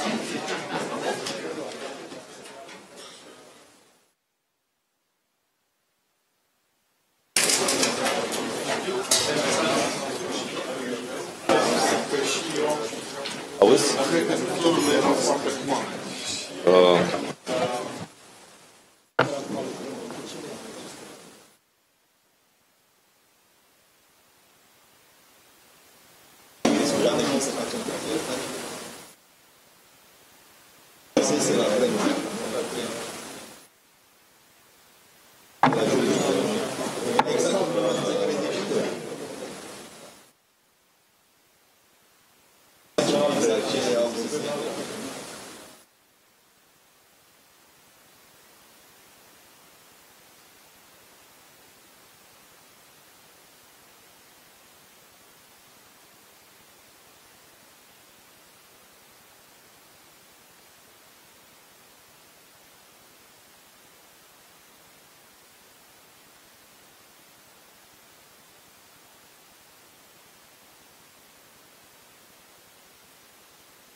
Ideea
este că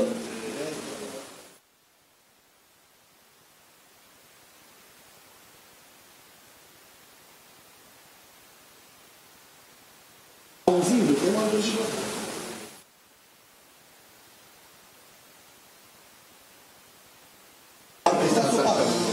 Și întrebarea mea către tine este în general. Există vreun cadru legal prin care să facem o cerere dacă să o ținem în buget?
Iată ce la ce vă îmbunesc. Vreau să spun asta, nu tuturor chestia.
Ready?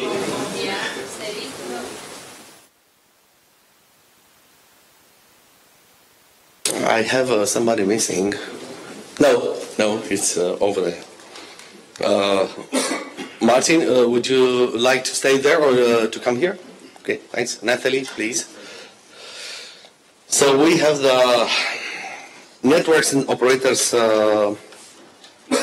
panel. NX Data is not here, so we will have only Fuji from Telecom, Martin Levy from Cloudflare, and Nathalie Treneman from RIPE NCC. I would like just 2 minutes of your attention. A funny thing happened when we were struggling to raise some funds. I'm not going to give names. Somebody said, why should we pay so much for such a small event and niche? Well, we are already 2 hours late. It seems to me that it is not a niche event and that there is an interest. I'm trying to appeal to all the Romanian operators to help us help you, because this Ronog is about all of you. We would like to do it next year, a 2-day event. And we will try to make more room for questions.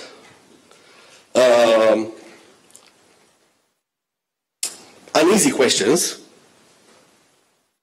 because this is how we are making things evolve. Thank you. I'm gonna invite Fuji.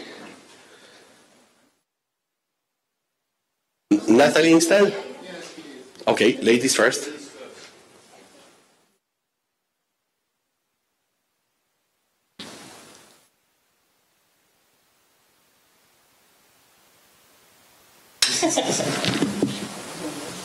How do you do this? With the PDF.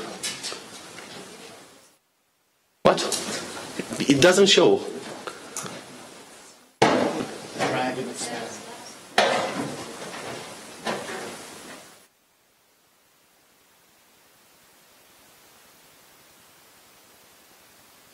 Okay, please.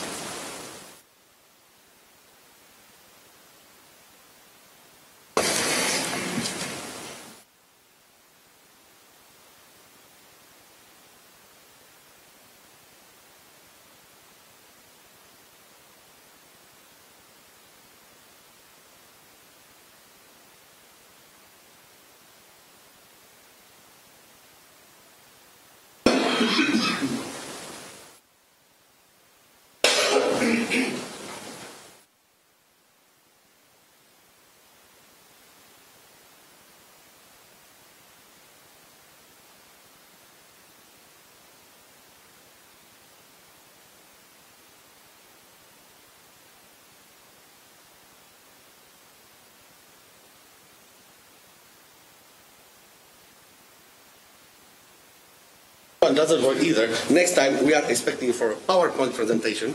I have keynote for you. I have a keynote. Please, Natalie. Yes.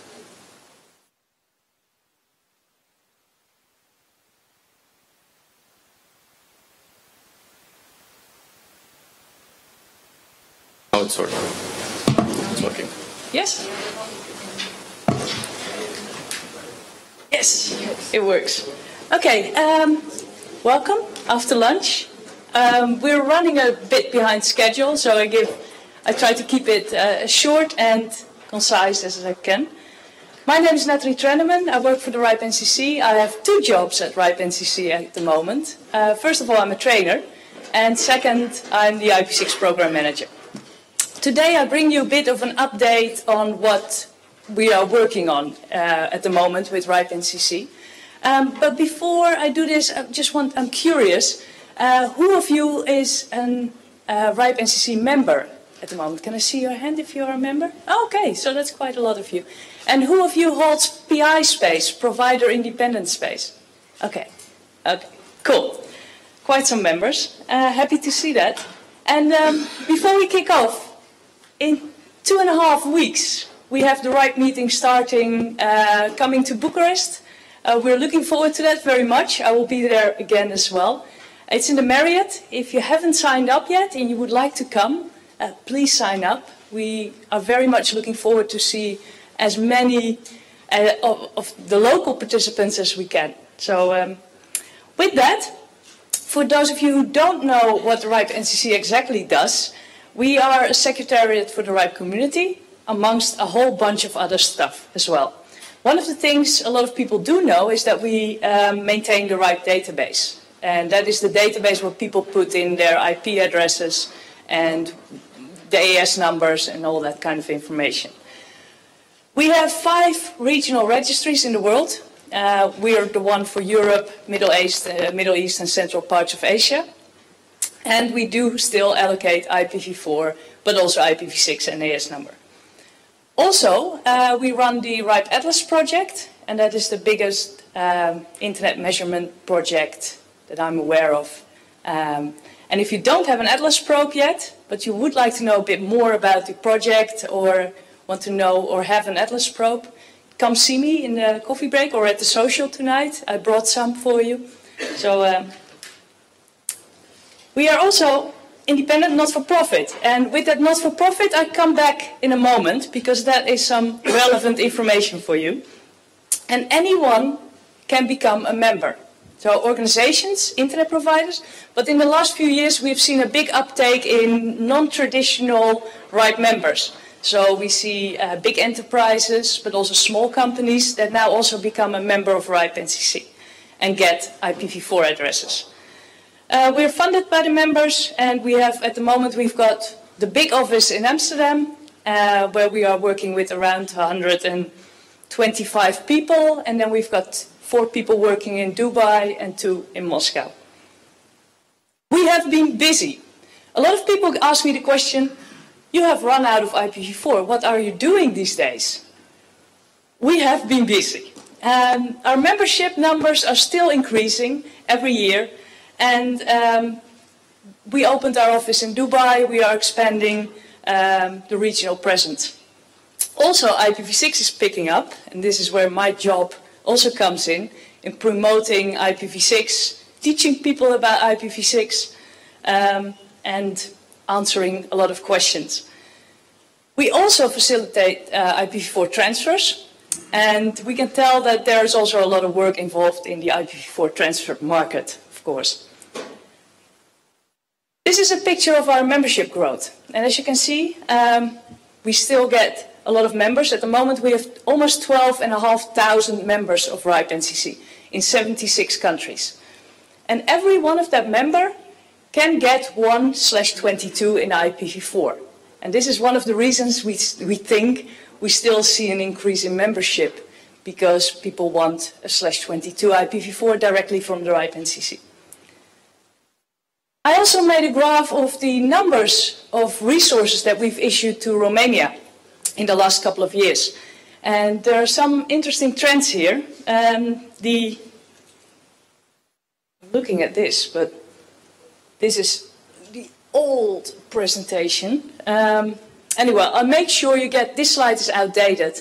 I'll make sure that in the presentation that will be uploaded online, that you will see the correct numbers.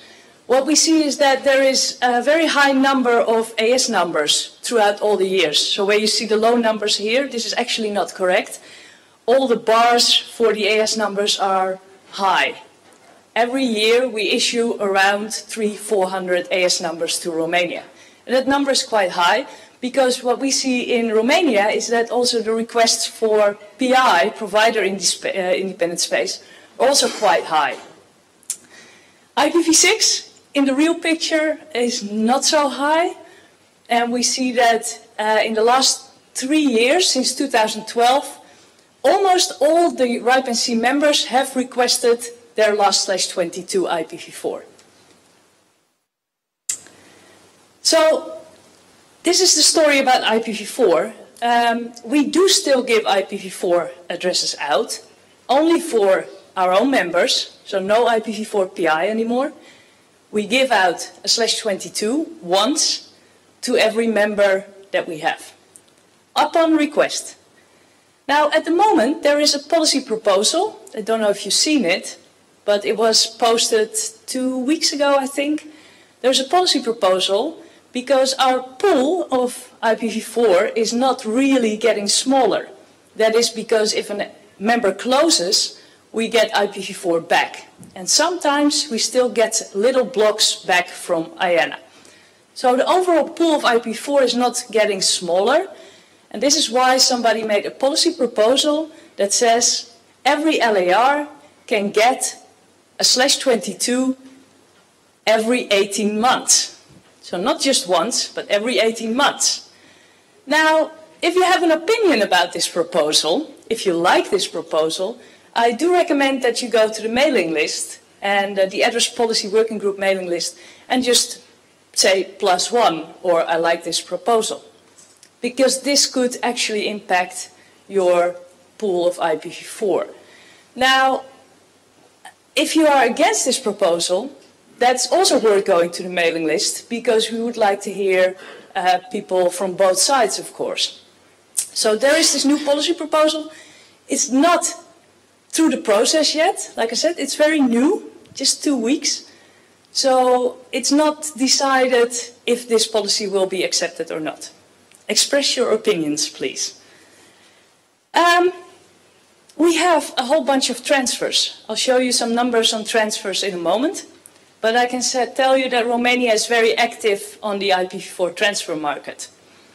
In 2014, we did in total 919 transfers. And already now it is over 2,000. And we don't think this number will slow down very soon. Also, what is important, in the past, when you opened a new member, new LAR, and you get the /22, in the past you were able to sell or transfer that /22 almost immediately, as soon as you got it, and make some money. Recently, a policy proposal was accepted that said, this is not possible anymore. If you get IPv4 space through a transfer, if it's a /22 or through a transfer, you have to keep it for 2 years before you can transfer it to somebody else. But this is also new, relatively new. So keep that also in mind. So as you can see, IPv4 transfers on the rise. These are the transfers that we currently do. And this is all within the RIPE NCC region. So all, as we call it, locally within our region.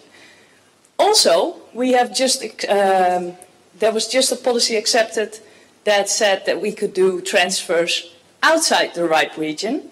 And at the moment, that is only with the regional internet registries that have the same policy as RIPE NCC.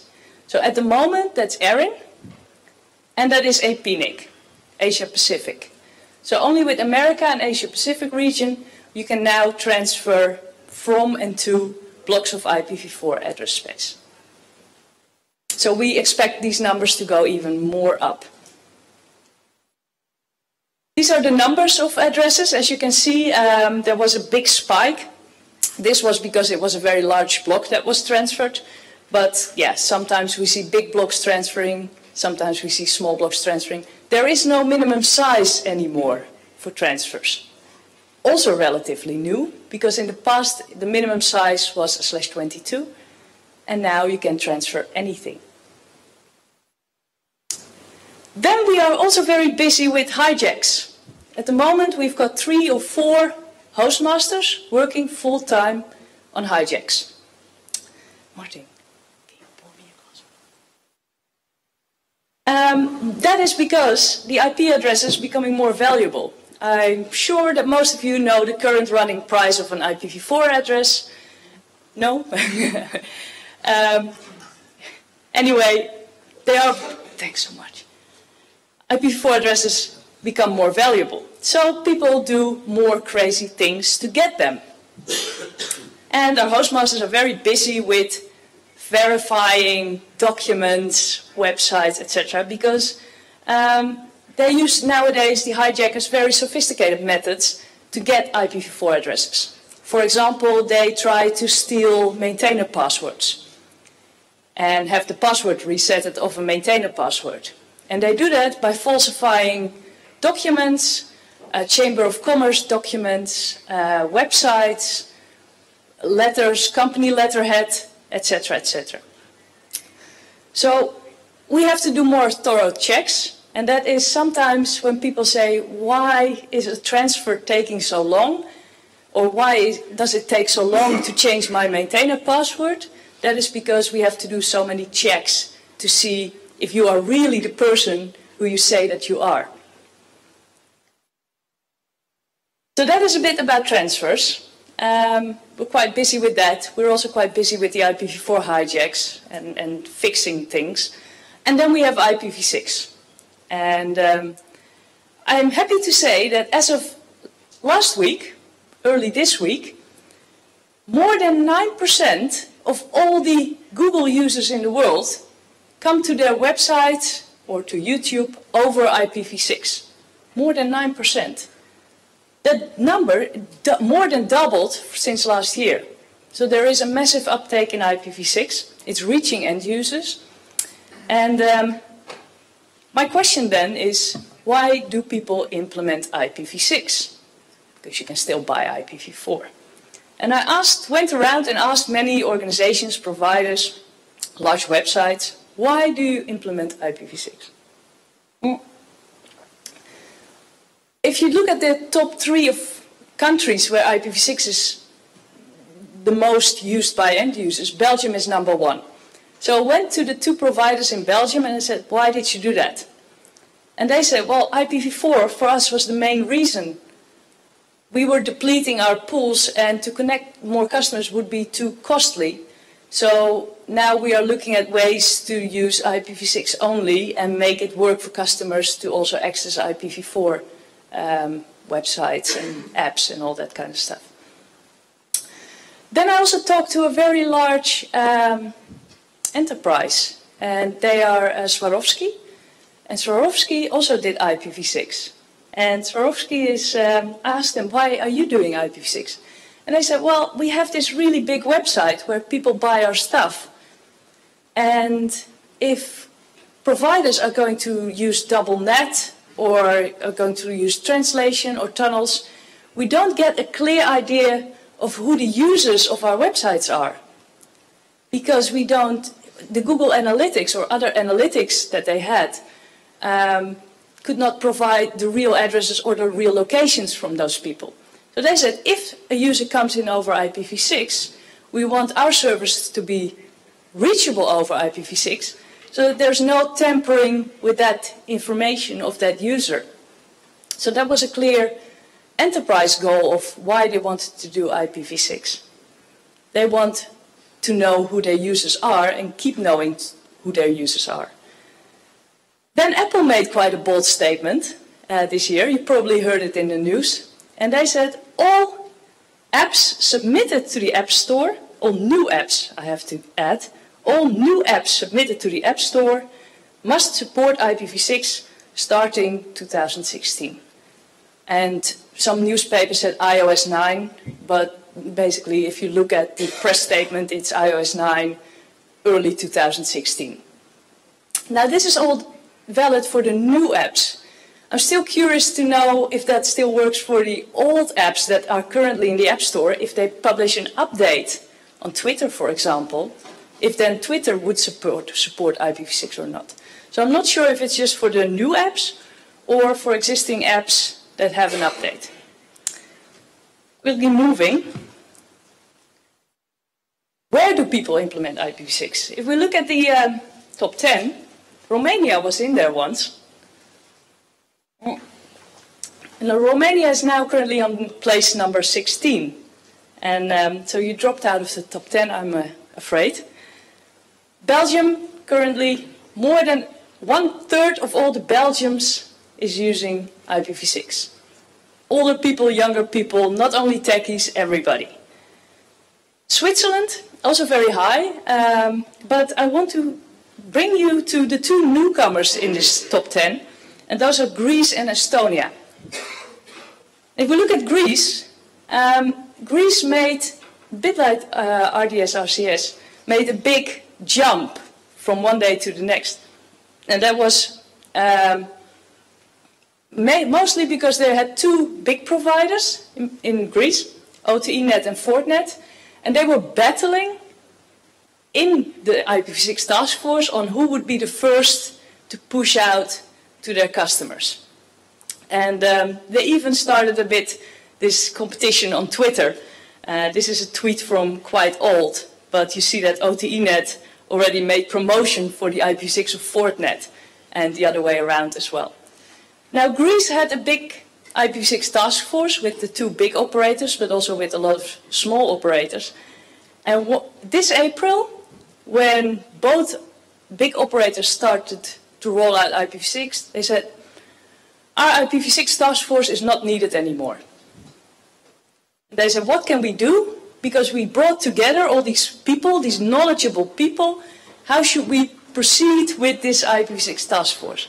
And they just changed the name from the IPv6 task force to Ronog.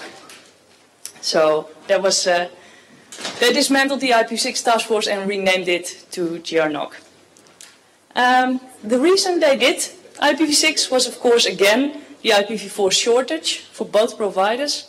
So they are doing that. Estonia, actually there's only one provider in Estonia that does IPv6. It's Estonian Telecom.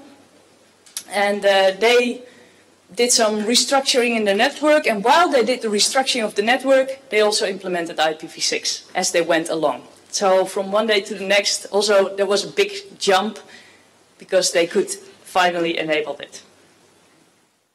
Now back to Romania.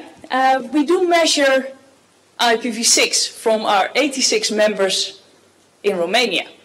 And what we see there is that 36% of those 86 LARs actually has an IPv6 allocation, reverse DNS, a Route 6 object, and announces their IPv6 in the global routing table. What is more concerning is that there's quite a chunk that does not even have an IPv6 allocation yet. There's also the brown chunk, also a bit concerning. They have IPv6, but they're not doing anything at the moment. And together the red and the brown part, as you can see, is almost half of the members in Romania that does not do anything with IPv6 yet, not even announce it in the global routing table. So I hope these numbers next time, not in a week and a half or 2 weeks, but next time, at the next Ronog, these numbers have changed a bit. What we normally do with the 4-star ripeness, the people with the blue pie chart who did all those steps, We list them on our website, and in the past we have given them a t-shirt, an IPv6 t-shirt. And that was always a bit of fun, giving people those t-shirts. But as of the 1st of January, we're going to take it a bit to the next level, and we created a 5-star ripeness. And to get the 5th star, you actually have to provide IPv6 to end users or have your websites enabled over IPv6. So the 4 stars is retro.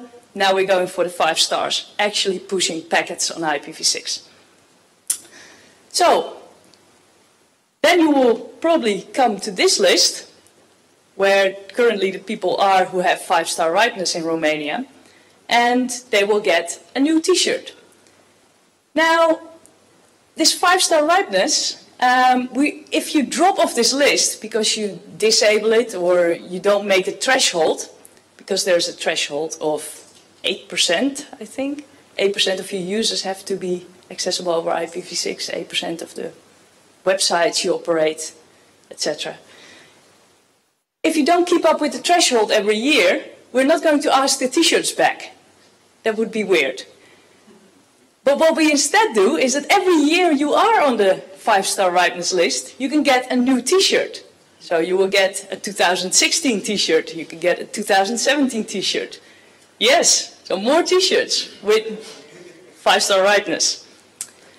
Now there are unfortunately also some LARs that switch off their global announcements of IPv6. And I did some research on that, and I found out that in the whole RIPE region, 462, and that's quite a lot, 462 members removed their IPv6 announcement from the global routing table. In Romania, this was 4 of the 62 that were announcing their IPv6. So not too much, other countries were worse. But I have sent an email to all 462 of them asking what happened. Was there a reason for this? And at the RIPE meeting, I will do a big presentation about all the statistics, about all the numbers that I got back. I can already disclose that a lot of them were just testing and stopped the test or are rebuilding their network. And then I found something else quite interesting, and that is Romania has quite a lot of AS numbers. And then I looked how many of those AS numbers are announcing IPv6. And that's only 7.7%. So Romania has, although only 86 members, there are 1,100 AS numbers registered to Romania. 1,100. And that is because there's quite a lot of provider independent space, and customers would like to have provider independent space, plus their own AS number, and then you get this. I would like to see this number go up and have people informed that their PI holders maybe can also get a PI IPv6 block and also can start announcing IPv6. Then, something completely different. I'm going back to Bucharest, to the RIPE meeting, and this is about finances. So, listen carefully. My boss, my general manager, Axel Pavlik, he sent an email to all the members of RIPE NCC last week about the general meeting, that's on Wednesday of the RIPE meeting, about the budget. The thing is, remember I said we are not for profit, right?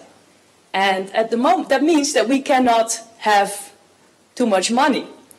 At the moment, we have too much money. And too much money of 4.2 million euros. So that's quite a lot. And the Dutch tax authority said, listen, you either pay 1 million euro on tax and put the rest in the reserves, or, and here comes the interesting part, you have to give money back to your members. Yes. So, this amount will be divided by not only the number of members, but also we will calculate how much PI that member has and increase with a small percentage for every PI block. Sorry? PI, IP4 and IPv6. Yeah, both. So, Yes. If you would like to get some money back, or you think this is a good idea, or maybe you don't think this is a good idea, anyway, this is something where only the members get to vote on. So, if you are coming to the right meeting and you want to vote on this proposal, I would encourage you to do that and to already sign up for the general meeting. Yeah? Because this time it's not only about board seats and stuff like that and budgets, but also actually money from the members. Okay, that being said, this is a slide about that. My last slide is, of course, since I'm a trainer, about the RIPE NCC Academy. At the moment, we have 2 training courses that people can do online, so they don't have to come to us, they can do it online. 1 training course on the RIPE database, 1 training course about IPv6, with tests and questions and a little exam. And if you pass that, you can get a certificate of knowledge. Any of you here who already tried the RIPE Academy? You did? Yeah? Database course? Okay, yeah? Excellent. Aha, okay, so you started from the back. That's possible as well. Yeah? Okay, so, but you graduated? Yeah, congratulations, very good. So, it's a nice platform, academy.ripe.net, if you want to certify your knowledge. With that, any questions? Shall we do questions later or now? What do you want?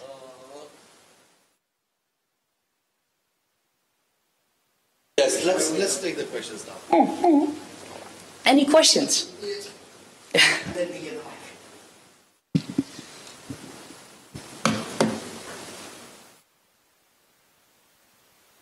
Hi, I'm Claudio from Telecom.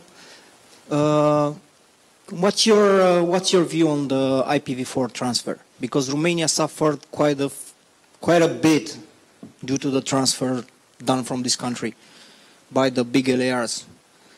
I mean, RIPE NCC had a policy of not interfering, and a lot of small operators from the telecom have lost their IP space.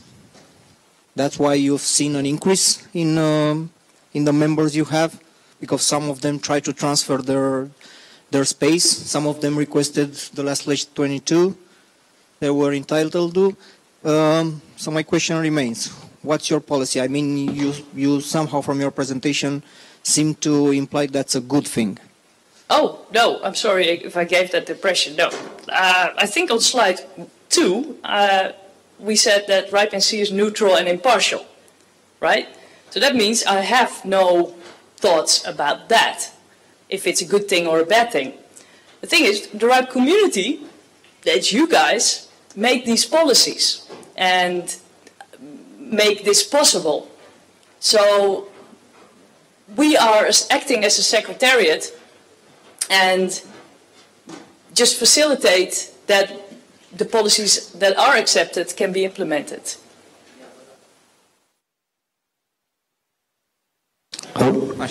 I think that RIPE should have informed the users of the space that they will be in this position.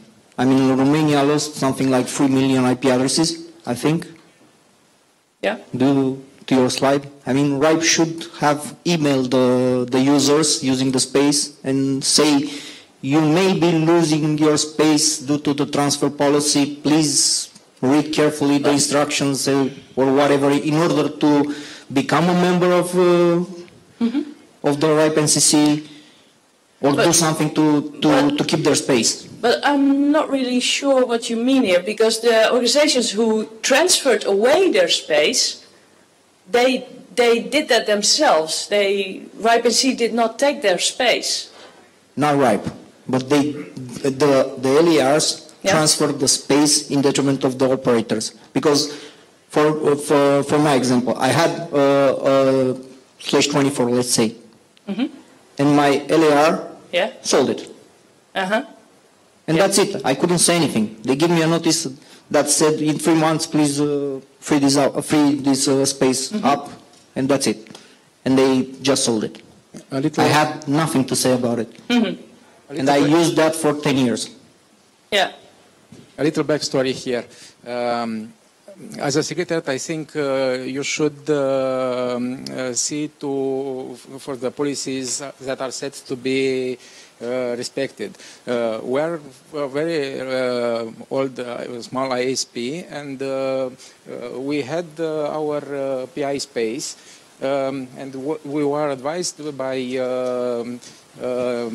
National Communication Institute here in Romania, who was making their own LRI, that we don't need to have our own LRI. We were looking to make our own LRI, yes. And they told us not need. We'll take care of this thing. You just pay the administration space. The space is yours. And we are now seeing that the space is no longer ours. If they said this last year, yes. We still get a window to get our own LRI and get addresses. But nobody told nothing to us until the address space was exhausted. So we are in the position to fold as a company, because we cannot afford to pay our addresses which were allocated to us, because we came with the need for these addresses. The addresses weren't allocated to them as downstream needed, because we don't have traffic from them. They just was offering a service, and now we have to pay for a service which got for free, and they got to make a lot of money because the addresses are quite expensive. Yes, yes, yes. I don't think it is right. I'm just thinking how RIPE NCC would have, in the past, could have solved this problem. You should have informed us. Maybe end users. Yeah, the end users. You should say. Yeah. I mean, we had something like a /16. We lost half of it.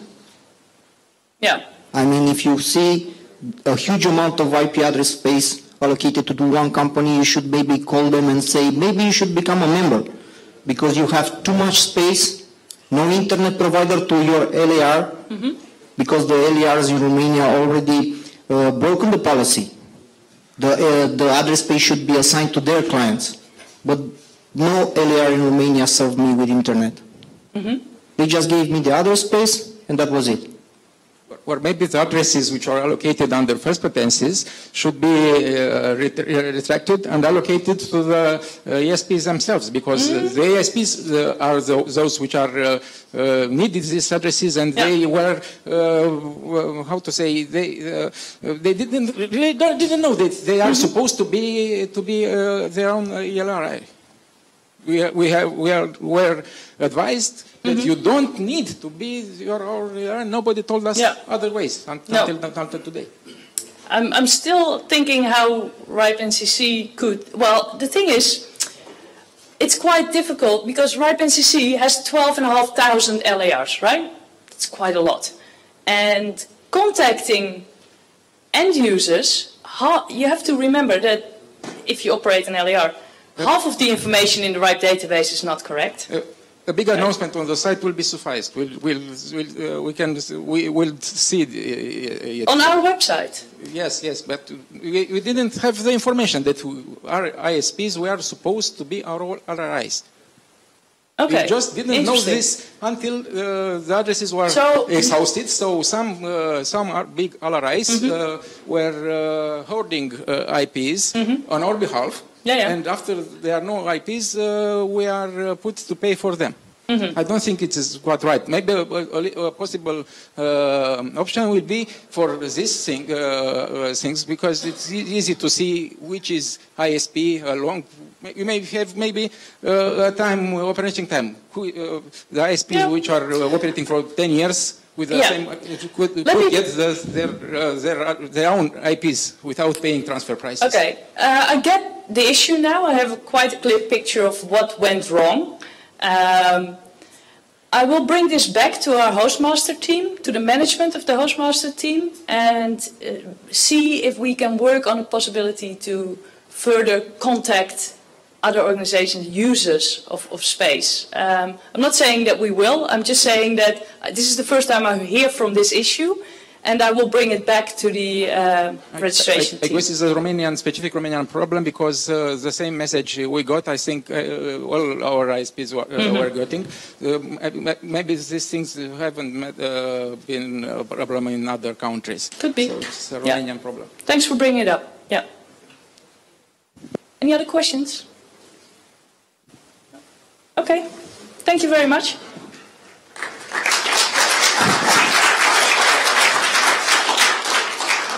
Thank you. Interesting questions. Who wants to be next? Fuji?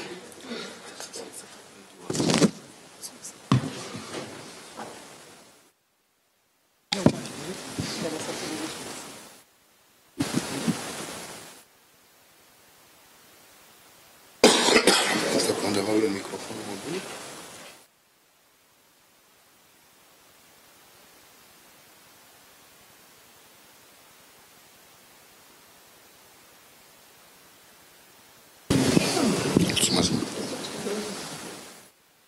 Good afternoon, ladies and gentlemen. Thank you, your gracious host, for the opportunity to be here at this event. And de ce Dumnezeu vorbesc în engleză? Pot vorbi foarte bine în română, cred. Da, cred că din cauza infrastructurii. Cuvântul în limba română nu este atât de fix precum e în engleză, de fapt nici în engleză nu e foarte fix, iar în industria noastră poate însemna foarte multe lucruri. Ceea ce veți vedea este un fel de prezentare a cum am putea vedea infrastructura înțeleasă ca Associated Facilities din Directiva 77, adică cele mai de bază lucruri ce stau în fundamentul oricărei rețele, a oricărui furnizor de servicii de comunicații electronice, care la rândul lor, evident, sunt infrastructură, de exemplu, pentru IT, într-un fel sau altul. Excelent. Aha. Deci, ce este acest lucru, infrastructura? Și câți dintre domniile voastre nu sunt din industrie? Presă? Investitori? Puțini. Ok, deci mai mult industrie. Atunci vom trece repede.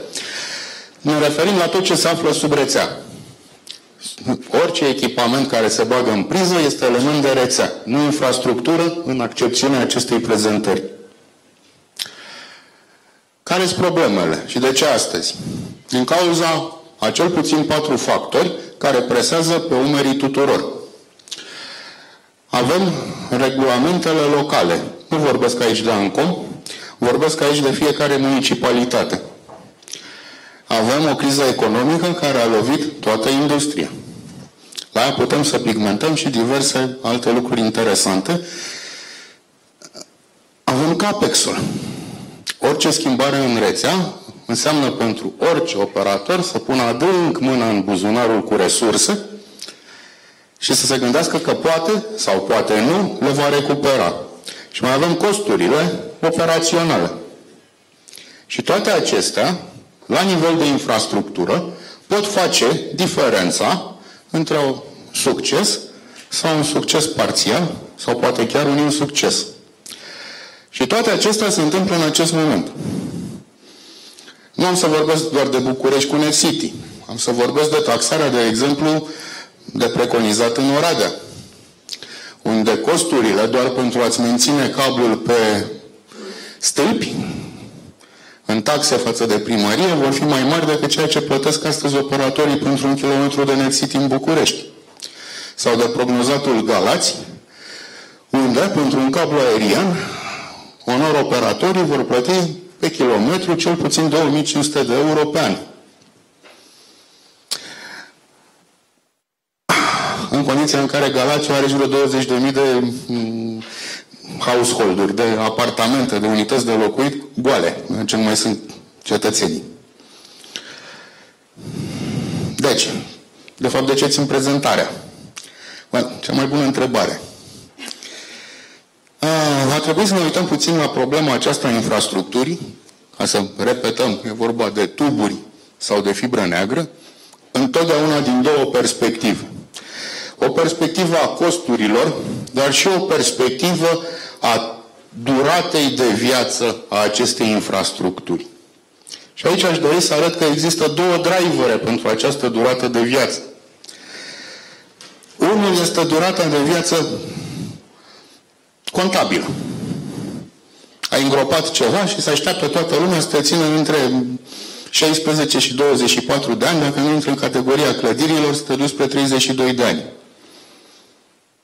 Dar ce faci dacă îngropi ceva pentru un client care ar putea să aibă contractul cu tine un an de zile? Se schimbă natura a ceea ce ai făcut precum investiție? În fundament nu. Și totuși se schimbă. Este una atunci când faci o investiție pentru un an, alta este când o faci peste 5, 10, 15. Practic este vorba de a gândi de a te gândi la o pădure, luând în calcul fiecare copac, dar ne dându-i unui copac anume prea multă importanță. O soluție ar fi total cost of ownership-ul. Majoritatea ar trebui să știe despre ce este vorba. Trebuie să vă mărturisesc că am văzut destul de multe lucruri trăznite în experiența mea, gen gândit TCO-ul pentru o rețea de fibră optică făcută în deployment la nivel național, nu în România, cu o durată de viață inițial estimată de 3 ani de zile. Durata minimă ne putem aștepta să fie undeva măcar 10-15. Deci, va trebui să ne gândim întotdeauna să adunăm CAPEX-ul, să adunăm tot OPEX-ul, să ne gândim la eventualele costuri ascunse, să le luăm și pe ele în calcul, după care să ne gândim, de fapt, pentru cât timp facem infrastructură.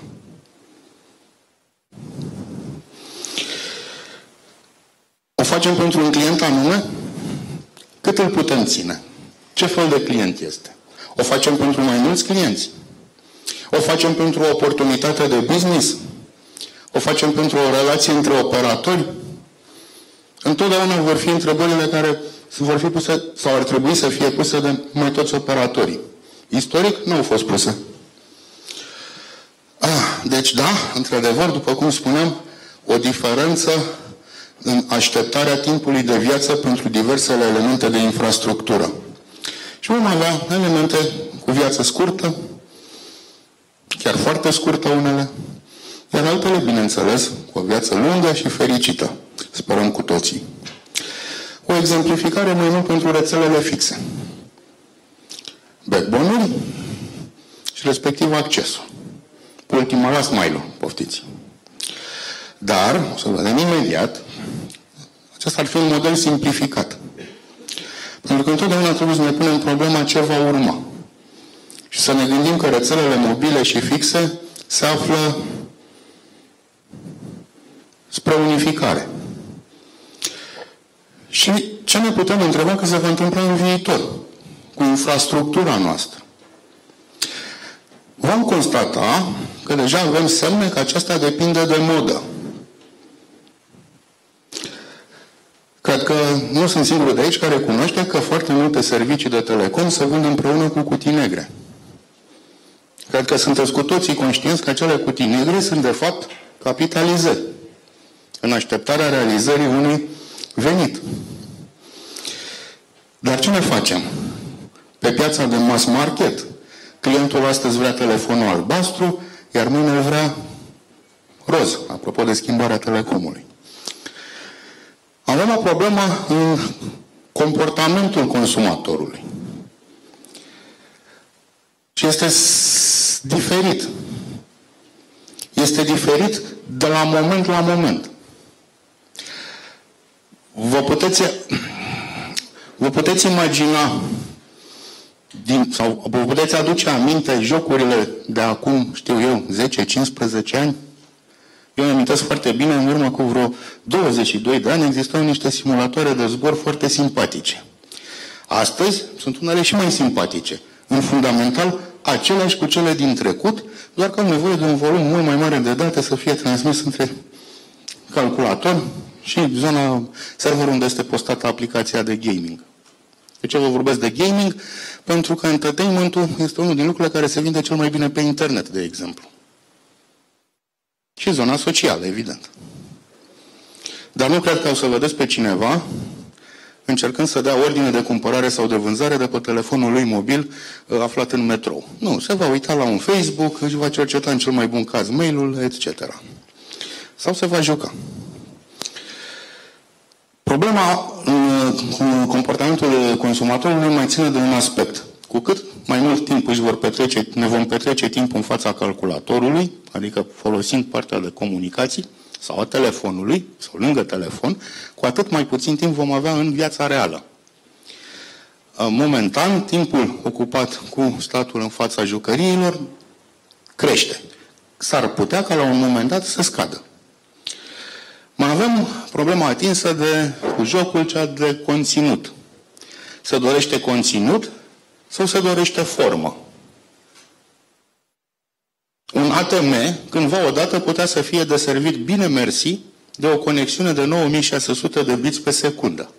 Astăzi, îndeplinind în bază aceeași funcție, are nevoie de o bandă, o conexiune cu bandă largă.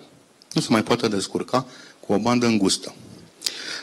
De ce? Pentru că afară de funcțiunea sa de bază de ATM, în momentul de față, echipamentul are nevoie și să primească ceva de genul unei publicități. I s-a asociat și o cameră de luat vederi pentru securitate, nu?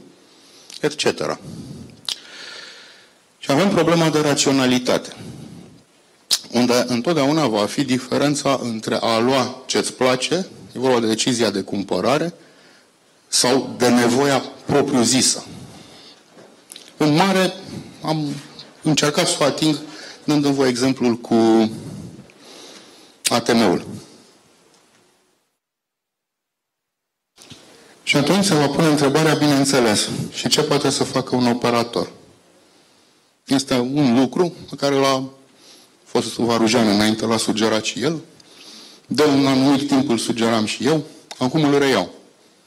Parteneriate inteligente. Cum? Asta fiecare operator își răspunde. Vă mulțumesc pentru atenție, doamnelor și domnilor.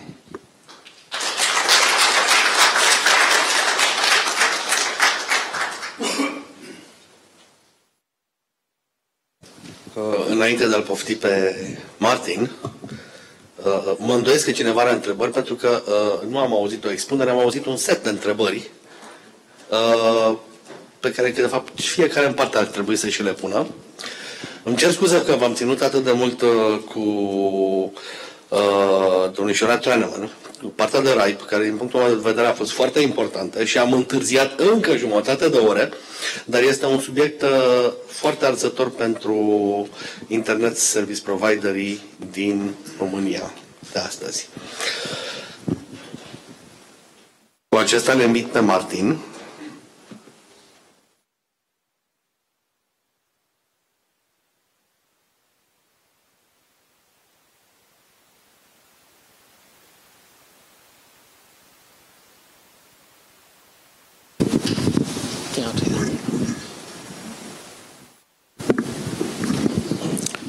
Thank you.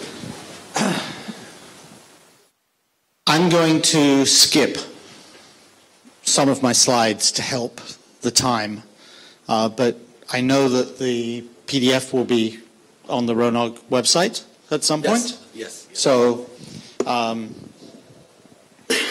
feel free to catch up afterwards. My name is Martin Levy. I come from a company called Cloudflare. We are interesting in the network space because we do very specific things. We predominantly provide acceleration of websites. We provide content delivery network. services. But today, I'm just going to talk about one aspect. I'm going to talk about DNS, and I'm going to reiterate what was said earlier by Infoblox about why DNS is so fundamentally important. But I'm going to talk about things in a slightly different light. I have one or two slides that talk about what we are, but a whole series of dots around the globe. One of them here in Bucharest. This year we built a facility here, and when you look at what we do, you'll actually see that we exist for an enormous amount of websites that are very popular. You look at the Alexa 1 million list, and you'll actually see us hosting a large amount of that content. But I'm going to talk to you about DNS, and DNS for us is sort of one of the silent, important aspects of what we do. Before you can even get to a website, before you can even get to anything that we deliver to an end user, you've got to go through a DNS process. And for us, it's authoritative DNS. In other words, the provider of information versus the cache, the recursive server that is part of the service provider that looks up an IP address. We are the entity that says, oh, you've asked for a particular URL, a particular name, here's the IP address associated with it.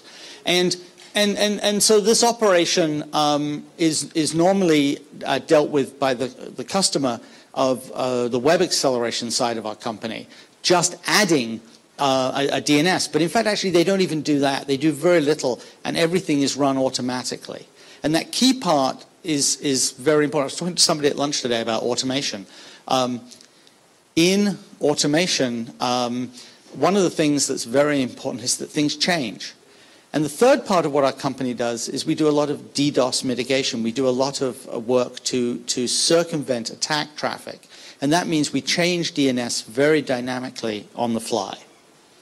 So we had this goal when we started looking at adding security to DNS, the DNSSEC protocol, which is what I want to talk about today.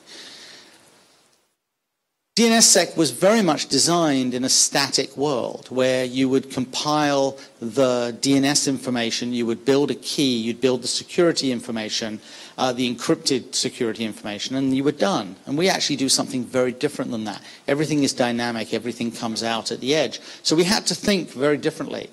And while I can go into depth on how DNSSEC works, and I would love to do that, because of time, I'm going to just point out a few useful pointers for web pages. And as I said, the PDF should be on the website. So I'm also going to skip another part of this where we talk about what our ultimate goals were, which was to improve the ability for DNSSEC to be more used, to add the authentication security of DNS globally for many players. So we have members of our staff that have gone through with the IETF process of writing RFCs and adding to the standards and hopefully making a difference to how operators, and in this case in the DNS world, and I'll show a diagram later, how registries and registrars, the players that actually register your domains, actually come into play. So how simple can you make DNSSEC? And DNSSEC isn't that simple, unfortunately. And the theory is we made it this simple. In theory, we started with a domain that you have on our system, and you click the Enable DNS button. And if you follow the instructions, you end up with this, sorry, it's a bit whited out, but DNS is working properly for this domain. And in order to do that, and I've got a diagram to say, this involves not only using stuff on our side, but also playing with your domain registrar, wherever you've registered your domain. And I'll explain that part in a bit. But scale is sort of the fun thing that I want to point out today. And hopefully sort of motivate other players to think about doing things in scale, the way the internet has grown dramatically. So we had, to give you an example, we have an enormous amount of domains. We have between 2 and 4 million domains on our system. And we don't keep them in zone files. We don't keep them even in really a regular database. We keep them in a key store, and we have to look them up very, very quickly. And this means that doing calculations, crypto calculations, has to be done, again, very, very efficiently at the edge. So we have speed as a requirement. This may sound maybe obvious on the internet. Why would you build anything that's slow?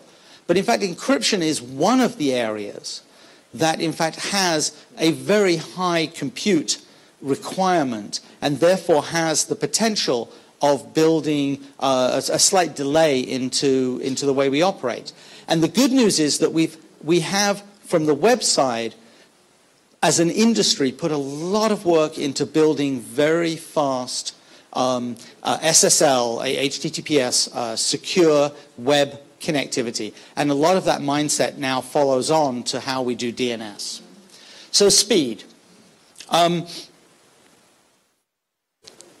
of the key points about the DNS world that we live in today, before you talk about DNSSEC, is you think about a DNS request as being very quick. Here's a string. Example.com is sort of the default one that we normally talk about, and the response comes back very quickly.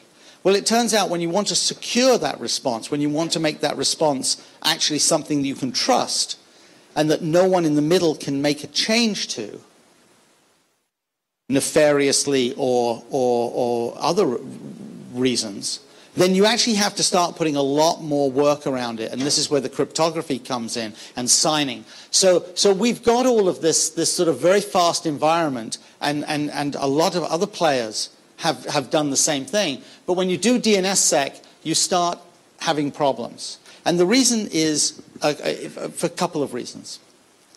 Encryption protocols can be slow. And even on modern hardware, on some of the fastest compute you can put inside data centers and rack and stack, you still end up with very finite amounts of times or slow execution. So we went through and we looked at a lot of different things. And one of the biggest things was to look at a new, already defined encryption protocol which has a much faster operational speed. And you sort of go, well, is that actually something that is well known? And the answer is yes. We actually run through the standards process quite successfully on the internet. It is the implementation, the using of new standards that sometimes takes a long time. So ECDSA was defined, was known about a while ago, but was defined maybe 3, 4, 5 years, or 3 to 4 years ago, and now has got fairly widespread deployment. But using it and using it efficiently is not the norm. It started to become the norm on websites. Facebook's secure certificate uses ECDSA, for example, as do many others. But using it in DNS has been a fairly new thing, although it is in the specification. So the other thing that we threw out of this was to get the right programmers, to get the right software developers. And so you'll see Vlad's name in here a few times, but he's just a star inside the company because he put his head down and just recoded an enormous amount of the heavy code that is used a lot in order to make it faster. And then there's size. There won't be a test on this later, but this is what encrypted DNS looks like. Not meant to be readable by a human.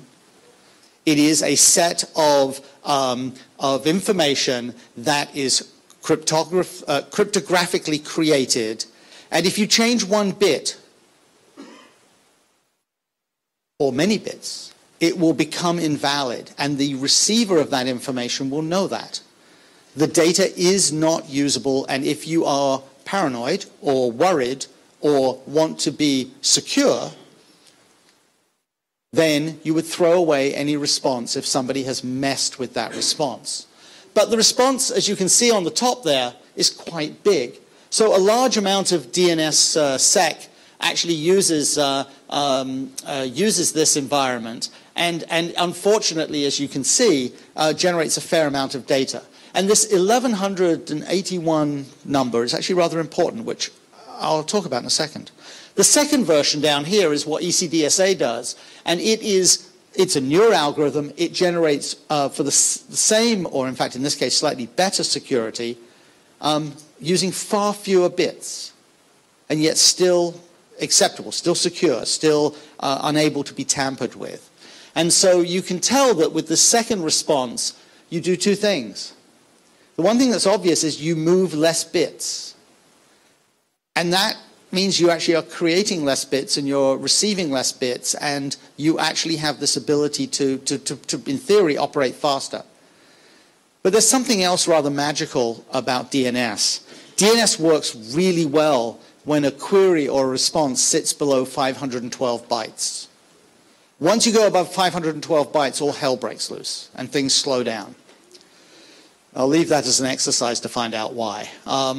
But anyway, one of the URLs at the bottom there is URL. There's a bunch of them scattered through this presentation that has a lot of information about what the algorithm is and the nitty-gritty of the mathematics of the algorithm. So this other part I just mentioned, Vlad's work.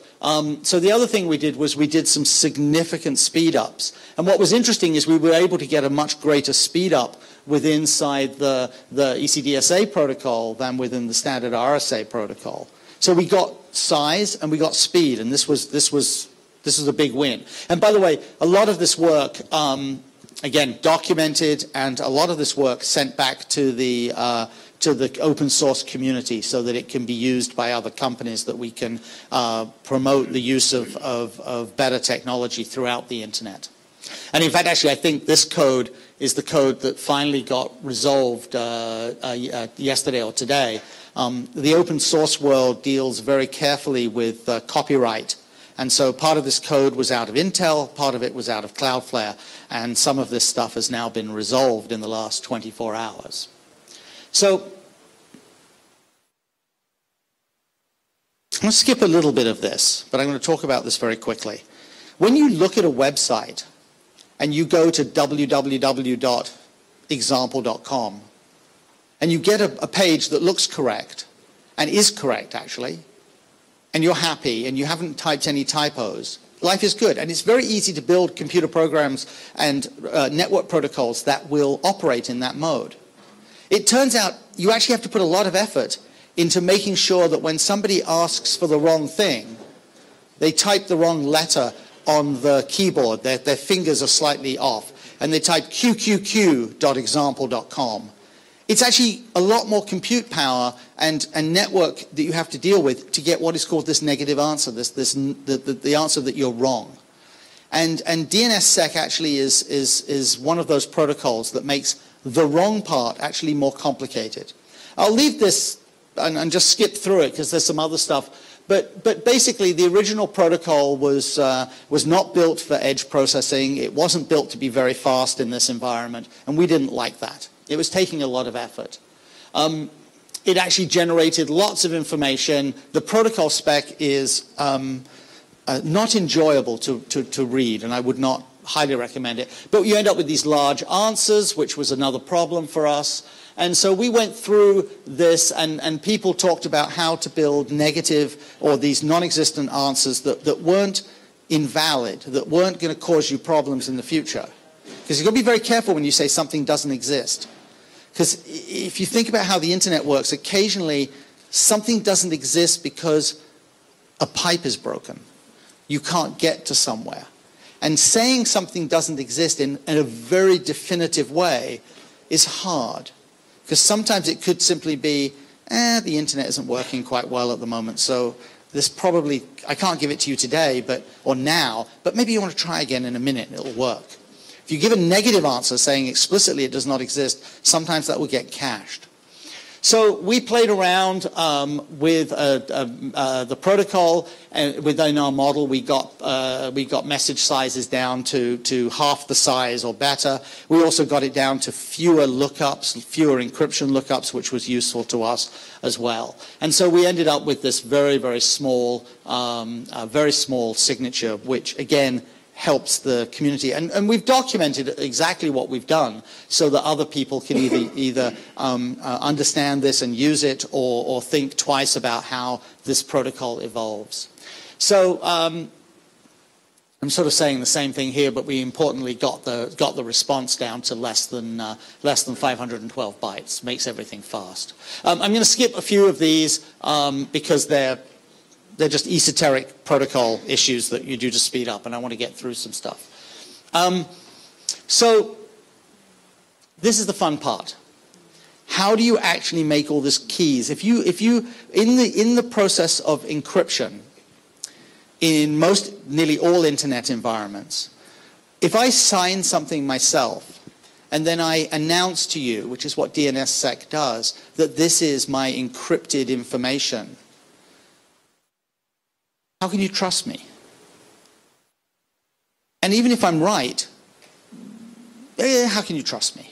So the way it works is that you actually start by putting multiple keys into a single record, and then you sign something above you.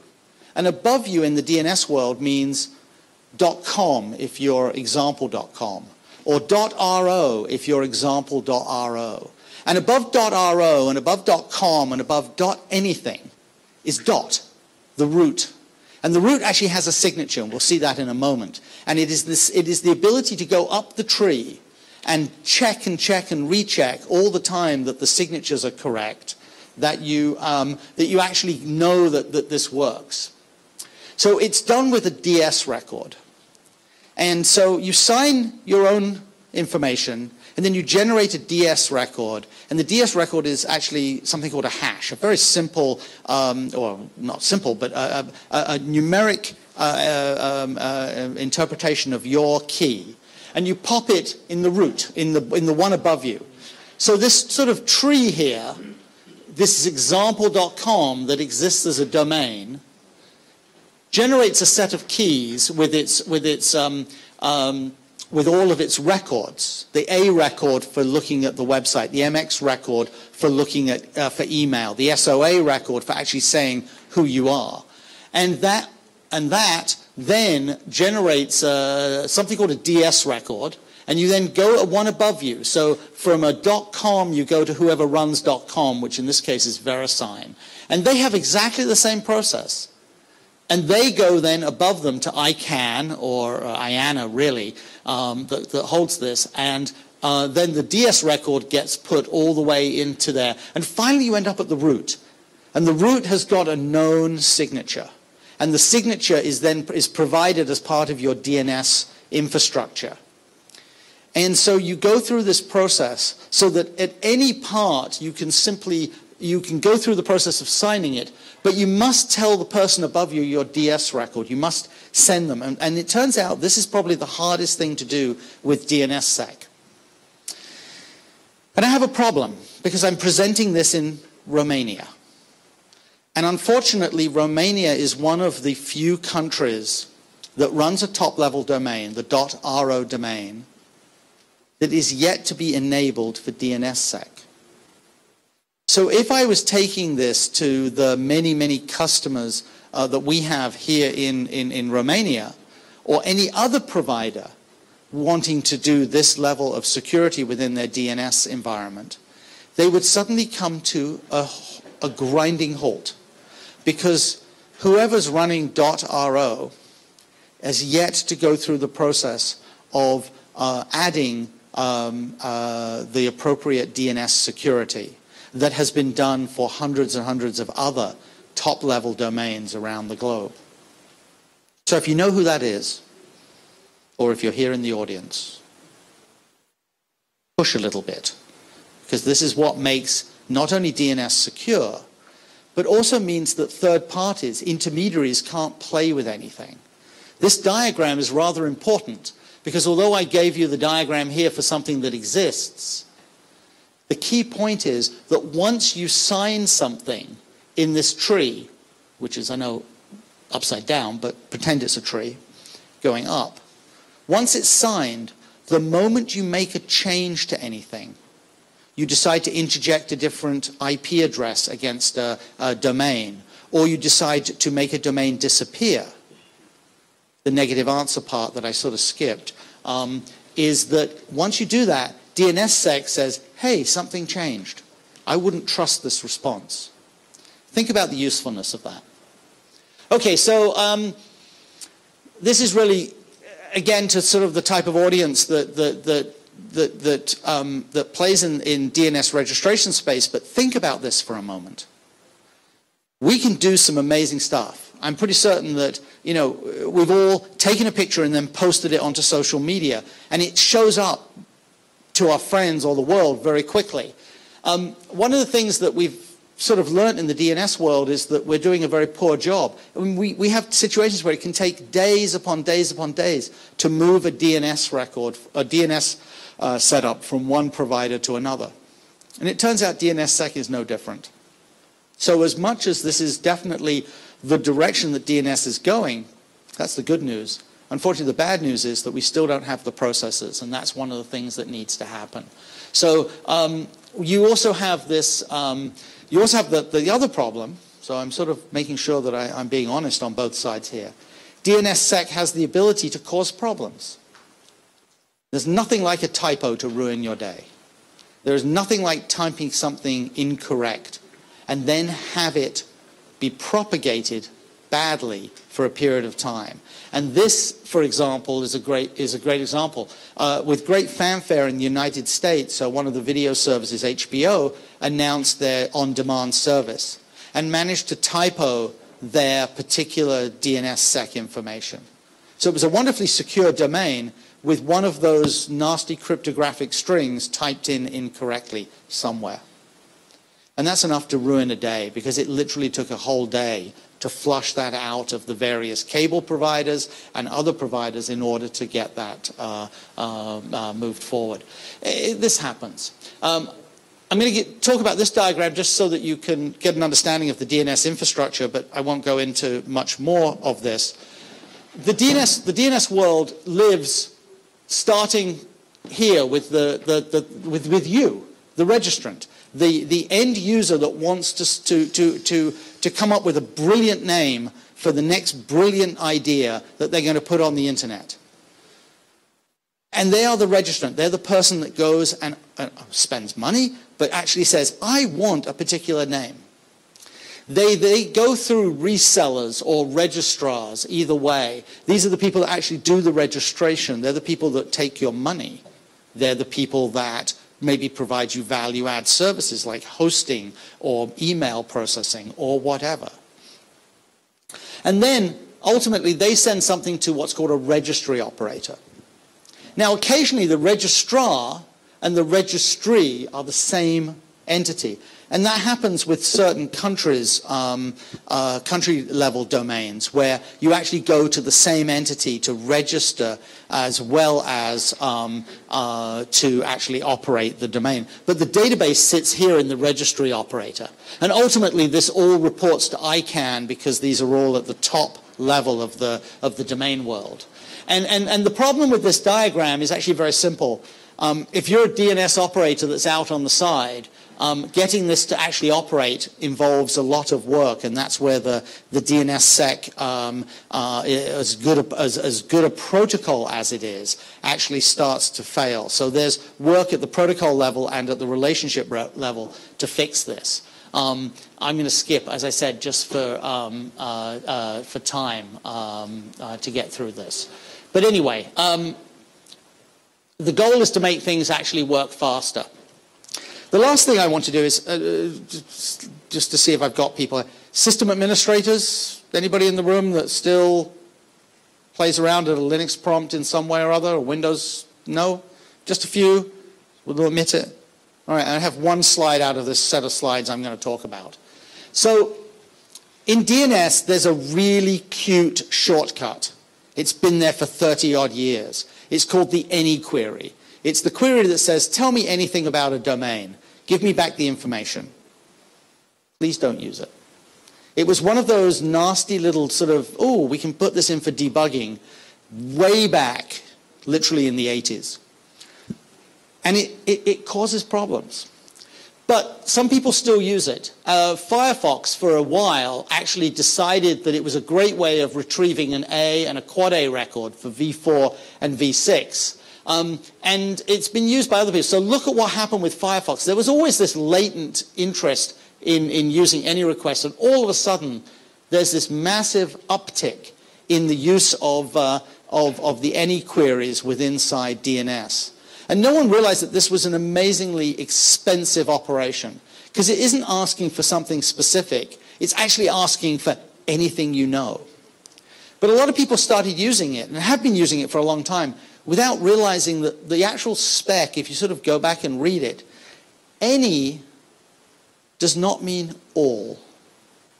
And so any could mean anything you know, but not everything.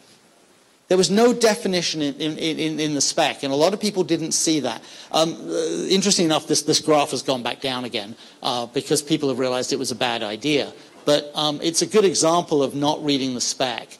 And so this went through. There's lots of information. There's a particular email program, Qmail, which is used rather heavily, that actually everybody said we would break it by turning off this request. Well, it turns out we haven't. To skip forward, we actually have implemented this. We've blogged about it. We've talked about this. Let me explain something about our company. We're quite willing to make a commitment in the technical world and take the pain of people complaining about what we do.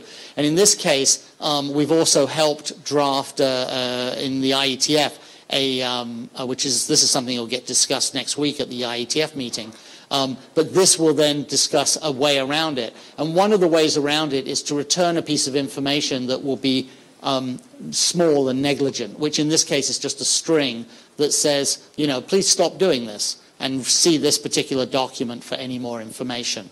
So DNS is a very old protocol, has actually sort of been going through edge cleanup, all this stuff that's making life a little easier. So this is sort of really the last thing I want to talk about. Hopefully we don't break things. We've gone through a lot of conversations with other DNS experts about this, and we have gone through, and we finally, as I said, we've implemented this after talking about it for half a year. We started implementing this about mid-October. So that's all I have. I'll gladly take questions, and if there's anything, you know, after hours or, you know, after the presentation, I'm glad to talk about anything specific we do. But thank you very much.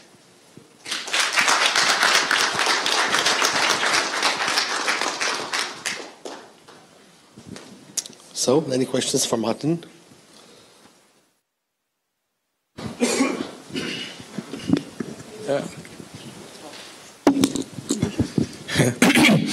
One about what would the resolver do when the zone is not trusted, like the thing in HBO? I guess maybe a good idea would be to just try add a list of other DNS, to just ignore the cache and go to others, to the root servers and so on, so it wouldn't have to wait until the cache are expiring. That's a suggestion. And yes, and the question here. A little earlier, we are told that our law, as it's understood,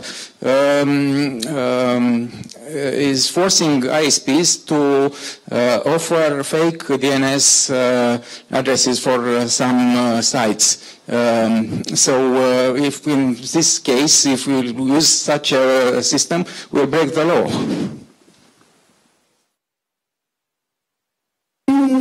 Let's go back to your first question. If you've got an old DNS resolver, let's just say you've got an old DNS resolver, you've got a browser or a system that is ignoring DNSSEC, then everything operates the way it has always operated. DNSSEC is not, it's not forced as a requirement. It is in fact additional, and you always have the option. However, more and more browsers are building into their software the ability to go through the DNS process and make sure that it is DNSSEC enabled. So that's becoming more and more the default for a lot of the browser manufacturers, in the same way that they have dramatically improved their processing of secure websites, which is parallel, different but parallel, in order to provide the end user with the best level of security for their part of the world. So you can always ignore DNSSEC, but with the amount of effort that's being put in to make sure that websites are signed, or that DNS is signed, and there is actually a linkage between DNSSEC and certificates, which I did not touch, but it's probably the best use of this. You're getting more and more to the point when it would be silly to throw away that information. Now, your second question. Well, I can't answer the legal side of that. I can just say that it will become easier and easier for software or browsers or end user applications to be able to definitively tell whether the DNS query has come back correct or not. And DNSSEC handles the not part by having this negative answer capability. In other words, it can tell when something is missing as much as it can tell when something is there. How you deal with that, that's your call. I heard the conversation this morning, but I'm not commenting on it. This is technology. The lawyers can worry about the next part. Thank you. I know there is a question there. Is it important, because we would like to go to the next panel? Martin is available for you to ask questions. Okay, so I would like to thank you all guys for talking, for being present. And I will hand over the next panel to my colleague Claudio.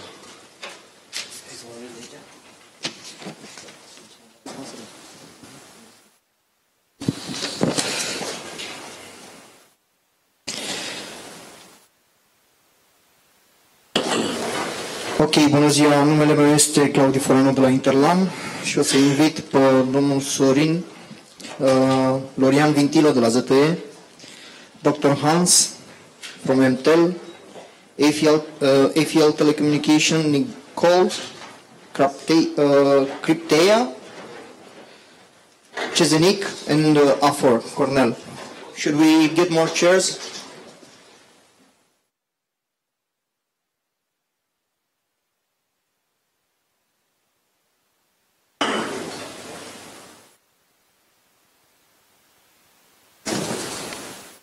Nu, intrăm direct, că nu mai e timp.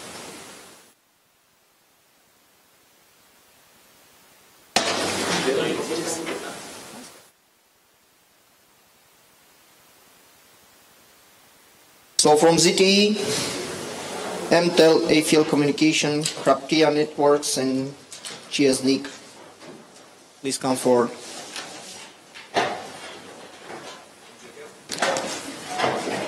Yeah. Haideți.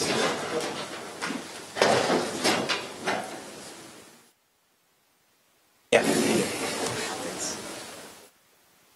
Okay, no problem. So, microfonul, prezentările.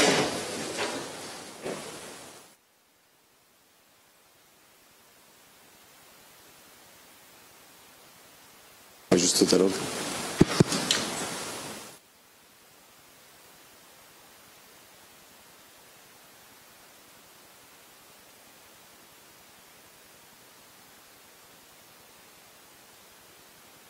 meargă înainte.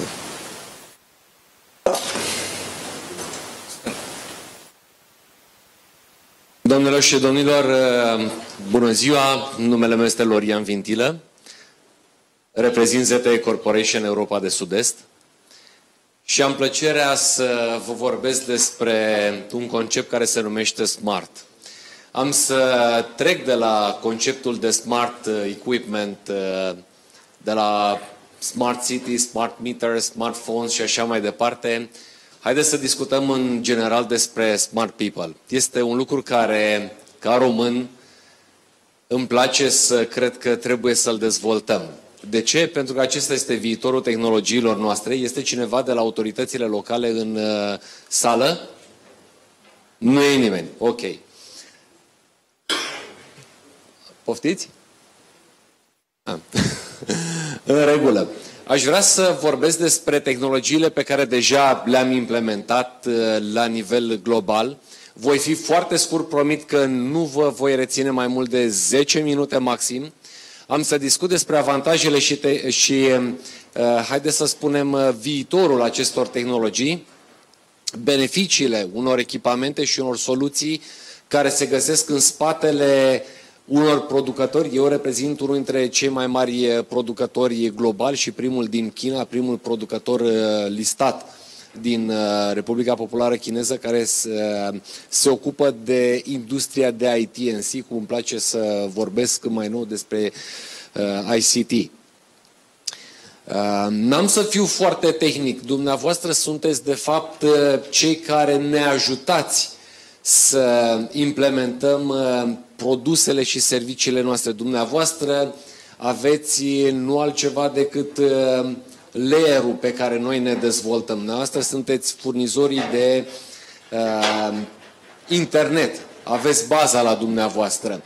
Noi o să mergem foarte mult pe un concept care, vedeți, înglobează câteva elemente de inteligență, inovație, informație și interacțiune între echipamente și între oameni. Venim cu acest concept care până la urmă face referire la niște oameni, nu la niște mașini.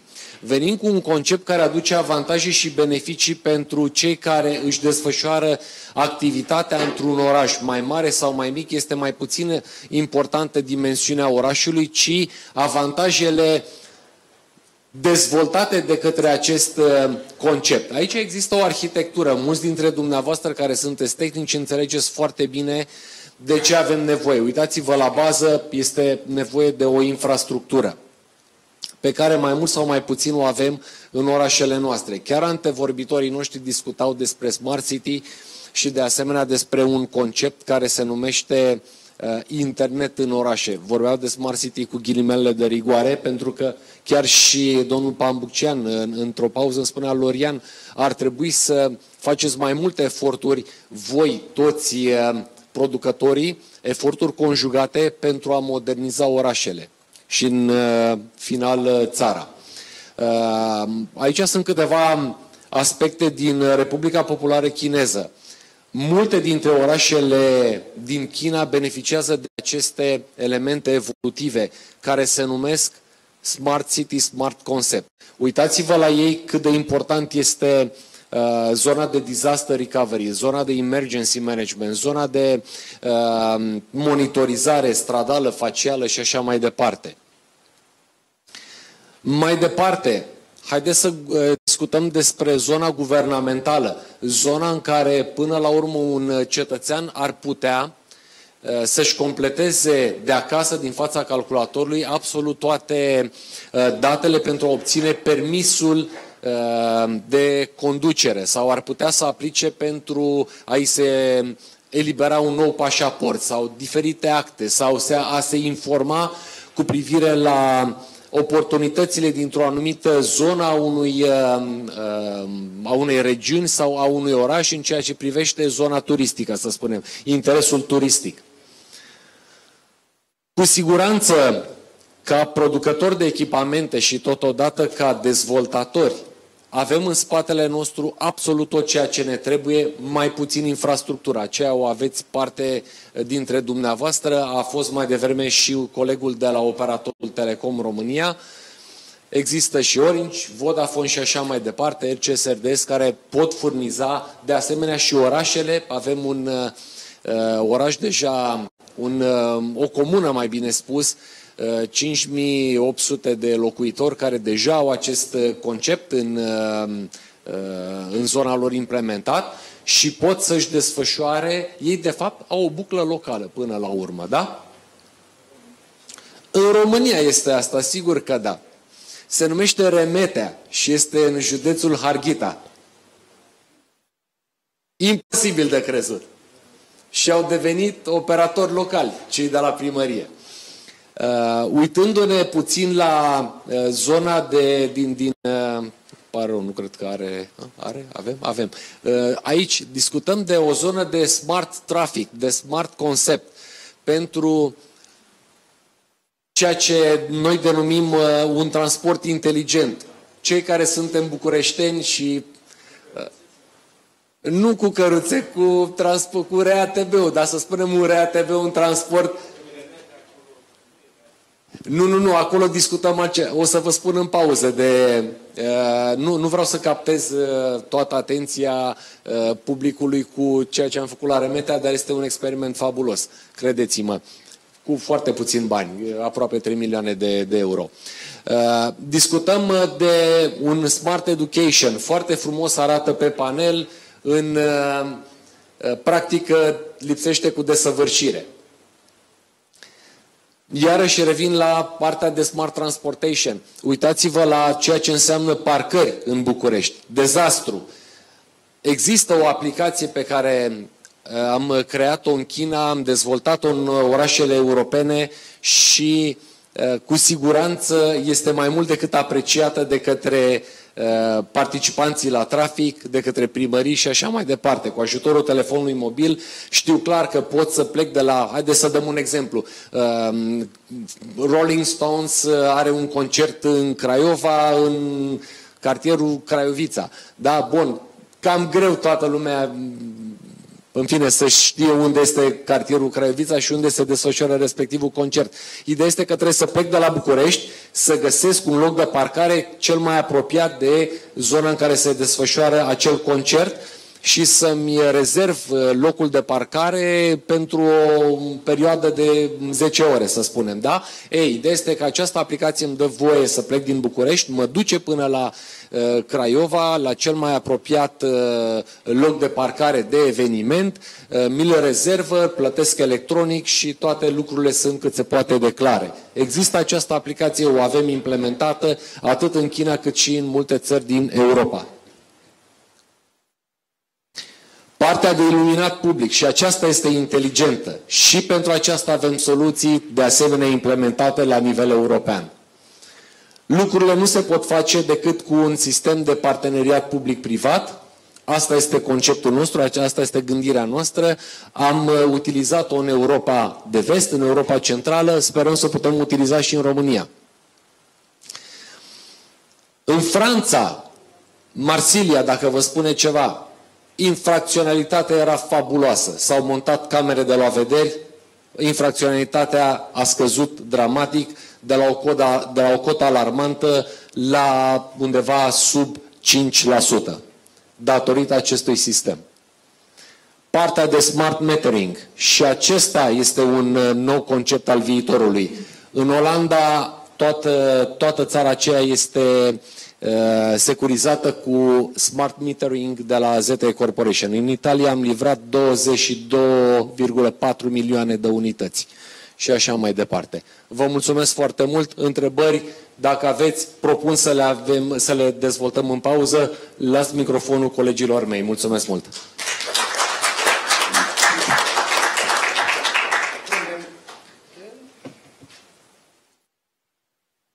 Pământul, Dr. Hans Werner Wilk.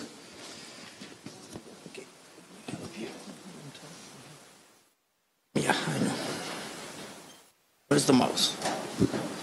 Lost. Yeah, got it back.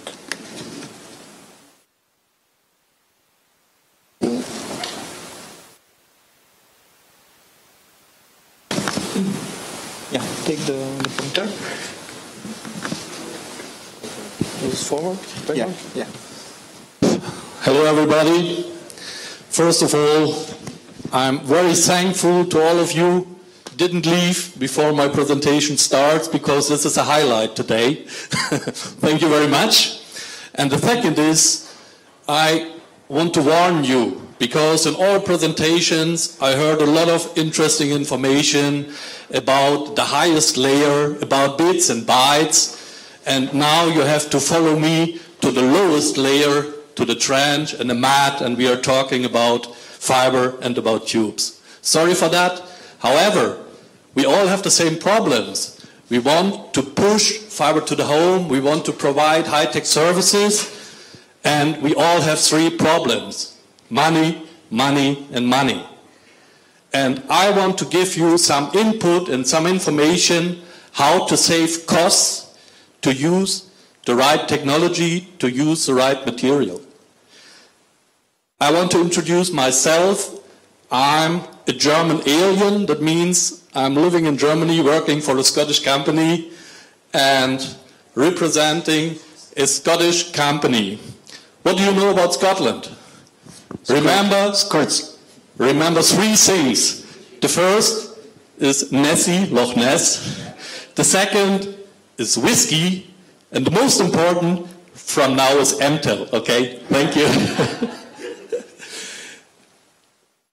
Mtel is worldwide one of the biggest factories producing plastic tubes and fiber optical cable. We have a lot of suppliers in the world, but we are the only one factory in the world producing under the roof and fiber optical cable and plastic tubes. The smallest tubes we are doing are 1 millimeter for the heart bypass, never tested. The biggest tubes we are doing 3 meter for wastage water. The headquarters of our company, I told you, is in Scotland, close to Edinburgh, and we have factories in Scotland, in Denmark, and we deliver, you can see that here, in all these countries. That means we are not exotic. You know, British cars exotic, you have the rule on the wrong side. Our tubes are complete local standard. Here in Romania, we are working now 1.5 years, very successful. We deliver our products to Bucharest. We have projects in Cluj, and we are working very close together with our local distributor, Teleprecision. Here is sitting the director, Nicoletta. What is special at Mtel? Mtel was built on demand of British Telecom, because in all big cities you have the same bullshit. All canalization is completely busy with old heavy cable. You have to replace the old copper cable, you pull them out, and you have a little bit space. And you start thinking, what can I do to use this little bit space to get the maximum of capacity? I think that's the same problem here in Bucharest, everywhere in the world. And what we are doing is, okay, beginning with this PVC ducts, 110 millimeter was the standard, bring a duct in and then pull in the duct one cable, and the duct is busy and the game is ending. That's not effective. What we developed is a multi-tube mini canalization based on plastic tubes. That's what we are doing. And you see, if you make an analysis of all your fiber to the home projects, the main costs are the digging costs. That means, normally, and that is the old technology, you take a fiber optical cable, open the trench, put the cable in the ground, close the trench, and you spend 50-60% for digging. Why you don't put in the ground a mini canalization based on plastic tubes? And that's what we are doing in whole Europe. For sure, then the digging company will stop working. The second important thing is, if you build a micro canalization based on plastic tubes, you have to bring the cable stress-free into the tube system. The old traditional way is take a pulling rope and start pulling about 500 meter, 1 kilometer. The cable is stressed, and you have no guarantee that the cable will give you the full functionality. Mtel developed a new technology called fiber flow. What does it mean?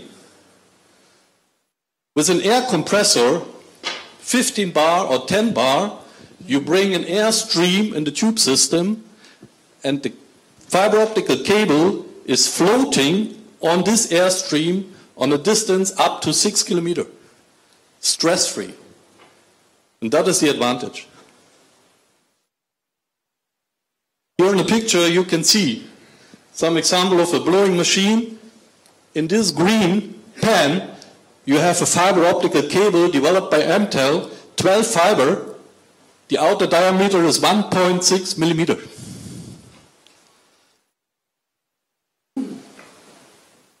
Here, this I will skip. This you know. This is a classical subduct system.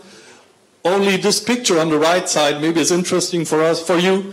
We developed some special drums where you have on one drum 3 or 4 segments that you can pull in one hook, 4 subducts in the trench. On this picture you see different groups of microtubes. There is no official definition of tube bundles, but we divided this in different groups. We say one group is a direct buried tube bundle. That means you can take this tube bundle directly into the ground. The wall thickness is minimum 2 millimeter. You don't need a protection tube around.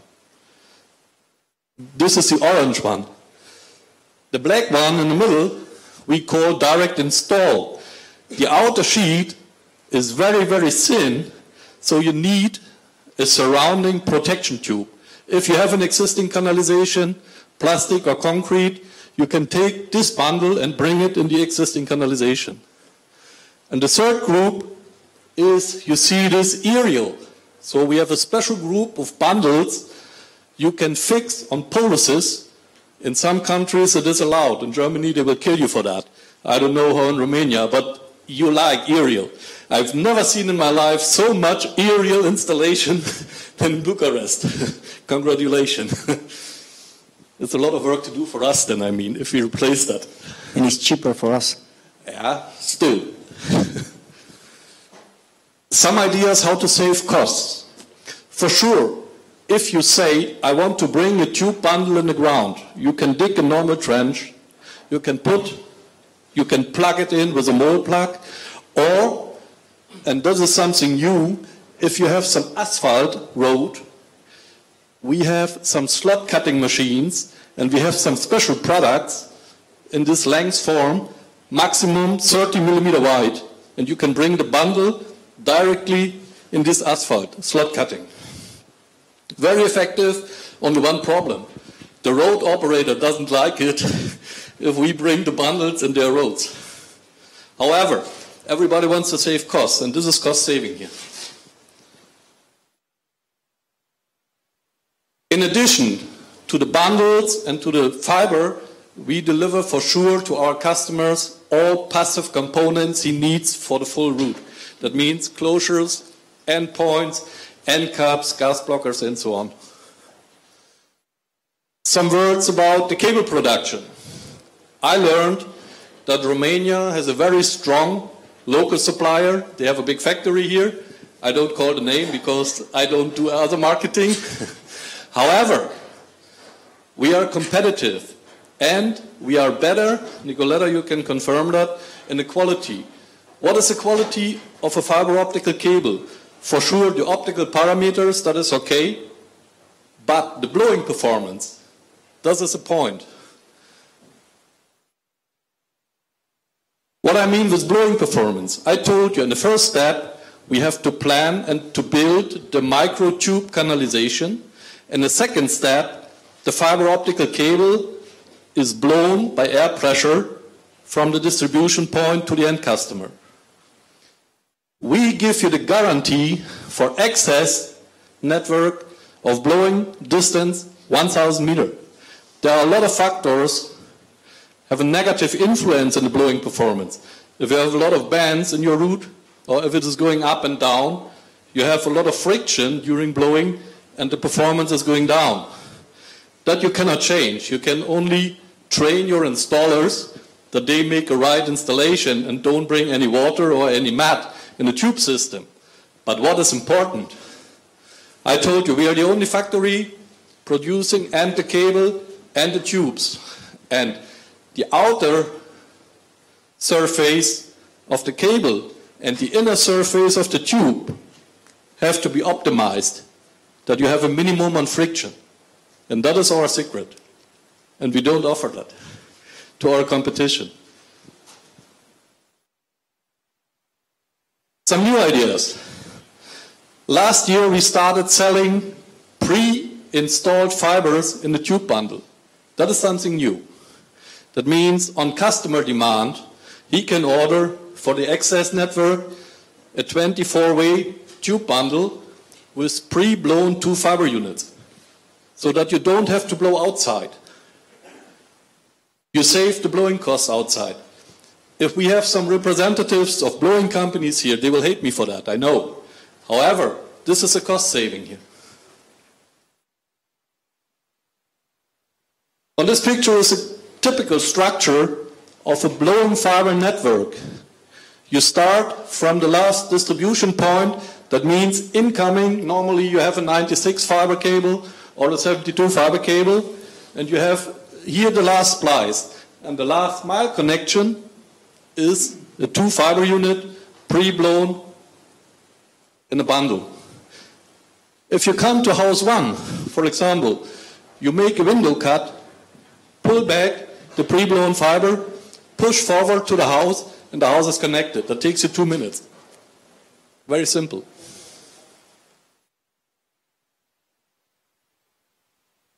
The start point on the last picture was a distribution closure. Here is one example for a very tough closure developed by the Dutch company. The Dutch lady left, sorry.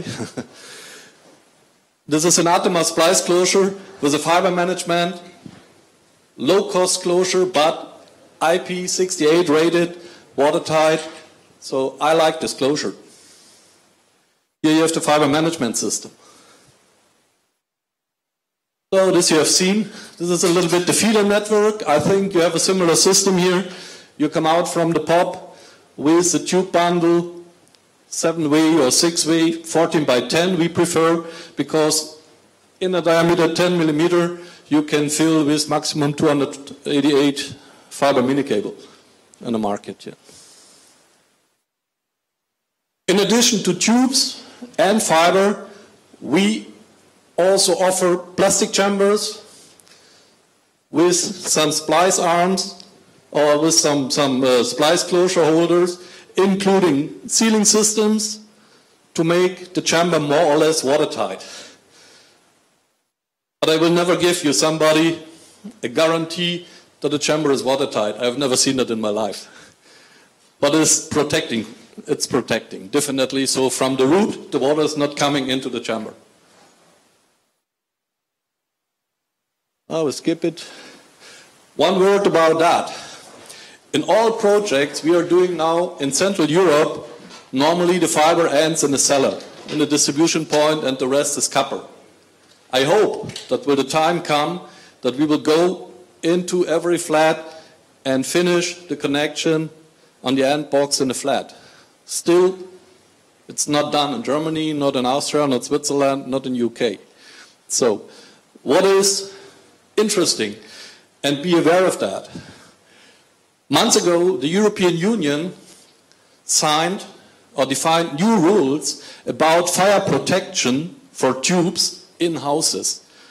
I don't know the situation here in Romania. Do you have some special rules here? So, cable or tubes have to be protected? Not quite. Sure, yeah. Defined norms? In a building? Yes?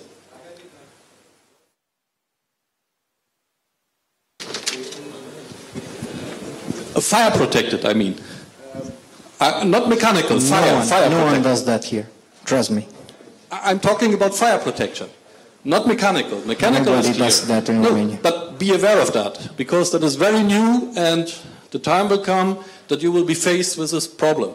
So, and we are developing now so-called LFH tubes, and they are special fire protected. Yeah? Transport systems, not interesting for you, or is it? I don't think so. Power line, more or less. These are all fields where the operators are operating on tube systems with fiber optical cable. Wind parks. So that's it. So I tried a little bit to run faster. Thank you very much for your attention, and good luck. Well, the presentation will be available on site or on demand. Everybody will receive one via email, so don't worry. Everybody will know. Oh, questions? I don't think we have time for that. I have a question. Who is using low infrared technology? Is there somebody? Everybody in Bucharest. We have a project here called NetCity. I asked the people. Oh, sorry. You are using it? Yeah, everybody does. Not so much. RDS. RDS. Yeah. We deliver. Yeah. Who else? UPC, Prime Telecom, Yeah. Telecom. So they are using it. Thank you very much.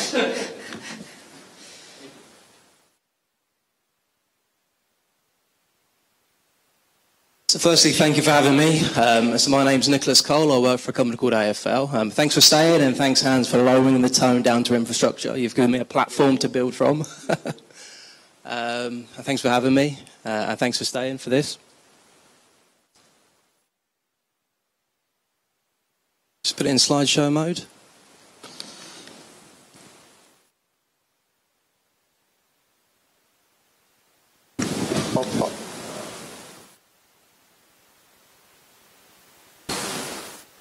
So I'm from the UK. Sorry. Yeah, no problem. And so this presentation, which I'll keep short, is about a new product development project that we've been doing internally, and we're just getting ready to share it with the world. And AFL is a telecoms company owned by Fujikura, a Japanese company.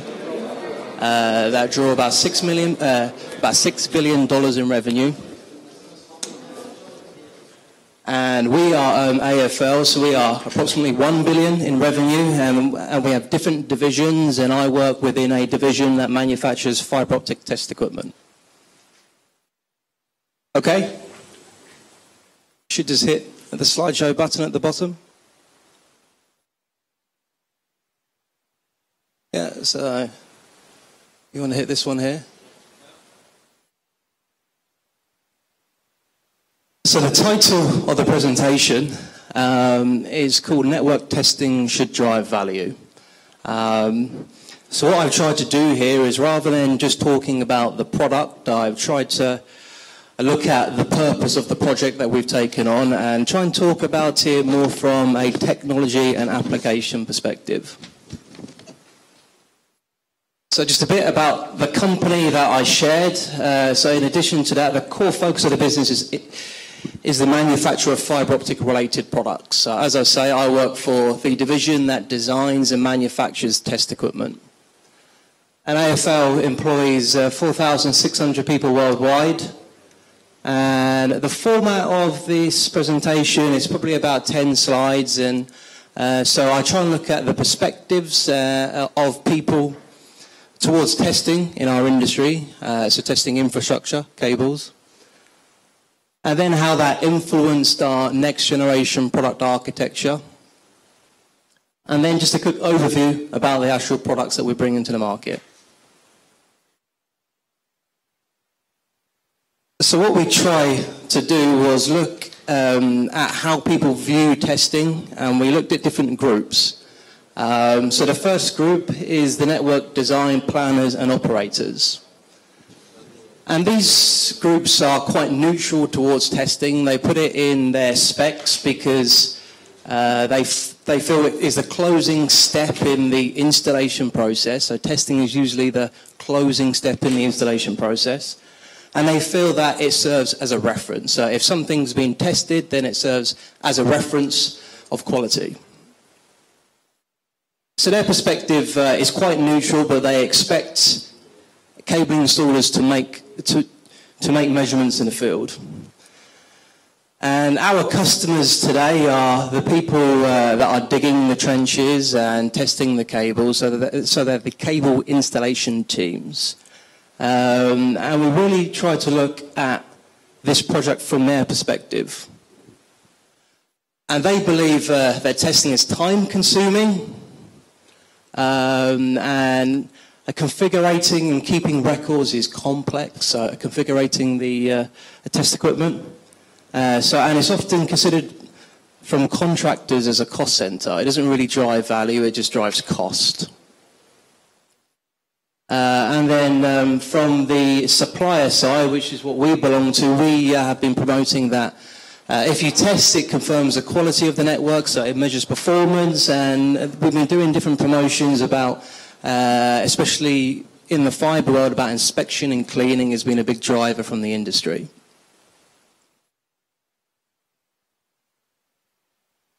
So then from understanding those different forces and perspectives, we tried to look at it from our customer side, which is the cable installer, and try to understand why they feel testing is complex and time-consuming. So testing fits into a wider network build process. So the network build process could be, first you plan to build a network, you construct it, and then maybe you test it, you commission it, and then you maintain the network. So testing really is not a core part of the network installation. It's something that the installation teams do because it's specified by the operator. But there's no real value in it if those results aren't collated and referenced at a future point. So the reason why the cabling installation team feel that it's time-consuming and complex to make these measurements is, so the first thing that we found out is the amount of information they need to gather before they can actually make the tests. And they need to gather information from different departments, so they might need to go to the planning and design team to find out which type of measurements to make, which configurations to use, which test limits to test against. They may also need to go forward to the transmission teams, the people that are installing the switches and transmission equipment. And they need to find out from them what their information requirements are. If they want results in a certain format, for example. And also they might need to speak to the network operator to find out where the results are going to be stored. Because testing networks really is only valuable if those results are stored somewhere and can be referenced at a later point. So testing can be time-consuming and complex from the view of the cabling installers due to the information that is required to make meaningful measurements in the appropriate format. It's difficult for them to get the information to do a good job.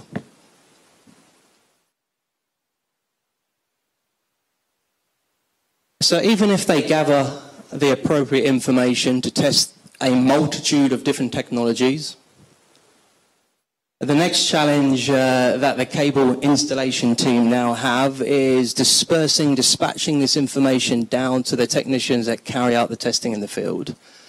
So really that is the starting point for us, because we design and manufacture fibre optic test equipment.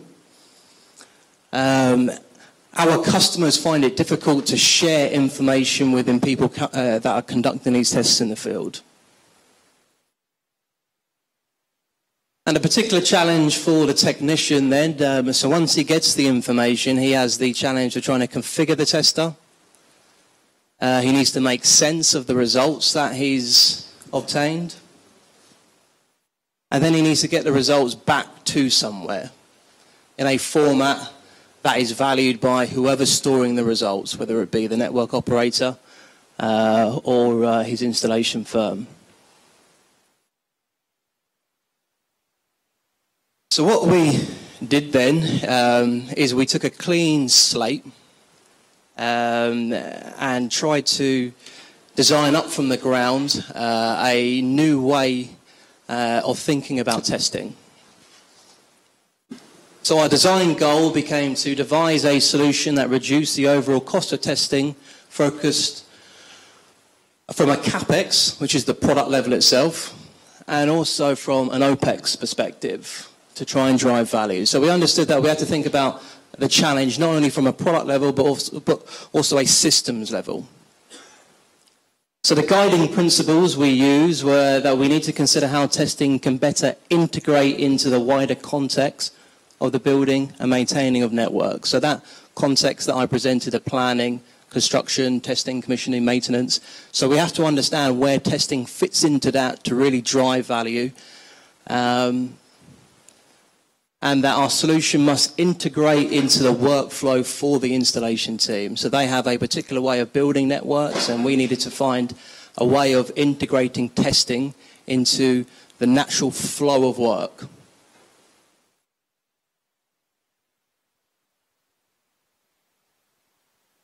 And that technicians should also not be faced with complex user interfaces. So there's many test equipment manufacturers that have very complex user interfaces. And they also shouldn't worry about configuring the test equipment of the technician in the field. And also about transferring results back to where it needs to be stored. So we looked at these different guiding principles to try and meet our design goal. So the technology strategy that we've deployed is, so we thought we would take advantage of the penetration of smart devices. So we understand that our customers, our installation, so their installation teams, whether they be operators or contractors, usually have some kind of smart device, some kind of phone or tablet that they use for communication and doing their job. So we thought we would try and use this as a connectivity hub, and also to use that as the interface for the test equipment. So rather than using the legacy approach of having the interface on the tester, we thought if we use a smart device, we can separate the hardware, which is the actual function of the tester, from the way it's used. And we could do this by writing different applications that run on this smart device that drive the test equipment. So it really was that separation of the basic functionality of the tester and then the way people interact with it. And we also use cloud technology as well, because this is a big opportunity for many companies to build systems on.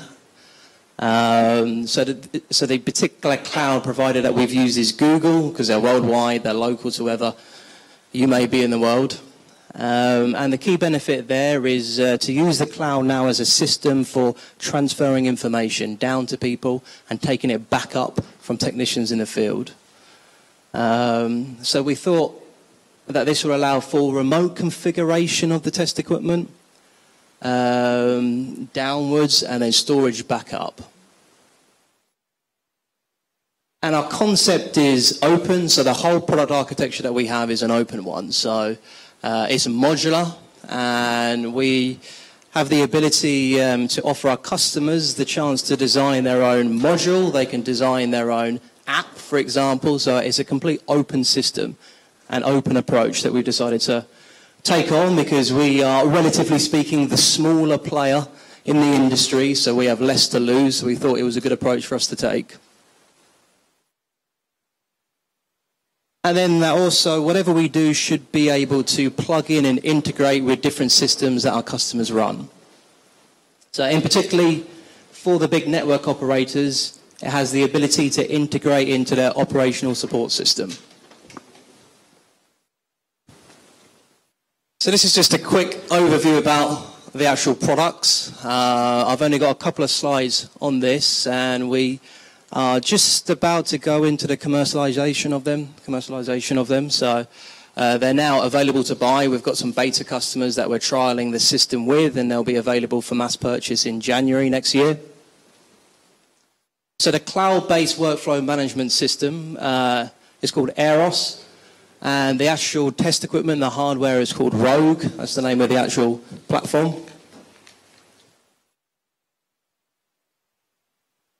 And so just an overview of what Eros provides for the workflow management of testing.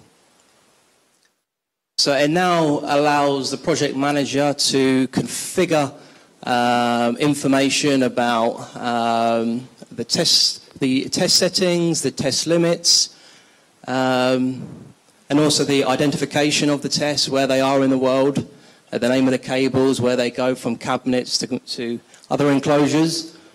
And so the project manager can now send that information directly down to a field technician, and it's received on their smartphone, and that smartphone will drive the actual testing process. It will control the actual tester that's plugged into the network. And you'll see the arrows are two-way, because we can drive information down and then we can pull it back up. So drive configurations down and then pull the results back up. And we wanted to enable the installation teams to also easily collaborate with different functions within the operator, for example, the planning and design team. Perhaps they have some particular documents that will help them do their job, so they may have an interface into the system to provide specifications about the cables, for example. And then as an output, we can produce different reports that may be required for the network operator or other teams, maybe the transmission installers. And then the longer plan is to be able to integrate into operational support systems for the operator and try and have this as a seamless way of instigating the testing of a failed cable, for example. So you might have an operational support system that raises an alarm, something's failed, so if we plug into that, it's a way of issuing the work down to the technician so we can resolve the fault in the field. And then we're also looking to be able to manage other people's test data. So it means that it's not proprietary to AFL. We can integrate different manufacturers. Again, it's an open system, is one of the key principles of the architecture. So just very quickly, I'll finish on some real shots of the workflow management system. So you would have a login page. You would be presented with a project dashboard that allows you to create these work orders, these tests to be done in the field. You can also track the status, because everything's in real time now. You send things down, you pull it up, and you can see the progress of different tests that have been done for the project. You can build and configure tests, and then you can send them down to the installation team via the radio network or Wi-Fi, depending on the connectivity at the time. And this will go directly to a smartphone. So now the technician receives the information on his smartphone, and he'll have all of the information about where to go and what he needs to do. So where to go to make the measurement, and exactly what measurement to make, because it already has the configurations. So this smart device would Bluetooth to the tester. That would actually physically make the test, and then it would Bluetooth back the results. And this would then either use the cell network again or Wi-Fi to send the information back to Eros, where it would be analyzed and stored. Nick, please speed it up a little bit. This is the end. Late. Yeah. So this is the end. Yeah. So thank you. Great timing. Great timing. Thank you.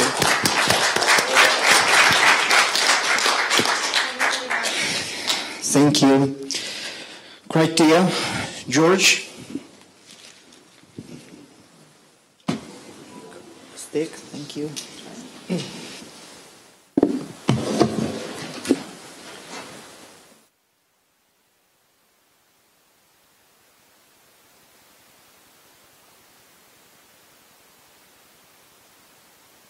Yeah.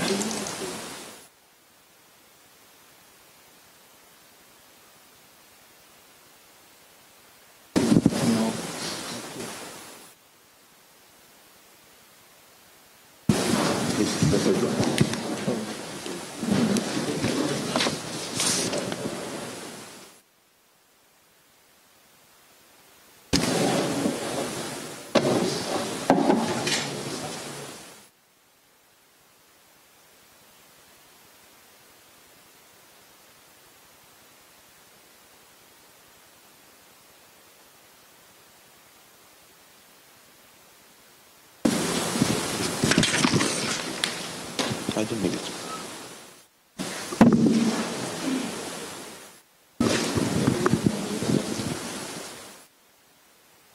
Yeah, go from there.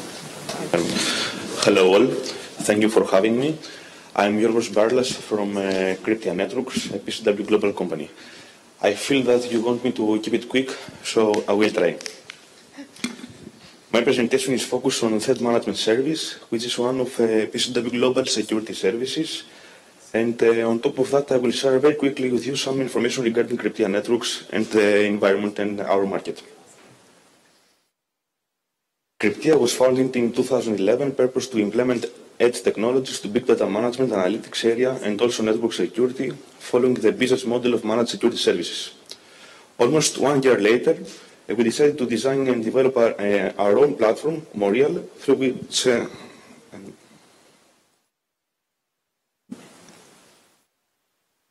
sorry for a while.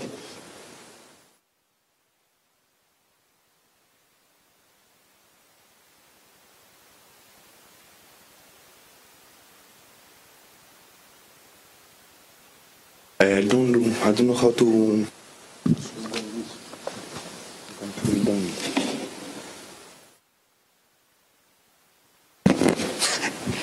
No problem.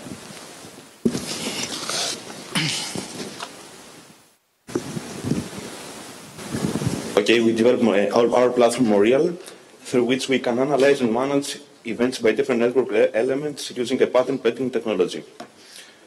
Through Morial, the interesting thing is that we can identify zero-day threats, visualizing the threat paths, and provide suggested mitigation actions.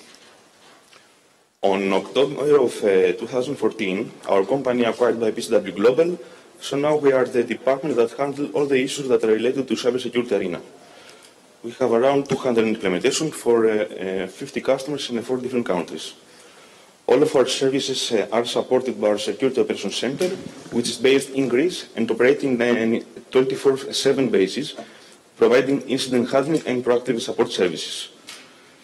All of our functions and services are ISO 9001 certified for quality and ISO 27001 certified for security in order customers to experience maximum safety level.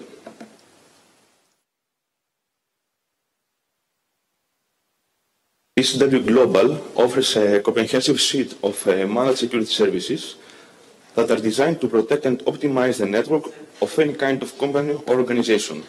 Our portfolio includes the managed firewall, the hosted firewall, the DDoS mitigation solution, and of course the threat management service, which consists of 2 components, our platform, Morial, and Security Operations Center. So let's see what Morial is. Morial is a cloud-based network security solution for any kind of companies that is able to proactively predict, discover, and identify network security threats from logs and events that are produced by connected network elements such as firewalls, routers, intrusion detection tools, and other network and security devices. Morial can be considered as a new layer of defense, identifying known and unknown threats during their infancy that leverage existing infrastructure from any security and any vendor. Our Security Operations Center is established in Athens, and now we are in progress of building 2 new security operations centers in the US and in Hong Kong.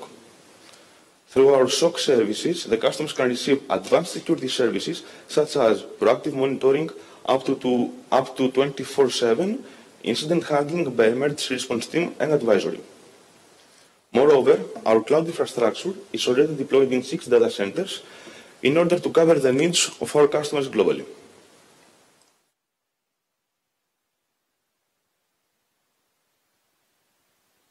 Very quickly, some numbers about our market. According to the industry analyst firm Gartner Group, every year companies are spending more than $67 billion on security solutions and services, but cyber attacks are still leading to more than $3 trillion of damage. And according to another recent study of ISACA, the main issues that the companies must encounter are the significant number of unfilled security positions. In the right part of the slide, you can see some samples of the most significant data breaches that were encountered over the last few years. According to PricewaterhouseCoopers, the number of reported security incidents increased by 48% in 2015.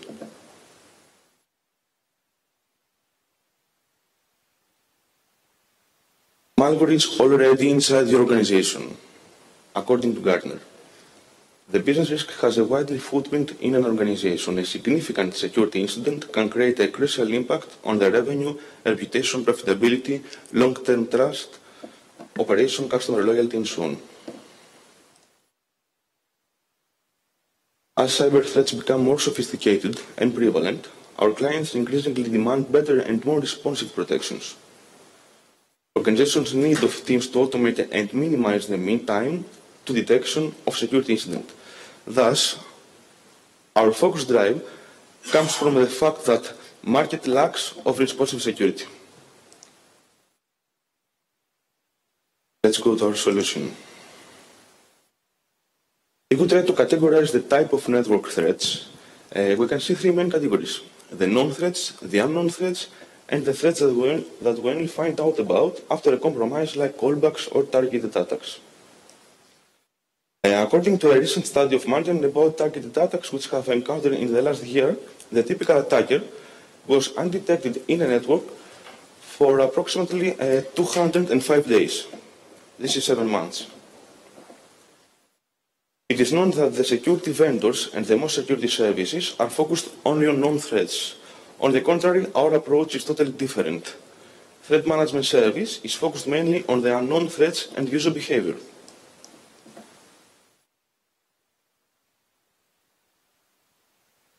Global Threat Management Service provides a 24/7 threat monitoring, threat identification system together with security advisory service. Morial is a threat intelligence platform which proactively analyzes collected CPE and security equipment logs and provides threat identification, monitoring, reporting, and alerting. Also, some of the professional security services which are provided by our Security Operations Center are security investigation, security advisory, included per-incident mitigation, action plan, regular customer review meetings, and also customized alerts and reports, monthly reports, and many others. Our objective with Morial is to give a complete view of the network and security health, identifying the security threats in real time, and provide mitigation suggestions and notifications through reports and alerts. Also, we provide fast deploying following the solution as a service principle, offered as a cloud-based platform or through the on-premise deployment scenario. Last, we provide the above services following the pay-as-you-grow business model, giving to our customers low total cost of ownership. Giving an overview of the key characteristics of Morial, we can say that Morial provides a single dashboard, multi-vendor support, early notification, historical data through the log retention, customized alerts by severity and reports in accordance to regulations and standards like HIPAA, PCI DSS, etc. And finally, beyond vendor independence, Morial is able to process data originating from different protocols such as syslog, NetFlow, SFlow, SNMP.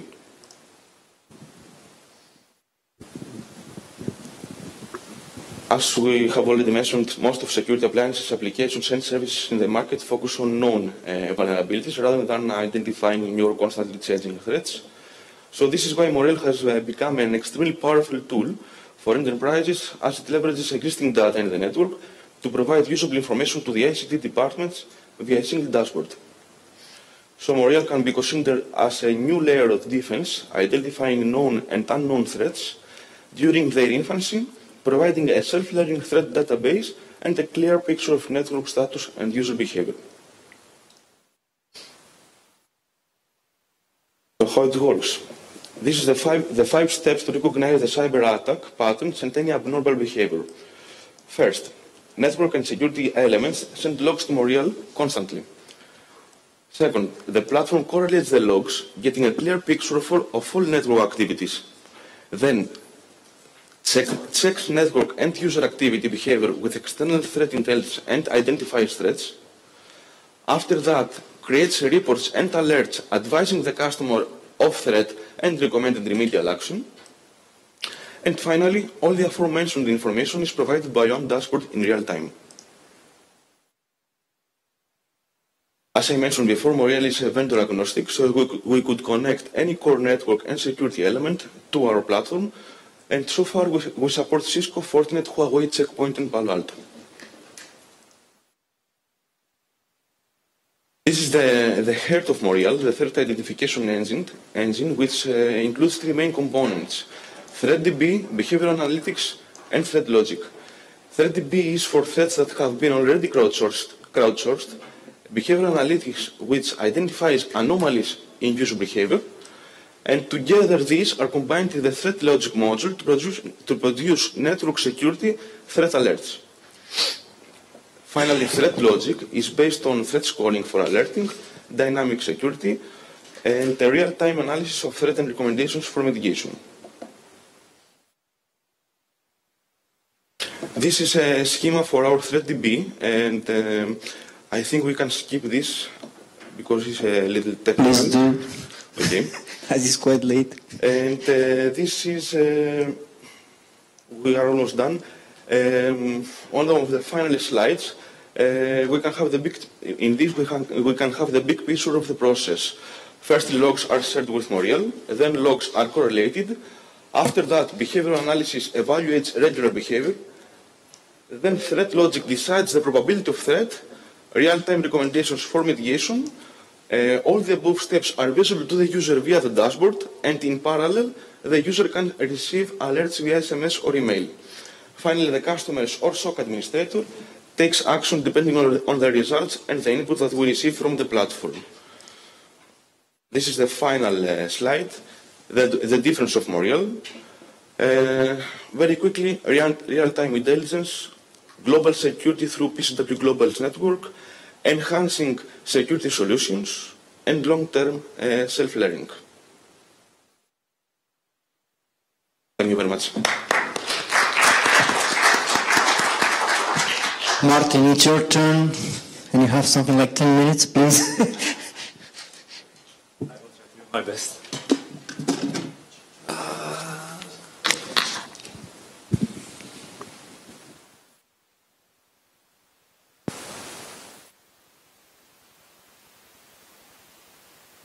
My presentation here.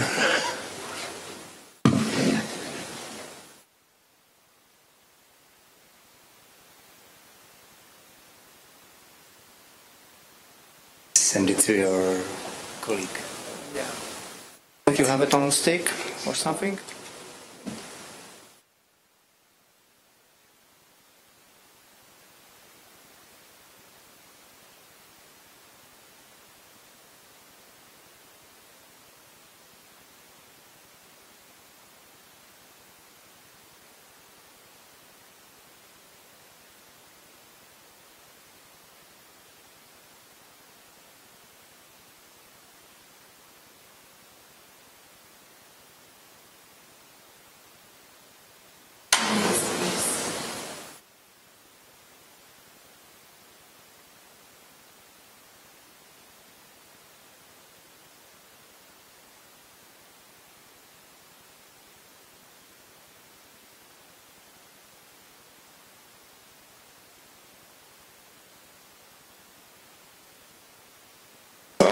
So.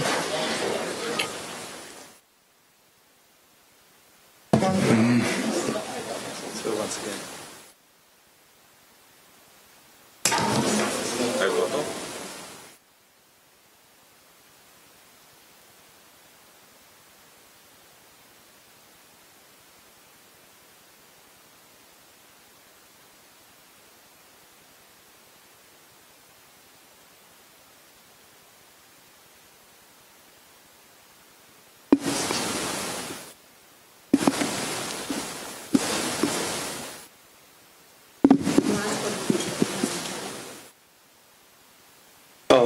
Yeah, so hello to all of you.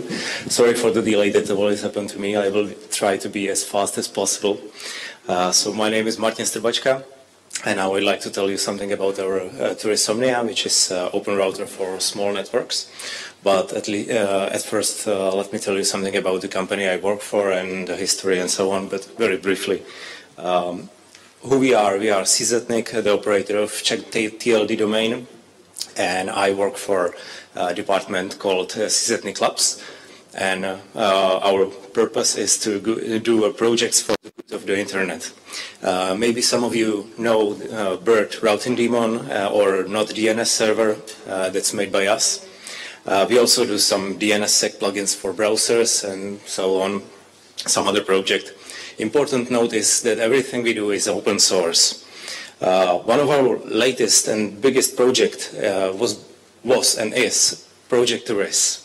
It started in 2013, and the idea behind it was that we were unhappy with the quality of home routers because lots of them, maybe all of them, you can tell me also, is from China, and the quality of it is terrible. If we are speaking about hardware or software, well, both of them, both of the sides are quite bad. So we decided to do something with that. We started a research project in Soho networks. The main goals was to improve the end user security and improve the situation among the Soho routers. So we created a router which acts as a probe. That's this one. We created 2,000 pieces of these. It's quite powerful, and we gave it to Czech end users of internet, and they sign an assignment with us.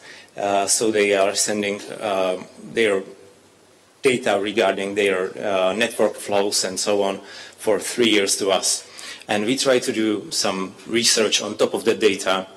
And we try to find which kind of attacks you can see on home networks and what kind of, let's say, failures you can find in software in a Chinese routers and so on. As a side goal was to introduce the new technologies in Soho networks. For example, DNSSEC, you already heard about it today, and better IPv6 support, which are usually quite bad among the cheap routers. So that was how it started. What's the outcome of the project so far? The major outcomes or the major catches was that we found 2 botnets consisted of Soho routers. Maybe later I will tell you the concrete manufacturer and so on. We found few computers connected to Zeus botnet. For those who don't know anything about it, Zeus is one of the biggest botnets on the earth we know so far about. We also have nice statistics about the network traffic in Czech Republic. Let's say the share of IPv4 and IPv6 traffic, pings from all the routers to important servers, and so on.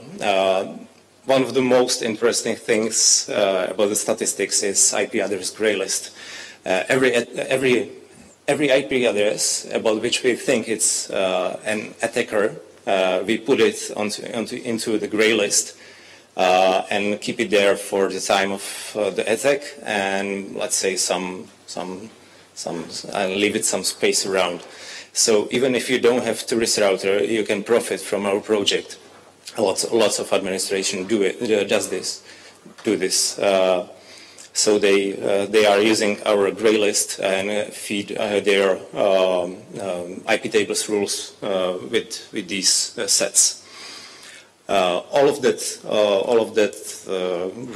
gray list and statistic, everything is open data, so you can use it as you want. But maybe the most interesting outcome of this project was a new router. We decided to make use of all the experience we have got so far and create a new router which will be widely available, and we would like to kick off a change how people think about their home routers and about their security and so on. And that's Trisomnia. I have just the first prototype here. It looks like this. You can see it's smaller, but believe me, it's much more powerful than the first one. Much more powerful. But it consumes less power, around 5 watts, 6 watts, sorry. For those who are aware of embedded hardware, you can see the specs. I will just quickly go through it. There is a quite new SoC, which is the central processor unit, Marvel Armada 385, which is a dual ARM processor at 1.6 gigahertz. It's possible to put through the net 1 gigabit per second. It has 1 gigabit of RAM, 4 gigabytes of eMMC for your user data and for our firmware. 5+1 gigabit ports plus SFP for those who has fiber optic at home and so on. 2 USB 3.0s, you can do anything you want with that.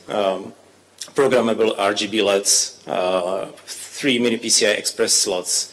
2 of them are, let's say, reserved for Wi-Fi, but of course, again, you can put anything you want into these slots. One of them is switchable to mSATA mode, so you can put their SSD hard drive, and one of them has SIM slot, so if you are scared of being offline, you can put there your 3G modem and use it as a backup connection. We have there quite nice software called, I think, Multi-One, doesn't matter, but it's able to switch over, do the failover if the main internet connection doesn't work. It can switch to 3G and so on. It is RTC, which is essential for keeping the real time, even if there is a power outage and so on. And chip for better RNG entropy. On such a box, it's quite hard to gather enough entropy for RNG, so that's the reason why we put there a chip for that. For those who know Raspberry Pi, we like that board, so we put on our board a header with 10 GPIOs, 2 UARTs, 1 SPI and 1 A2C, just if you want to play with that a bit. A little bit about the internal network connection, which I think is quite amazing, because the SoC has, which is the central processor, it has 3 Ethernet interfaces. So we use one just for one, and there is a, as I said, the SFP slot. So immediately once you connect an SFP module,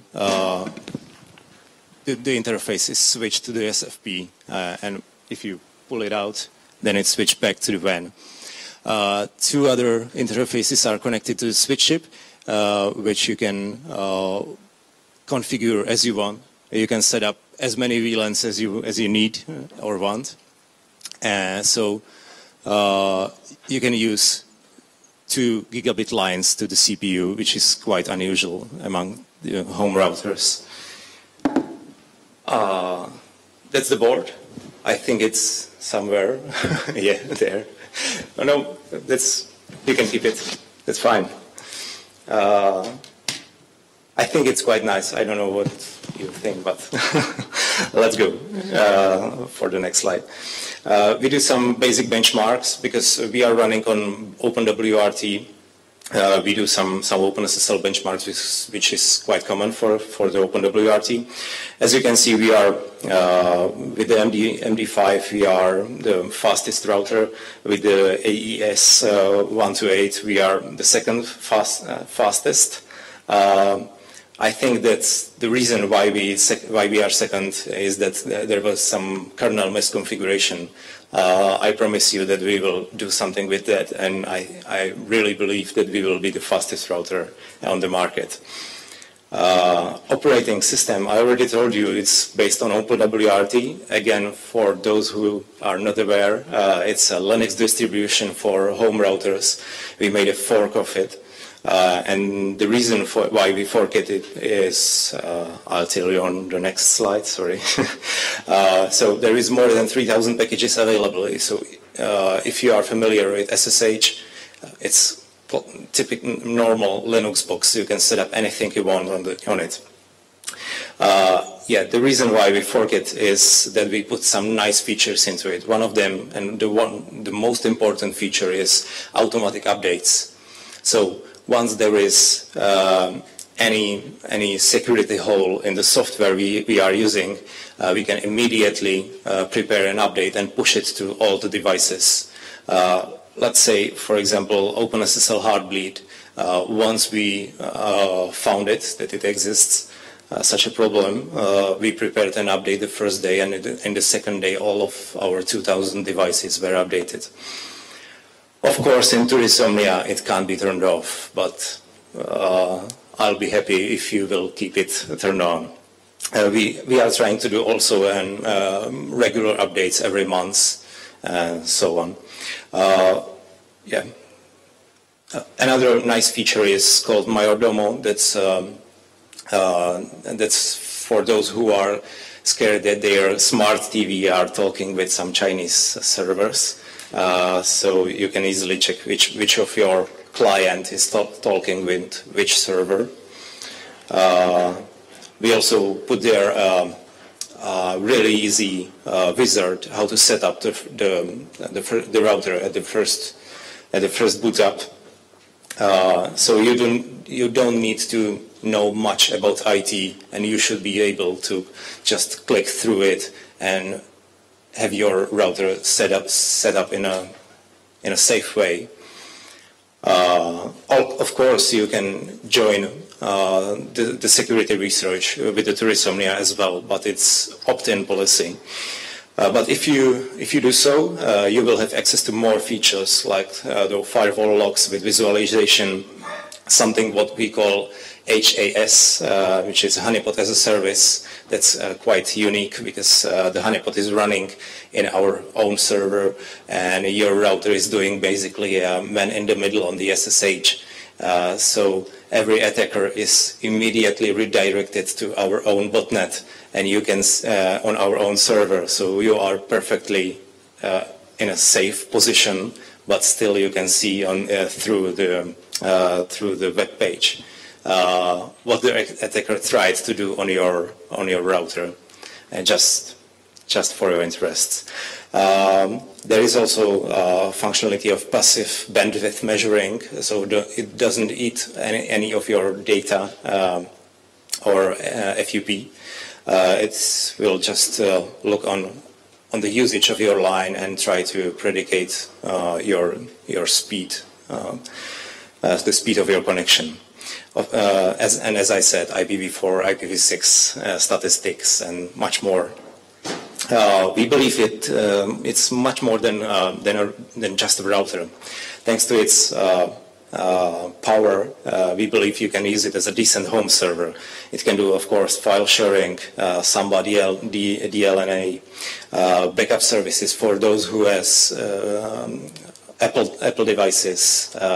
Tourisomnia can be configured to do the backup service for them.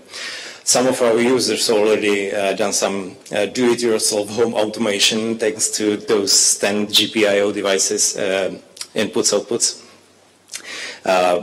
We put there some easy-to-use software called Home Assistant and Robotics.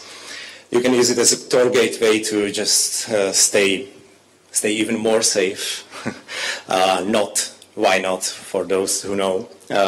We plan to switch to the NOT resolver, but that's that will happen sometime in the next year. BERT is also available, and many more. VPN, anything you can think about. As I said, we strongly believe in open source and open hardware. So bootloader, operating system, power management, firmware, everything we use on the router Yeah, it's open source. You can use it on. You can find it on our GitHub. Schematics will be also released, including full production documentation, but with a little delay because we already have heard some discussion on Chinese forums that they want to produce our router before us. They will. Current status and roadmap. Yeah, there should be a video. Unfortunately, it doesn't work. Well, we have a first prototype, but that's it. We have 10 of them. It works somehow. It needs some, jumper virus and so on, but nothing crucial. We already fixed those bugs, and we are waiting for the second prototype series, which fortunately will be the last one. So the manufacturing can start in the first quarter of 2016. I hope you are interested and you want one. For those who are really interested, please go to this webpage, omnia.tourist.cz, and please fill there your email. We will be really happy to see the interest. We plan to sell the board, maybe through the crowdfunding campaign. We are not sure yet. The bare board, as you can see it here, will be available for $100. Let's say the full package, plug and play, that means board with case, Wi-Fi, and power supply will be for less than $200. I say my tip is $175. Mulțumesc. Thank you. This concludes our year. All presentation will be online. Vă mulțumesc că ați rămas până la ora asta. Thank you for staying so late. Are sorry for the delay. Have a nice evening, and we await you at the party at 2100 hours. La ora 9? 19, 7 o'clock in the evening. Thank you. I would like to bother you for a second, because we promised we will do the lottery of the, let's say, questionnaires you filled out. They're really simple. Who filled the form is on this room, is able to win. Adam, could you help me? So if somebody is not there and filled the form, sorry.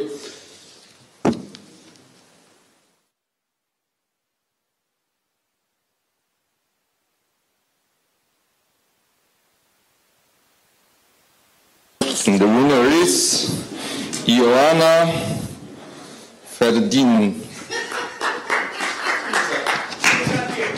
She's not here. Sorry, one more try.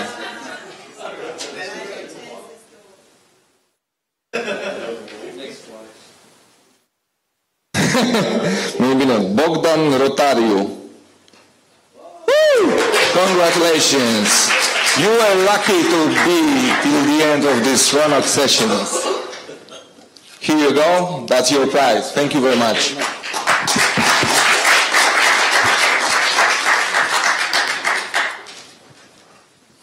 And that's all. See you on the evening party. Bye.